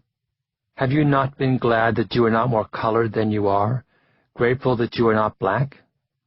My anger and hate against the landlady melted. I was no better than she was, nor worse for that matter. We were both guilty of the sin of self-regard, the pride and the exclusiveness by which we cut some people off from ourselves. It is not easy to be so honest about where we're from. It's simpler to look at Joe Flom and call him the greatest lawyer ever, even though his individual achievements are so impossibly intertwined with his ethnicity, his generation, the particulars of the garment industry, and the peculiar biases of the downtown law firms. Bill Gates could accept the title of genius and leave it at that. It takes no small degree of humility for him to look back on his life and say, "I was very lucky." And he was. The Mothers Club of Lakeside Academy bought him a computer in 1968. It is impossible for a hockey player, or Bill Joy, or Robert Oppenheimer, or any other outlier for that matter, to look down from their lofty perch and say with truthfulness, "I did this all by myself." Superstar lawyers and math whizzes and software entrepreneurs appear at first blush to lie outside ordinary experience, but they don't. They are products of history and community, of opportunity and legacy.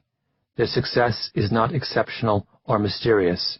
It is grounded in a web of advantages and inheritances, some deserved, some not, some earned, some just plain lucky, but all critical to making them who they are. The outlier, in the end, is not an outlier at all. My great-great-great-grandmother was bought at Alligator Pond. That act, in turn, gave her son, John Ford, the privilege of a skin color that spared him a life of slavery. The culture of possibility that Daisy Ford embraced and put to use so brilliantly on behalf of her daughters was passed on to her by the peculiarities of the West Indian social structure. And my mother's education was the product of the riots of 1937 and the industriousness of Mr. Chance. These were history's gifts to my family. And if the resources of that grocer, the fruits of those riots, the possibilities of that culture, and the privileges of that skin tone had been extended to others, how many more would now live a life of fulfillment in a beautiful house high on a hill? An interview with Malcolm Gladwell. Let's begin with outliers. What are they? Outliers is a scientific term that scientists use to describe phenomenon that lie outside everyday experience. You're used to having a bell curve, and there's a couple people at one end and most people in the middle and a couple people at the other end. And the outlier is the phenomenon or the thing that just doesn't fit into that normal expectation. The book is really about an attempt to understand those people who fall outside of our normal and everyday experience, who are so special, so exceptional, so successful that they demand a more complete explanation. The subtitle of your book is The Story of Success. How do you put outliers together with success?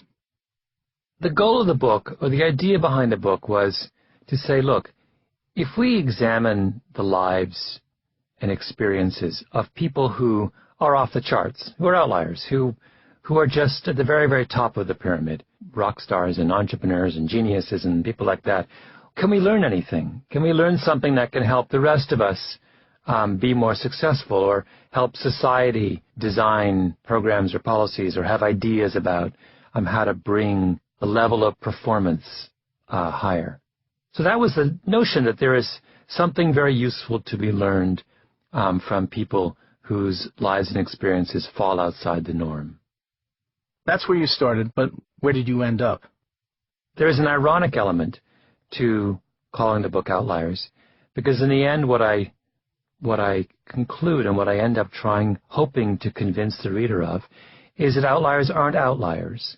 That people who seem like they're off on their own, having achieved extraordinary things, are actually very ordinary, and that they are there not because of some exceptional or heroic individual actions on their part, but because of a whole series of circumstances and environments and cultural legacies that really implicate us all.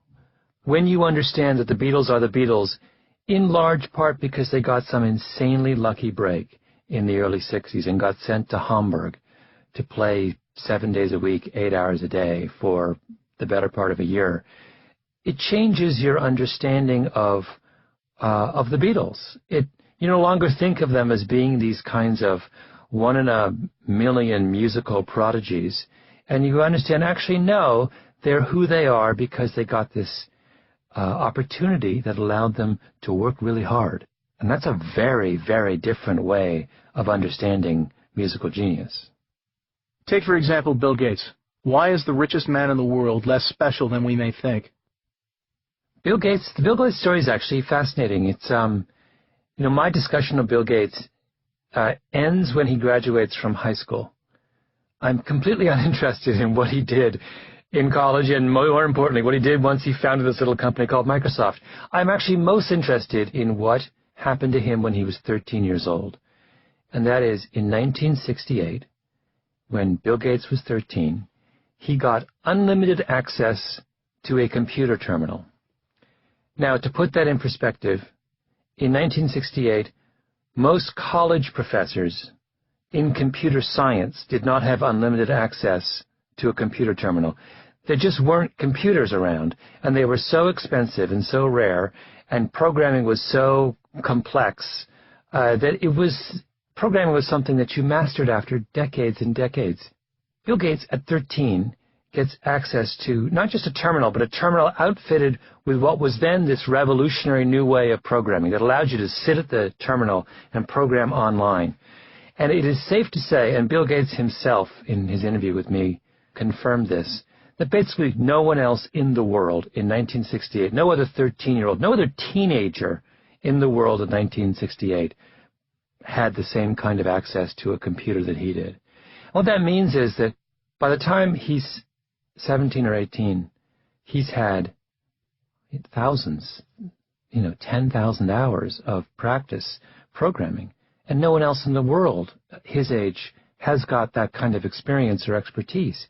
So when he starts his company, Microsoft, at the age of 21, or however old he was, he's way ahead of everyone else in that space. He has this incredible head start.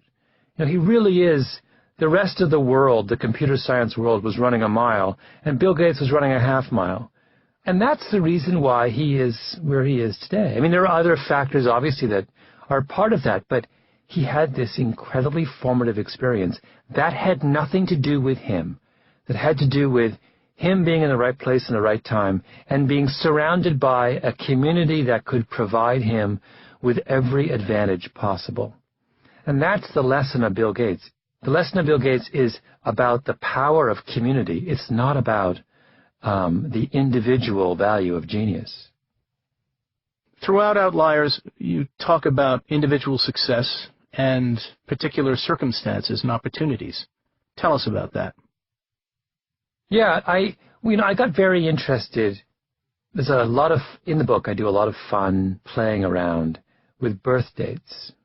If success is much a product of specific times and places, then we ought to be able to identify, well, what are those times and what are those places? And so I get really specific. If you want to be a professional hockey or soccer player, is there a best time to be born? Answer is yes. You're much better off being born in January than you are being born in December. Not just mildly better off. In fact, you probably can't be a professional hockey player if you're born in December. If you want the full explanation of that, you should read the book. But I start to play with this in a number of different instances. And in one of them, I go through all of the most famous people in Silicon Valley. Bill Gates, Bill Joy, who is the guy who basically writes the software that the Internet runs on, Steve Jobs, the guys who founded Sun Microsystems. I mean, the list is quite endless. And point out that they all have one really extraordinary thing in common, which is they are all born in 1955 or late 1954. When I say all, I mean all. In fact, the three most famous and important people in the history of personal computing, Steve Jobs, Bill Gates, and Bill Joy, are born within 6 months of each other. Now, that is not a coincidence. I mean, I make the argument in the book that that is hugely significant because it means that they came of age at a moment, they were 21, when the personal computer is invented, and that is the perfect age at which to contemplate the possibilities of a new technology.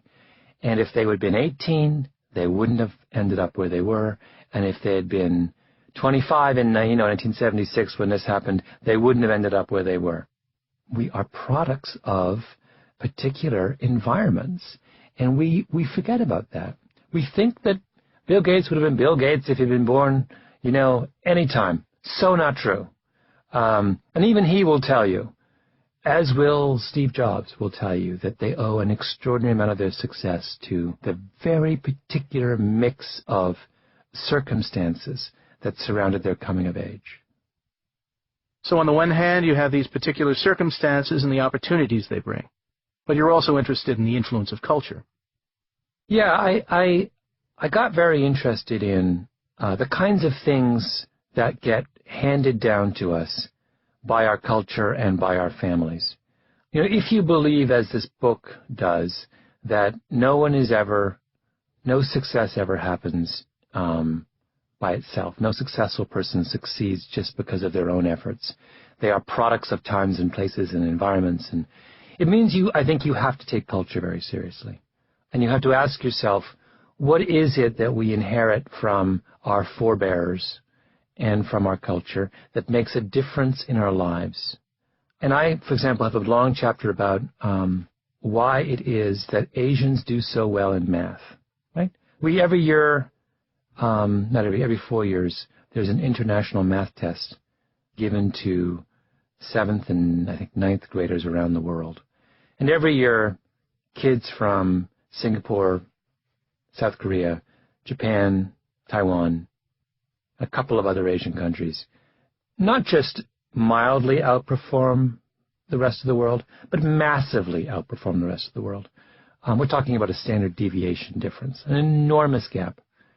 An issue of the question is, why is that? I mean, this has happened every year for as long as we have tested kids around the world for math ability. Asian kids have destroyed the rest of the world. And at a certain point, you have to stop simply accepting this fact, and you have got to ask yourself, why? And some people have said, it's because Asians have higher IQs than the rest of us, which I think is nonsense. I think there's a much more compelling argument to be made that it has to do with the cultural legacy that Asian kids inherit. In particular, it has to do, I think, with the lessons learned from thousands of years of rice farming. I think, as strange as it seems, that there is a bright line connecting the culture that arose out of the very particular and onerous demands of rice farming and the extraordinary success that modern-day Asians have in mathematics. And if that piques your curiosity, you should listen to the book. To a great extent, you're debunking rugged individualism, the myth of American success, right? I am. I mean, in some ways, this book is a kind of somewhere between a corrective and a full-scale assault on the way Western society in general and American society in particular has thought about success over the last few hundred years. You know, we have fallen in love with this notion of the self-made man, of the rags to riches story, of the idea that if you make it to the top of your profession, you deserve a salary of $20 million a year because you're the one responsible for getting to the top. You know, why shouldn't you be richly rewarded? And that idea and that ethos has permeated virtually every way in which we think about achievement. And I think that idea is completely false. It's worse than false. It's dangerous. And it completely obscures the real reasons why people succeed. And it obscures the extraordinarily important role that we, by which I mean society, can play in promoting success. We make decisions every day over who gets to succeed and who doesn't without realizing we do it. And I want to sort of bring those kinds of hidden mechanisms to light as a way of helping us understand what we can do to kind of promote achievement on a much broader scale than we do now. You're Canadian. Has this distance from American culture sharpened your perspective? I think so. And I think because as Canadians we're far less caught up in the myth of individualism. It's a much easier argument to make in Canada that success is a product of many different factors and forces and environments and legacies working together. And I think that's why I have this. This is, of all the books I've written, this is the most personal in the sense that it really does represent my bedrock philosophy as a human being. And that was very much formed by my upbringing in Canada. Without giving too much away, you conclude with a piece that's close to home. It's about your mother as an outlier.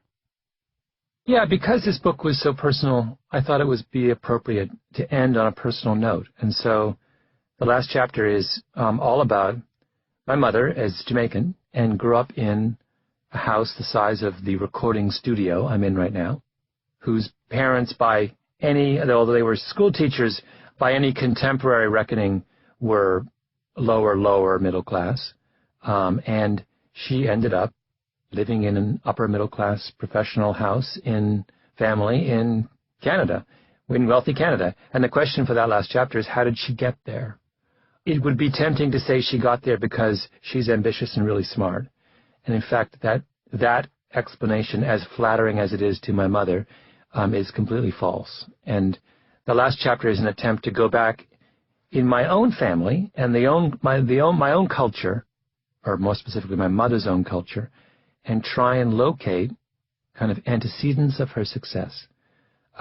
First in her own mother, my grandmother, and then in what was going on in Jamaica when my mother was growing up, in what was going on in my mother's family 2, 3, 4 generations previously, in what happened when my great-great-great-grandfather, who was an Irish coffee plantation owner, took as his concubine a slave he'd purchased and produced my great-great-great-grandfather, and why that mattered and continues to matter to this day in my family.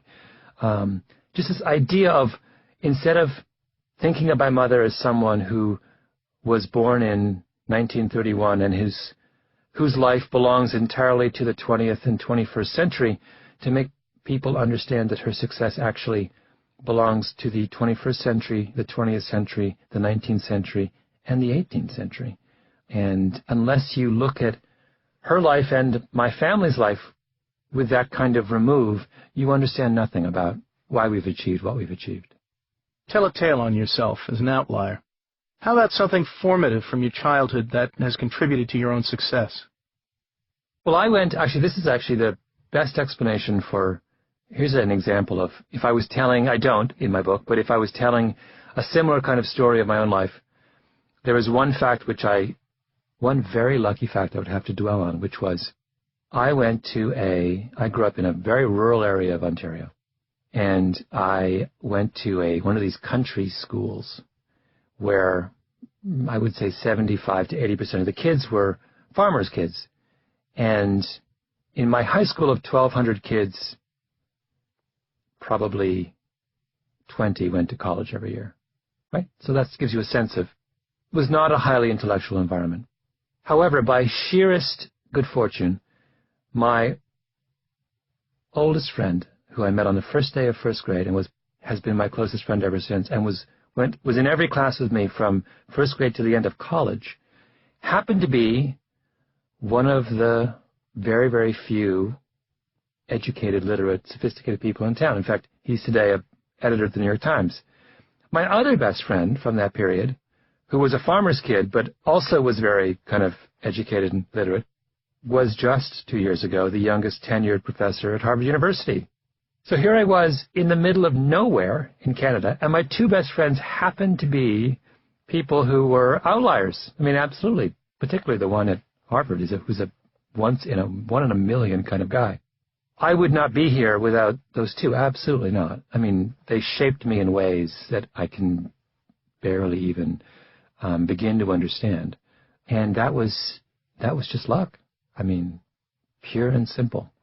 And it's very humbling to think of the fact that your life was in the hands of, to such a large degree, of these two peers, these two friends from first grade, who turn out to have been perfectly remarkable in every way. So that's something I've thought about since writing this book. We've just been through the Summer Olympics. Are Olympians outliers? Oh yeah, I mean, absolutely. There are, and there are really wonderful things we can learn by looking at the kinds of people who succeed at that level. You know, it is a perfect confirmation of the thesis of this book. One is that what sets them apart as much as anything is their ability to work hard. And hard work is one of the big themes of this book. It just shows how outliers are people who have been given, not just who want to work hard, but more importantly, have been given the opportunity to work hard. You need an opportunity to work hard.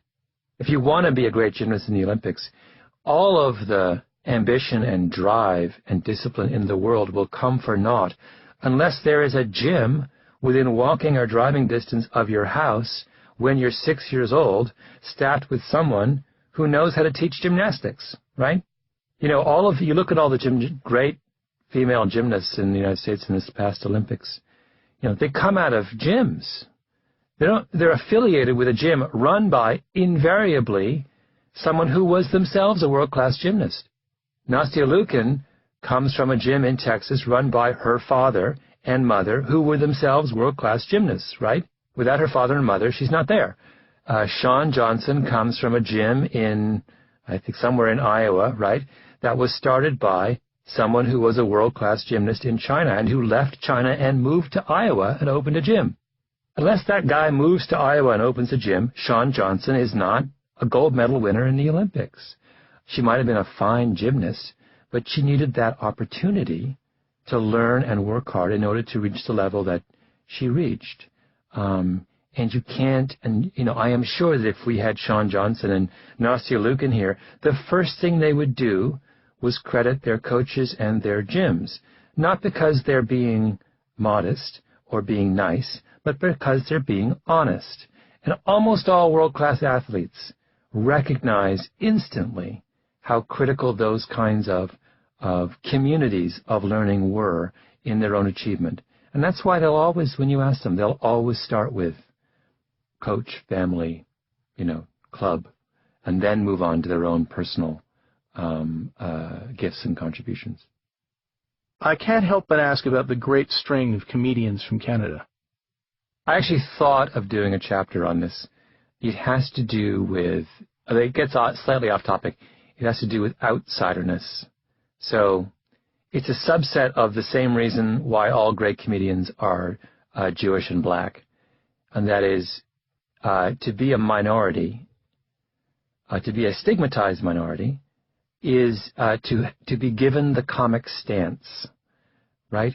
You're constantly looking at this much larger group, and you are allowed to make fun of them because you're not threatening, right?